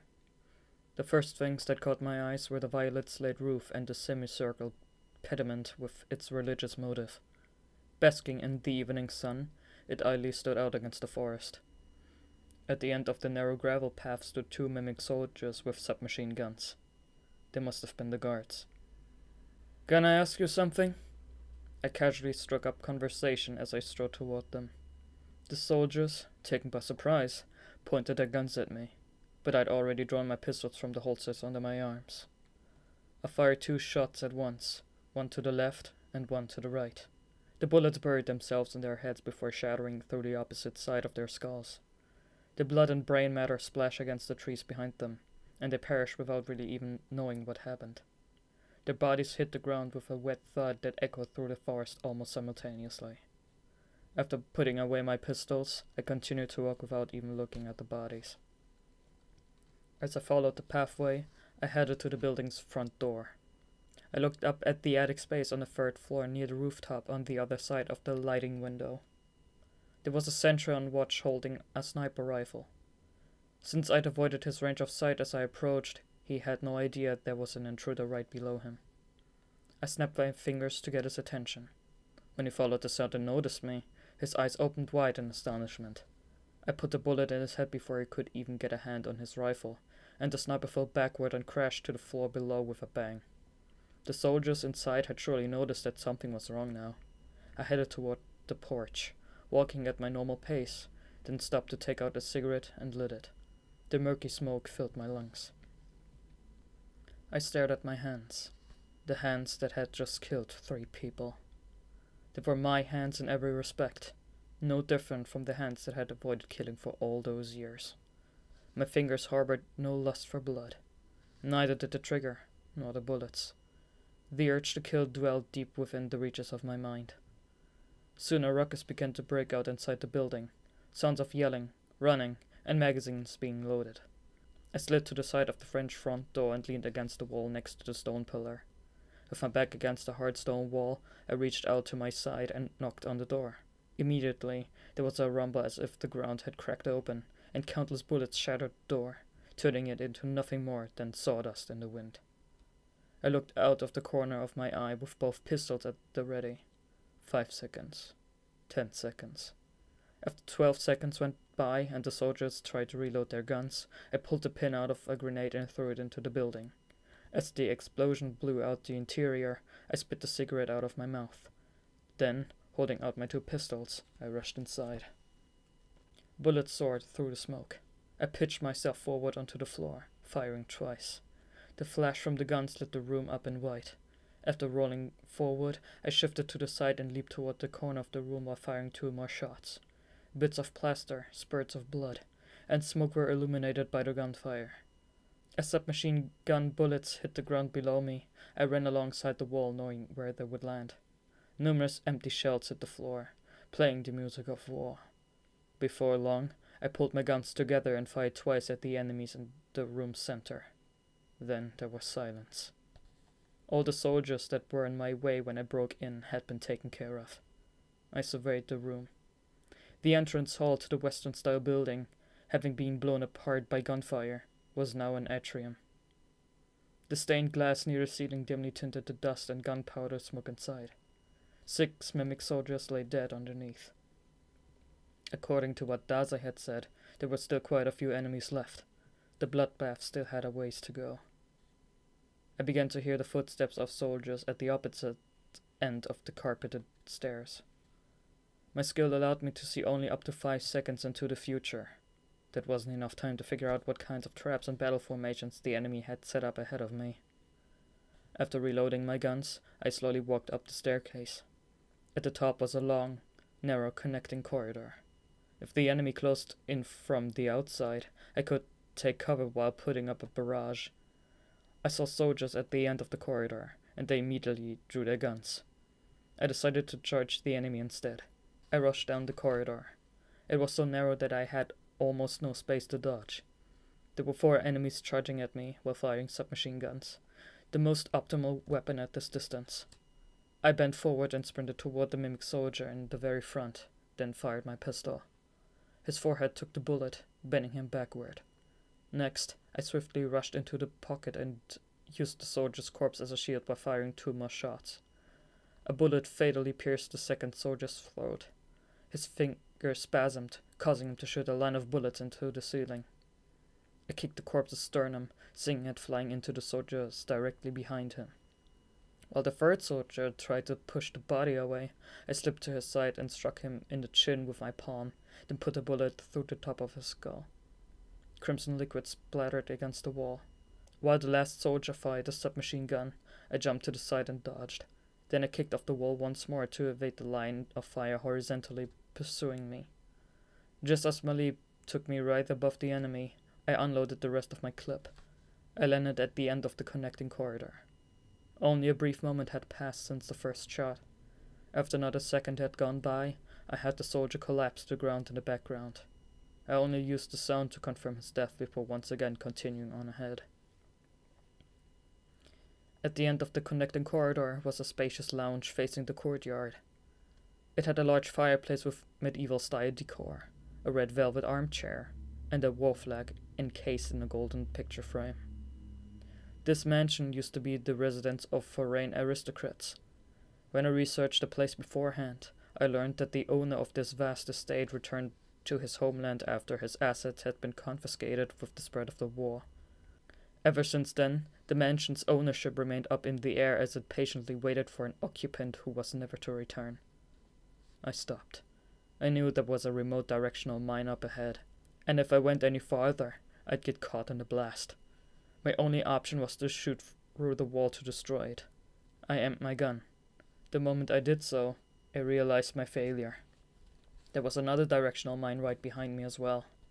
Whoever was watching this place from afar must have decided that they'd blow up the mine behind me the moment I noticed the one in my front. My skill allowed me to see the future, but when things happened because I changed my course of action, I only started seeing the future from the moment I made the change. Therefore, if there was a trap that would be triggered 1 second after I aimed my gun at the mine ahead, then it would only be able to see that future 1 second before it was triggered. This was one of those cases. I lunged forward, and immediately the high-performance explosives behind me detonated. Shrapnel and the expanding fireball tore through my coat. When the blast slammed me against the floor, I immediately covered my head and stayed low. In a flash, the directional mine ahead blasted down the door, and the impact battered my body. It was a surprise attack that used my skill against me, coupled with a pincer attack from directional mines on both sides. This enemy knew the ins and outs of my precognition, both the capabilities and weaknesses alike. I had a vision. Soldiers came in droves, rappelling through the large windows lined up on my left side. However, I was still crawling on the ground, in no position to fight back. I had only around 4 seconds before they'd arrive. It was sink or swim. I took my chances and fought to pick up my pistols. I felt a dull pain in my right side. One of the pellets from the explosion had buried itself in my flesh near my hip bone, which wasn't protected by my bulletproof vest. Blood stained my shirt. I saw ropes dangle from outside the window, followed by descending soldiers' shoes. I picked up my guns with a groan. Each window was smashed through as 8 soldiers came swinging into the building. There was no time to take cover. As the glass shattered in the air, I felt as if I could see the spark of each fragment. First, I shot 1 bullet out of each gun, piercing the first 2 soldiers in the throat and head, respectively. Thereupon, the other soldiers landed inside. My coat fluttered in the air as I flipped over and lowered my posture before shooting 2 more bullets, finishing off the 2 closest soldiers. The remaining enemies aimed their guns at me. The fragments of glass finally hit the ground, creating countless bouncing gems of light. Then the gunfight commenced, a shootout close enough to hold a boxing match. Gunfire filled the room, and my surroundings flashed bright white. Granular apostles of death soared through the sparkling world. I could see it. Leaning forward almost perpendicular to the ground, I avoided the close-range gunfire. Then I crossed my arms and fired 2 shots. I bent backward until my chest was facing the ceiling and shot 2 shots at the enemies on both sides. An impact to the chest sent me flying backward. A bullet hit my bulletproof vest, knocking the wind out of me as if I'd been hit with a cannonball. My bullets missed one of the soldiers. I caught my fall by placing a hand on the glass-covered floor. Then I swiftly swept the enemy's legs as he tried to fire his submachine gun. Despite being mid-fall, the soldier reached out and grabbed my coat collar. He was planning on dragging me down to the ground with him. This one moved nothing like the other soldiers. When I caught a glimpse of the badge on the lapel of his military fatigues, I realized he was most likely Mimic's deputy commander, Jeet's right-hand man and chief of staff. I tried to aim the pistol in my left hand at his throat, but he quickly knocked it away with the tip of his submachine gun. We tangled, then rolled on the ground. I threw my left palm at his chin in an attempt to give him a concussion, but he evaded, then immediately grabbed my sleeve and twisted it behind my back, apparently going in for a joint lock. My shoulder made a dull sound. If he kept that up, I was sure my shoulder would be irreversibly damaged. However, it's a bad idea to attempt close combat against someone with the ability to see the future. I'd wanted him to do this from the start. Gripping my pistol with my free hand, I bent forward and unloaded the clip into the floor. The empty shells bounced off the ground with noises like small bells. The deputy commander's grip weakened, and he collapsed to the ground, a slug now buried in his throat. One of the bullets I'd just shot into the floor had ricocheted and pierced his neck. Gritting my teeth from the excruciating pain in my chest, I checked over my bulletproof vest. I'd been hit in the torso 3 times, each shot stopped by the Kevlar. After removing the vest, I tossed it to the ground. I'd most likely fractured a rib. I turned around to find the deputy commander still conscious, but the wound was fatal. It'd be about another 10 minutes before he died. "Want me to finish you off?" I asked while aiming my pistol at his head. "Yes, please," he replied in a feeble voice. His throat must have been full of blood. "Any last words?" "Thank you for fighting me." The deputy commander closed his eyes. The gunshot wound must have hurt, and yet he was faintly smiling. "The commandant is up ahead. Please save him too, from this hell." I pulled the trigger. His skull burst, spewing blood and brain matter onto the floor. The deputy commander briefly twitched before going limp. I stood up and reloaded my guns. Then I began to walk. Yeah, I know. Dazai strode confidently through the Mafia's high-rise headquarters downtown at a quick clip, his heels practically scraping off the carpet underfoot. He got to the glass-paneled elevator alone, pressed the button to the top floor, then closed his eyes.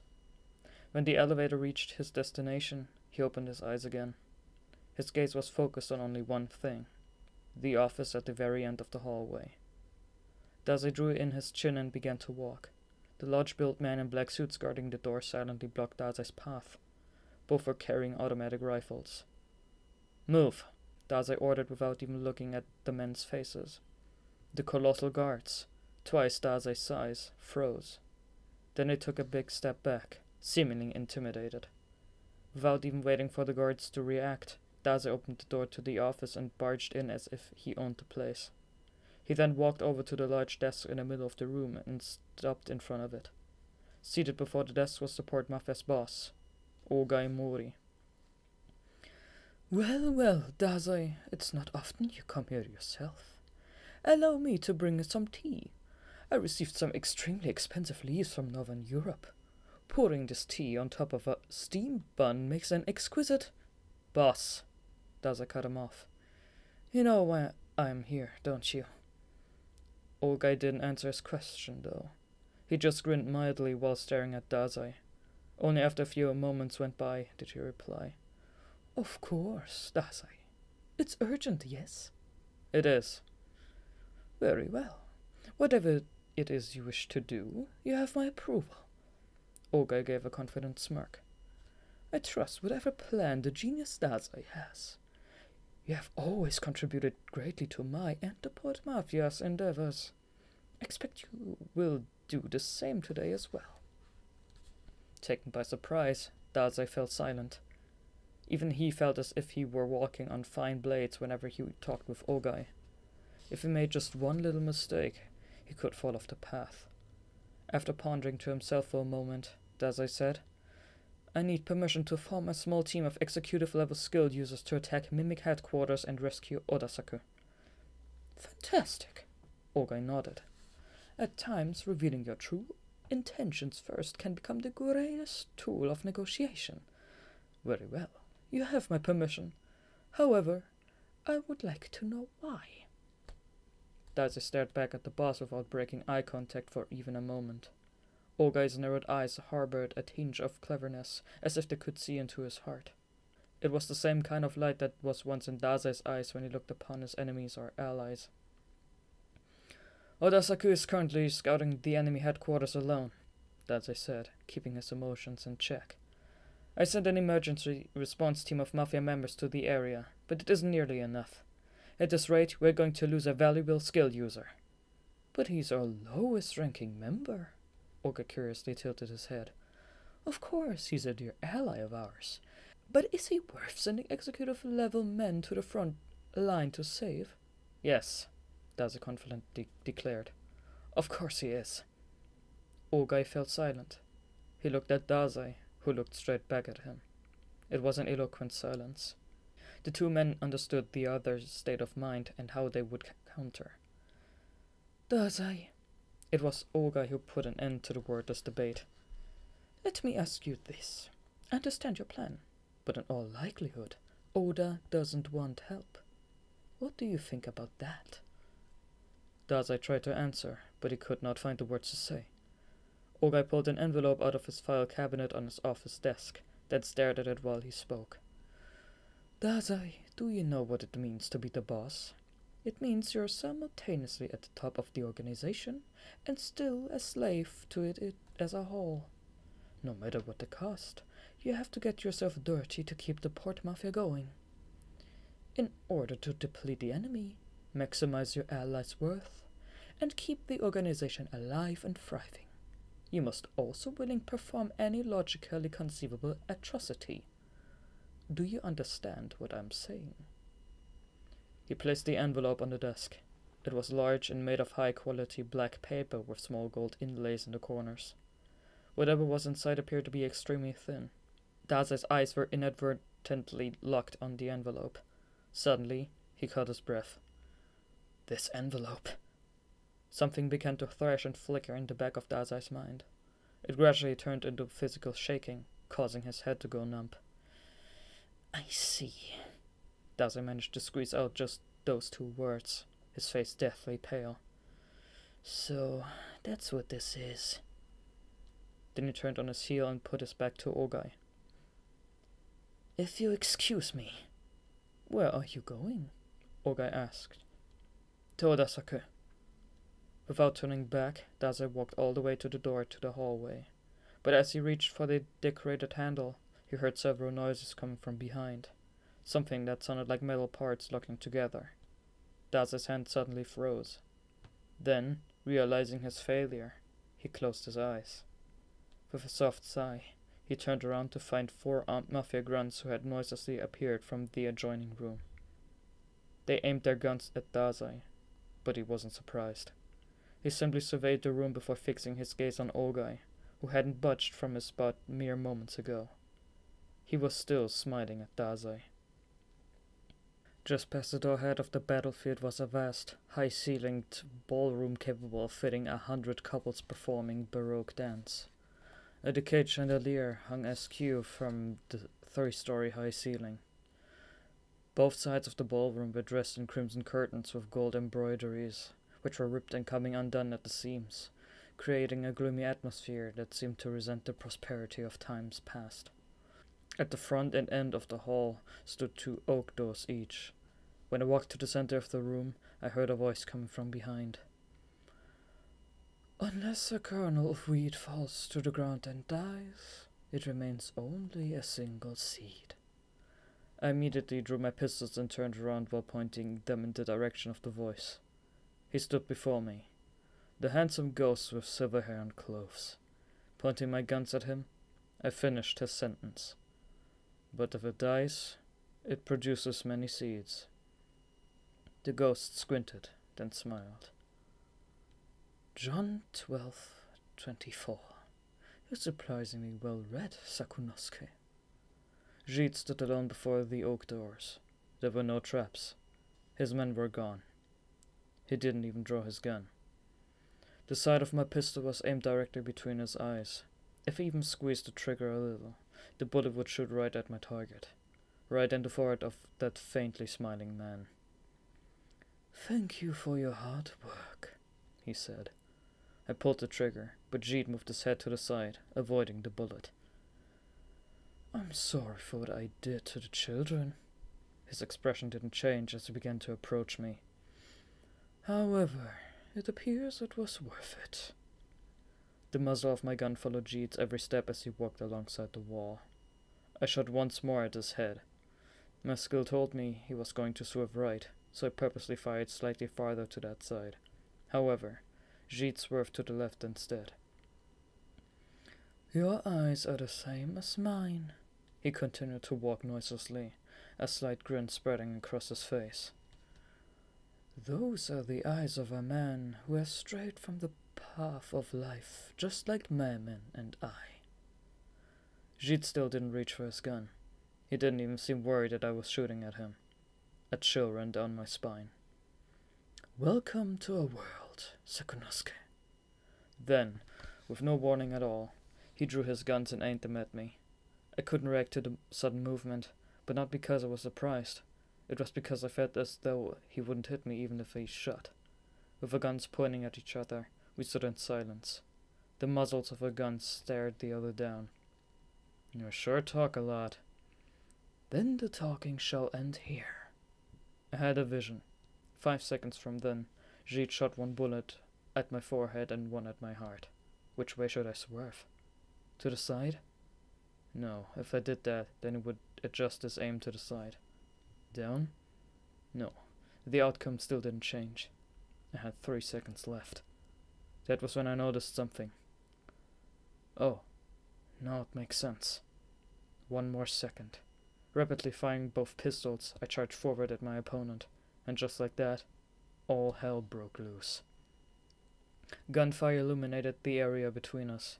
As we rushed toward each other, we continued to fire. A few bullets grazed my earlobe and shredded the hem of my coat. Using the back of my hands, I pushed his gun to the side. Jit then brought his arm back to the middle as if he were forming a circle. The Graugeist spit fire toward my chest. We were so close that I could grab his nose. When he shot his guns from each side of my face in a parallel fashion, there was no way for me to dodge both bullets at once. I made a split-second decision to turn my face to the left, avoiding the bullet on the right while using my pistol grip to block the other. A bolt of lightning shot down my arm through my palm, knocking the gun in my left hand away. On the other side of the gun, I saw Jeet's lips tightly curl upward. He had 2 guns where I now only had 1. I was clearly at a disadvantage. Depending on where my remaining gun's aiming, that is. The gun in my right hand, the pistol I was still holding, was already pointed right at him. I pulled the trigger. Jeet desperately tried to move out of the way, but we were too close. The bullet hit his left arm, spewing fresh blood behind him. Gah! The gunshot caused him to slowly drop the pistol in that hand. Kicking off the ground, he leaped backward. How does it feel being unable to predict the future? I asked while aiming the gun in my right hand. It is hard to believe that something so pleasant exists in this world, Jeet responded. Regardless of the future seen and the action taken based on said future, the opponent would override it and adjust their action. There was only one simple, yet extreme way to solve this problem. Just don't rely on your skill. With only 1 pistol each, Jeet and I faced off. Showing his teeth in a wide half-moon smile, he laughed. The expression on my face was probably no different. Dazai calmly stared at the guns pointed in his direction. You still haven't had any tea, Dazai, Ogai said. Come, have a seat. Dazai didn't even budge. A guard in a black suit slipped to his side, then pointed the automatic rifle's muzzle right at his head. What is Saku's waiting for me? Sit. Dazai glanced at the muzzle and returned to the middle of the room. Then he stood before Ogai and quietly stated, I couldn't stop thinking about it. I wondered who was orchestrating the conflict between the Mafia, Mimic, and the Special Forces, but arrived at the conclusion the moment I realized Anga was from the Special Division for Unusual Powers. They're the ones behind this. In the government's eyes, the Mafia and Mimic are just 2 bothersome crime syndicates. Having these 2 groups take each other out would be the perfect scenario for the division, which is why they orchestrated it all. But I was wrong. Dazai briefly paused, then looked at Ogai. The one who painted this picture was you. You wanted to use the threat that the Mimic posed to help during your negotiations with the division. Then you used Ango as a pawn for that scheme. Dazai halfway closed his eyes. Boss, the reason you sent Ango to infiltrate Mimic wasn't to get information on Mimic. You knew Ango was from the division from the very beginning. Am I right? Ogai neither confirmed nor denied the statement. Oh, he simply said in admiration. Various nuances of the truth change when you think about it that way. Ango would give inside information on Mimic to the Mafia while also conveying information to the Special Division for Unusual Powers. Mimic is a group of ghosts in search of a battlefield. There is no way to negotiate or compromise with them. They pose far more danger than the Mafia, and if something isn't done, they'll clash with government agencies before long. That's what the division thought, at least. So they came up with a plan to get Mimic to attack the Port Mafia. Anga was used to leak intel to Mimic and manipulate the situation. If Mimic took the bait, then the Mafia would have no choice but to fight back. The division believed that and gave Ango the mission, just like he wanted. You give me far too much credit, Ogai smirked. The government agencies are like wolves before sheep compared with the Mafia. They cannot be manipulated that easily. That's why you went through the trouble of creating such an elaborate scheme. That's how much value that envelope has. Dazai pointed at the high-end black envelope in Ogai's hand. You're right, the division is like wolf before sheep. No matter how much power the Port Mafia has, it lives in fear of angering the division and getting snuffed out. That's why you offered to destroy Mimic in return for that document. Ogai's smile deepened. Dazai approached him, then pulled a certificate out of the black envelope. It was elegantly written with the government seal stamped on it. This certification permits activities as a skilled user organization. A skilled business permit. Gunpowder exploded and shells flew to the ground as the deafening roars of artillery fire filled the expansive hall. Jeet's gun was pointed right at me, so I knocked it away with my elbow. A bullet soared right by my face, brushing against my ear. I swung my arm in the air and aimed my pistol at Jeet's forehead. He swung his arm up from below, grabbing my elbow. Then he jerked my arm to the side, causing me to shoot and shatter the chandelier. Elbow and wrist against wrist and muzzle. We knocked the other's gun slide out of line, making each other barely miss with our shots. Bullets flew past our ears and chins. Countless gunfire created a wall of light between us as we stood close enough for hand-to-hand combat. We pulled the triggers on our guns simultaneously, only to find nothing was firing. Both of us were out of ammo. With our right arms still locked in place, we began reloading our guns. An empty magazine hit the floor. While Jeet grabbed another magazine at his waist, I slid one of mine out from my wristband. He began to slide his backup magazine into the gun, but I knocked his right arm to stop him. Then I threw a left hook with a magazine still in my hand. The middle tore his skin, creating a red line across his cheek. Despite being knocked off balance, Jeet finished reloading his gun. I slid behind with my back pressed up against him, then threw an elbow while preventing him from firing. He dropped to his knees to evade. By the time I completed the elbow strike, I had already reloaded my gun. We aimed our weapons at each other at the same time, grabbing the other's right wrist with our left hands. The two of us froze in a strange position. My muzzle was before his eyes and his before mine. I was holding his gun with my left hand, but Jeet was holding mine with his left hand as well. A muzzle in my left eye and a tenacious grey gaze in my right. Sakunosuke, you are incredible. Why did it take you so long to appear before me? Sorry about that. I'll make sure to give you all the time you need today. If I tried to break my wrists free from his grip, he would use that opening to shoot. But the same went for him. An odd balance of power kept us calm, allowing us to converse. Why did you stop killing, Sakunosuke? Why do you search for a battlefield, Jeet? I suddenly heard footsteps. It was the sound of many people running our way. Your men? Your colleagues? The footsteps were coming from both sides of the ballroom. It sounded to be around 10 people. If those were mimic soldiers, I wasn't gonna be able to take Jeet and them out on at the same time. I'd have to end Jeet the moment they came bursting in, then dispose of them. The footsteps gradually got closer until the oak doors were kicked wide open. That moment, I broke free from Jeet's grip. A gunshot echoed by my ears as gunpowder burned hair on my cheek. However, the bullet didn't hit me. Jeet evaded my bullet with the same movement. Our arms locked like hooks. Thanks to my skill, I already knew who was coming. At the door ahead were armed mafia members, while mimic soldiers were at the back door. They stormed into the room at almost the same time. As Jeet and I bent at the elbows while locking arms, I shot the mimic soldiers behind him. Pelted with bullets, they flew back. I was sure the mafia men behind me were being shot in the same manner. I knew what Jeet was thinking. He wanted to take out the intruders before anything else, as did I. He grabbed my lapel and pulled me, but I returned the favor.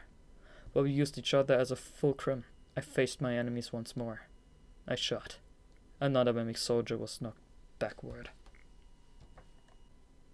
This was a ballroom. We stood in the center while empty shells hit the ground like surrounding applause. Using each other as a point of support, we continued to shoot our enemies. Leaning against each other's backs, we shot them. A close fluttered in the air as we spun, swapping positions. Using the other's shoulder to rest our weapons, we shot more of them. Fresh blood from the soldiers painted the walls. Our shoulders intersected as we spun, shooting each other's allies. The flames from the gunpowder and shells glittered around us. Both Jeet and I approached our limits as blood gushed from our gunshot wounds. My face turned pale and my vision blurry. Only my focus was sharp. We danced together around the edge of death, a place not of this world. My skill automatically showed me the future, carving Jeet's next words into the back of my mind. What do you think, Sakunosuke? About what? I replied before he even asked. But in reality, we didn't say a word, because Jeet heard my answer in a vision and replied before I could even get a word out. This is the world I searched for. I lived for this moment. We didn't actually speak because our skills were predicting what the other would say, and we would think how we would reply. The moment we came up with an answer, the other would foresee it in a vision and then come up with his own reply. What are you after? Why did you quit killing? It was a brief moment of eternity, a short passage of time that hardly existed. Our visions and reality meshed, creating a world that transcended our world, making it impossible to know how much was real and how much was our skill. It was a world only we could exist in. It was a world we could find only through killing each other. I wanted to be a novelist. Someone once told me I should. A novelist. Jeet smiled inside our still world. I'm sure you could have done it. Yeah. Maybe there existed a world where that was possible.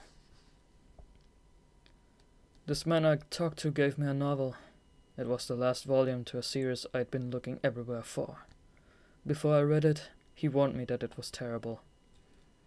How was it? It was... Boss, you started putting this scheme into motion years ago to get that license. Dazai continued, standing in front of the boss's desk. I'm guessing this plan first took shape 2 years back when Ango went to Europe for business. You did some searching and found that Mimic would be the most promising enemy for your plan, so you had Ango contact them. I was wondering how Mimic escaped Europe and sneaked into Japan so easily, but the answer was rather simple. The Port Mafia helped them illegally enter the country. To send a special division for unusual powers into a panic and make them get off their butts, you purposely invented the enemy organization to Yokohama. Dazai, Ogai, who had been listening in silence, cut Dazai off for the first time. What remarkable interference. There is nothing that needs correcting. I have just one thing I'd like to ask. What's wrong with that? I told you, I am always thinking about the organization as a whole. Just like you see here, I received a skilled business permit, so the government has more or less given us approval to conduct our illegal activities. And right now, Sakunosuke Oda is risking his life to eliminate a troublesome, violent group. It's a win-win situation. So why are you so angry? Dazai didn't say a word. That was just about the first time he'd ever been unable to articulate his feelings.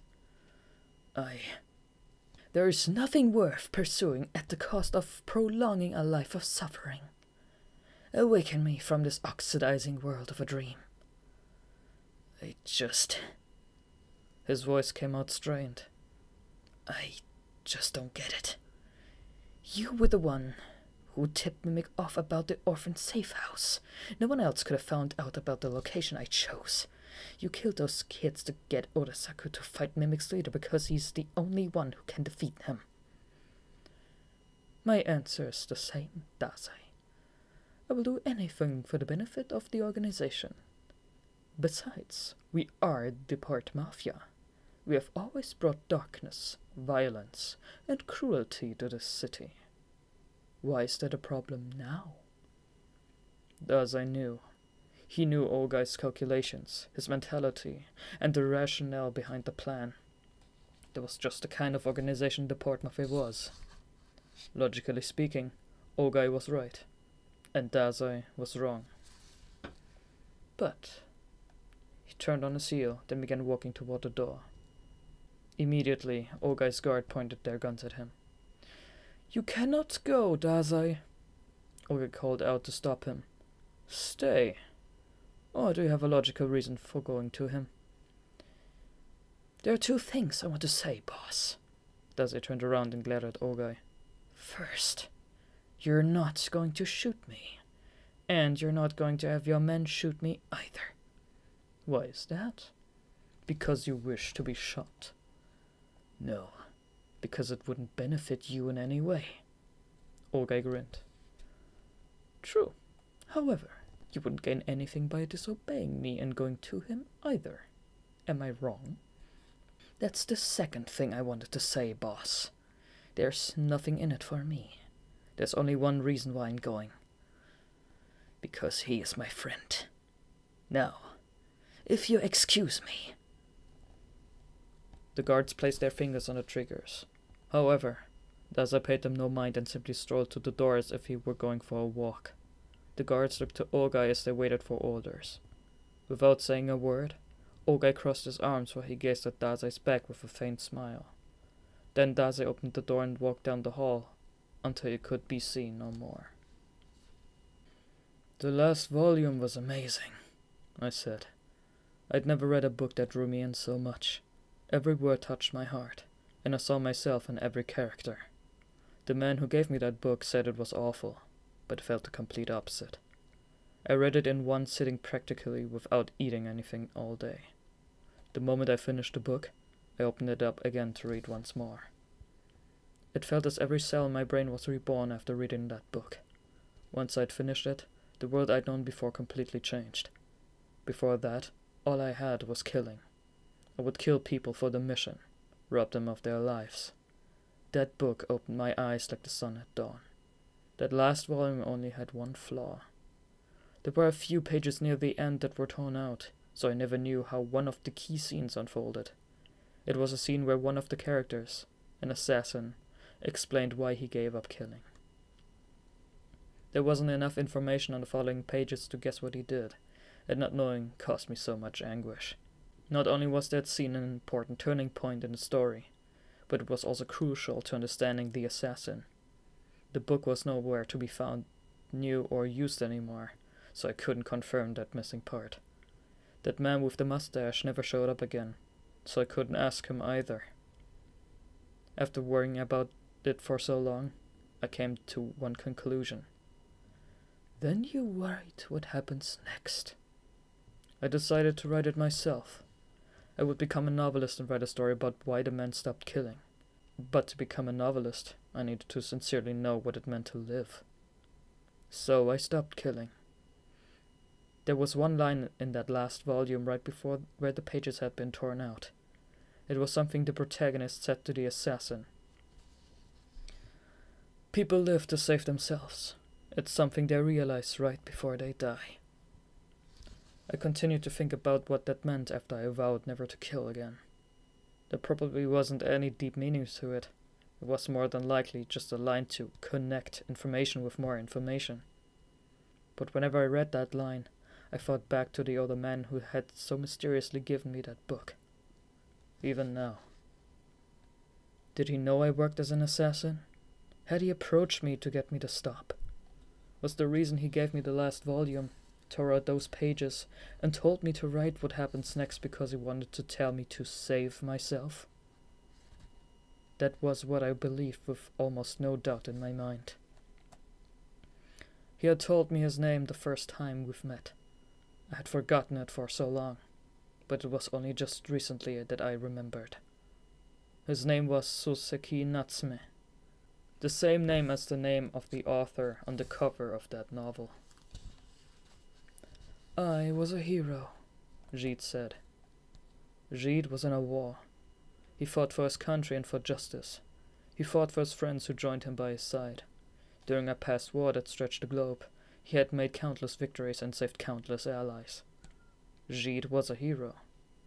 He was a soldier who protected his country, fought for its inhabitants, and believed that his destiny was to die for them. During a certain battle, Gide led a mere 40 men into battle and conquered a stronghold of 600 people. He defeated every single one of them and captured the stronghold.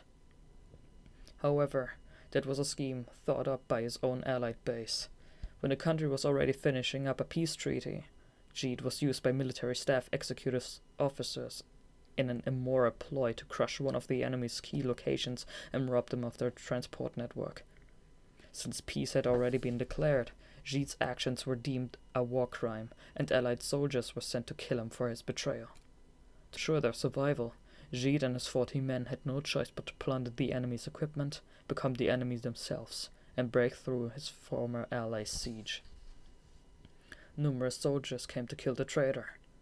Gide and his men took the enemy's pistols known as Graugeist, donned the enemy's military uniforms, and fought to the death against their fellow countrymen. They mimicked the enemy's soldiers and became the ghosts of the deceased. Gide and his men killed their pursuers to survive, but they didn't have anywhere to live. They were criminals of war, dead men, a military with no master. From there, they wandered the lands. They took on dirty work as illegal mercenaries. These former heroes were no more. Their lives, which they were supposed to lay down to protect their country, were used for no one. They just dulled their senses, dirtied their hands, and lost their reputation. Several men in the group even killed themselves. Jeet didn't stop them. He lacked the words to do so. But there were also those who didn't die. They were soldiers at heart, and they believed killing themselves would strip them of that right. They fought, suffered wounds, and lost their friends. But they still got back up. It was proof that they were once soldiers, that their blood still drove them to be such militants. They searched for a battlefield, a place to prove they were soldiers, a place that would help them remember who they were, even if it meant dying. They became ghosts who wandered the battlefield, their homeland and pride forever lost. They became spirits of the wasteland in search of an enemy. Time was still extending endlessly. We continued to foresee and respond to what the other was going to say. Not even a second had gone by in the real world, where I had just killed the mimic soldiers while Jeet killed the mafia soldiers. In this world, I got ready to point my gun at Jeet, who was surely going to do the same. "The final moment is near," Jeet said in that world of eternity. "Tell me one thing, Jeet," I said back. "Did you never want to go after something else? Couldn't you have changed how you lived your life somewhere down the line? Something different from searching for a battlefield or a place to die?" "Change the way I live? There is no way I could have done that." Jeet smiled. A glimmer of sorrow flickered within his eyes. "I promised my allies that I would die as a soldier. Nothing else was possible." We pointed our guns at each other. However, in the world of eternity, we quietly faced each other and talked like friends. Jeet looked at me. I could see the sincerity in his gaze. "But perhaps I could have changed my life at some point. Maybe if I had tried to change earlier in life, then perhaps I could have become something else. Just like you stopped killing others. If I had the strength you had, then maybe one day I, too, could have." There were only two people in that massive hall still alive. Our muzzles each pointed at the other's heart. Jeet wasn't wearing bulletproof clothing, and I'd taken mine off moments prior during battle. A shot to the chest would be fatal. The triggers had already been pulled. The bullets began to slide out of the barrels. However, we just smiled, facing our partners as if we'd come to know everything about each other, like old friends after a long chat. "They've observed that when multiple skills interact, on rare occasions, they're carrying off into a completely unexpected direction." So this world was a skill singularity. "I have one regret," I said. "I never got to say goodbye to my friend. He was always there for me as just a friend. He was bored of this world and always waited for death to come for him." "Then that man was in search of a place to die, just like me?" "No, not exactly," I answered.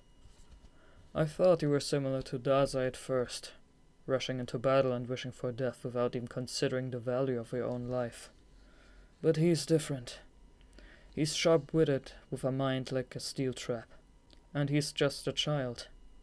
A sobbing child abandoned in the darkness of a world far emptier than the one we're seeing. He was too smart for his own good. That was why he was always alone. The reason why Ango and I were able to be by his side was that we understood the solitude that surrounded him, and we never stepped inside it, no matter how close we stood.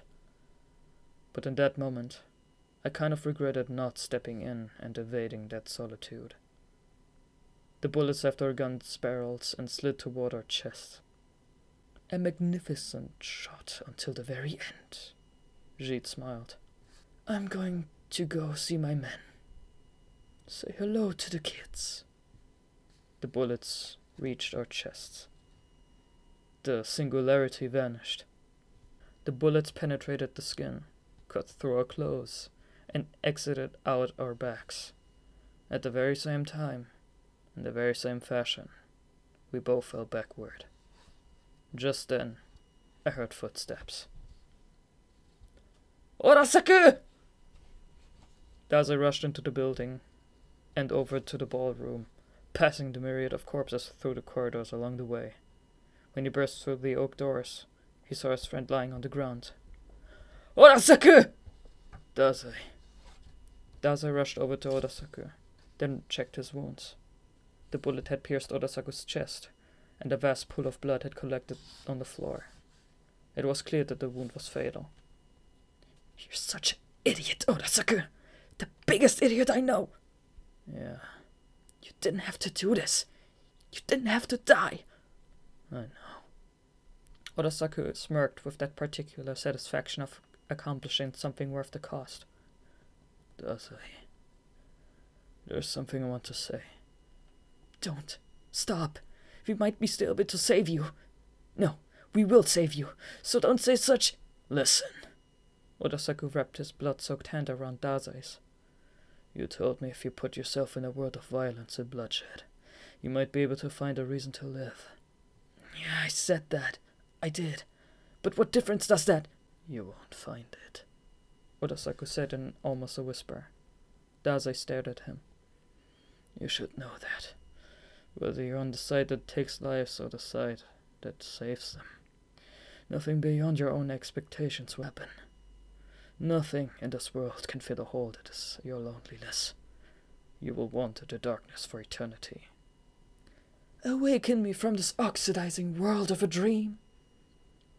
That was when Dazai first realized. Sakunosuke Oda understood him much more than he'd ever imagined. Right up to his very heart, almost to the center of his mind.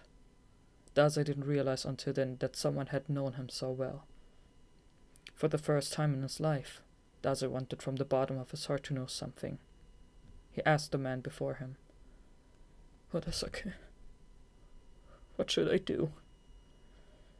Be on the side that saves people, Odasaku replied. If both sides are the same, then choose to become a good person.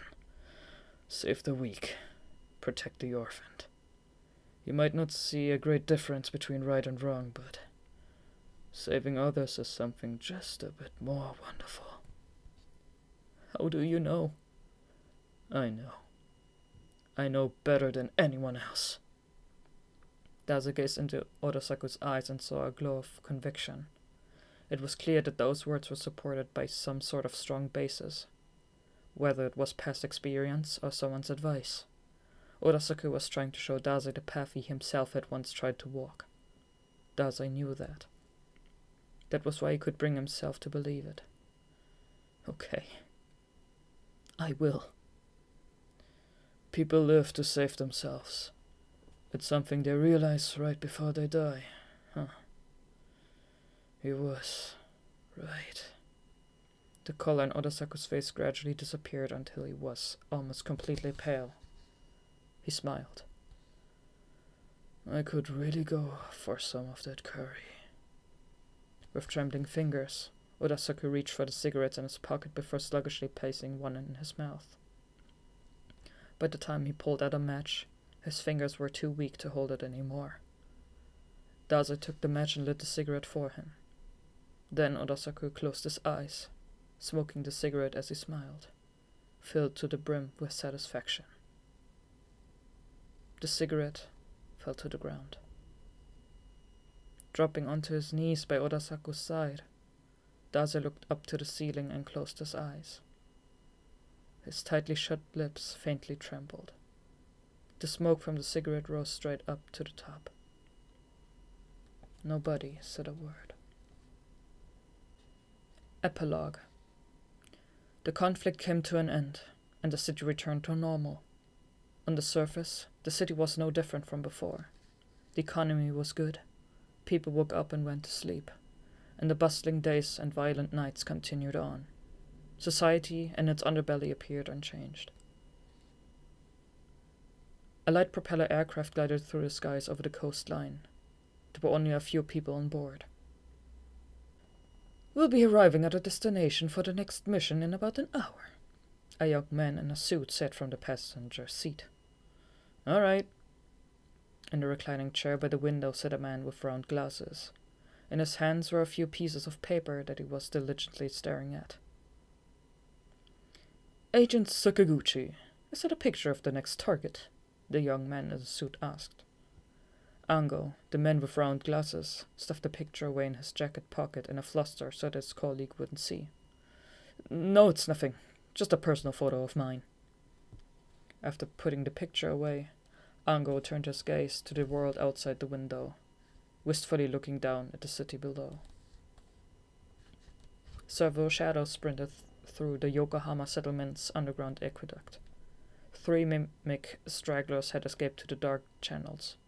They survived because they had not been on the front lines during the battle at the Western-style building. A dark cloth stretched out like a blade from behind and sliced one of the soldiers in half. The other 2 turned around and unloaded their submachine guns. Gunfire lit up the aqueduct, cutting through the darkness. "That won't work against me." A boy in an overcoat appeared behind them.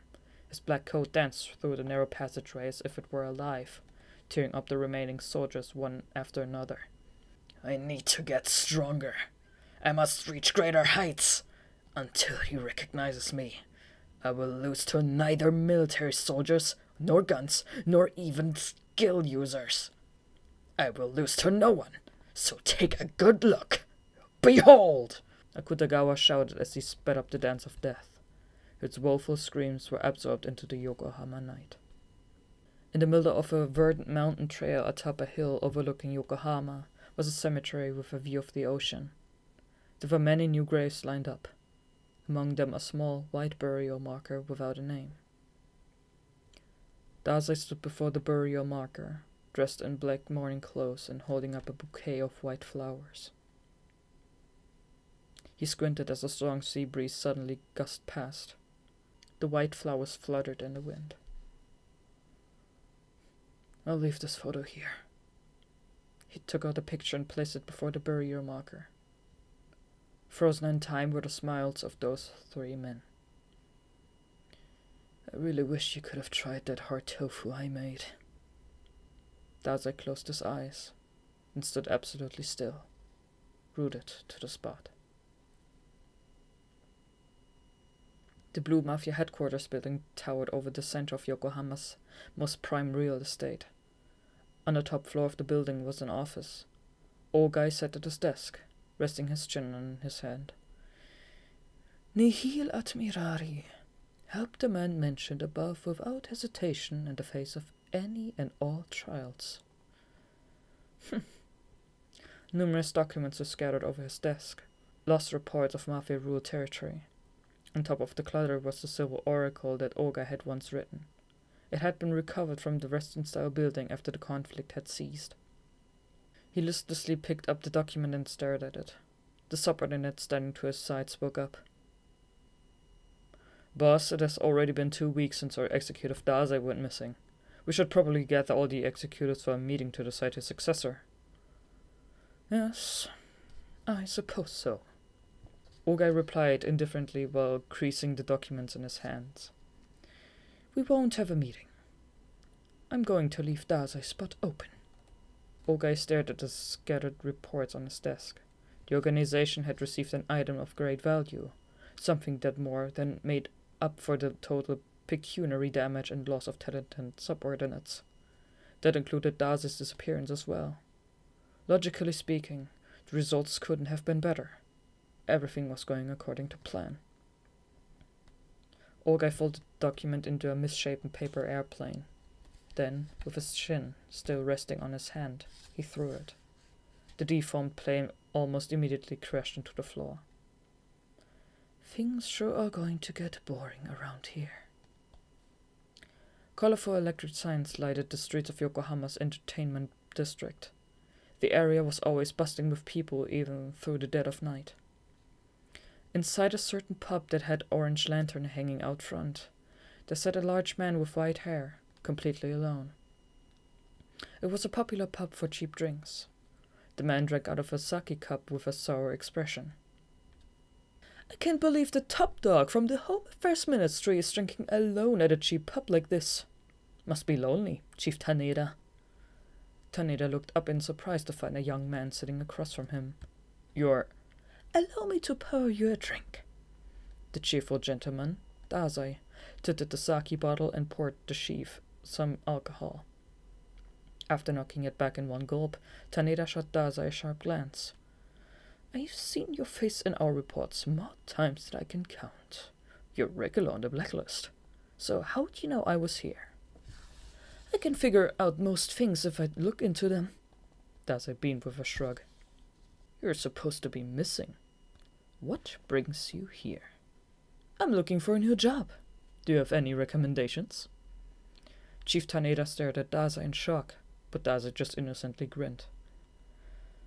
"I find that hard to believe. There's a long list of things I'd like to ask you." Taneda scratched his chin with a finger. "Are you interested in a special division for unusual powers? If that's the case." "You'd lose your job if I did that," Dazai wryly smirked. "I don't like places with lots of rules." "Then what kind of job are you looking for?" "One where I can help people," Dazai replied without a moment's delay. Chief Taneda crossed his arms and stared at Dazai in silence. "Your record is too filthy. You'd need to lie low underground for a good 2 years to clean up. But, well, first, how about you answer a few questions? I've got an idea that could work." "I'm listening." "It's an armed agency made up for skilled users. It's kind of a legal gray area, but they take on and solve troublesome tasks that the military and city police can't. Their president is a sensible guy. It might be just what you're looking for." Dazai nodded before closing his eyes as if he was contemplating something important. He opened his eyes again, full of determination, and asked, "What's the name of the organization?" "Their name?" "The company's name is Afterword." "Good evening, Asagiri here. I ordered the late Sakunosuke Oda's favorite Osaka-style curry online and tried it. It was extremely spicy, but good. But also extremely spicy. My hand was basically glued to my water glass. The moment I finished, I started planning when I would eat it next. It was that kind of curry. I apologize to anyone reading this in the middle of the night. Anyway, this is the second Bungo Stray Dogs novel, Osamu Dazai in the Dark Era. While Osamu Dazai's entrance exam took place 2 years before the comics, this novel takes place 4 years earlier and is about Dazai's life as a mafia executive. The title inspiration came from the artist Pablo Picasso's first works, as a young man, known as the Blue Period. The author, Osamu Dazai, was rather wild in his young years, but the Dazai in Bungo Stray Dogs had his own dark days as a youth, too. Now, if I may digress, the substance of this novel came to life because of a certain photograph. Authors Osamu Dazai, Sakunosuke Oda, and Ango Sakaguchi were part of a school of writers known as the Buraiha, or the Bitternies. They would gather at a bar in Ginza, drink, and talk about the literary world, novels, the family, and everything in between. There's actually a photo of them talking and having a good time that you can find at the Kanagawa Museum of Modern Literature, taken by the photographer Tadahiko Hayashi. Osamu Dazai is trying to act all cool with his legs on the stool. Sakunosuke Oda is facing the camera and smiling, and Ango Sakaguchi has a hand on his glass while listening to Dazai's story. They're so relaxed that it's hard to believe they're in front of a camera, especially when you consider that cameras back then were huge and the flashbulbs had to be changed with every shot. You can really tell they got along. Not only are these 3 authors pillars of the literary world, but they seem to be really close as well. I guess you could even call them friends. Such wonderful, sympathetic relationships aren't easy to come by, and you can't simply take them back if you lose them. Then something even normal people like us can understand. Then, only 9 days after the picture was taken, Sakunosuke Oda passed away from a lung hemorrhage due to tuberculosis. Osamu Dazai wrote, "Oda, you did well," in his eulogy for the funeral. Not too long after that, he and Ango Sakaguchi also departed from this world, and now all that's left is this picture of them.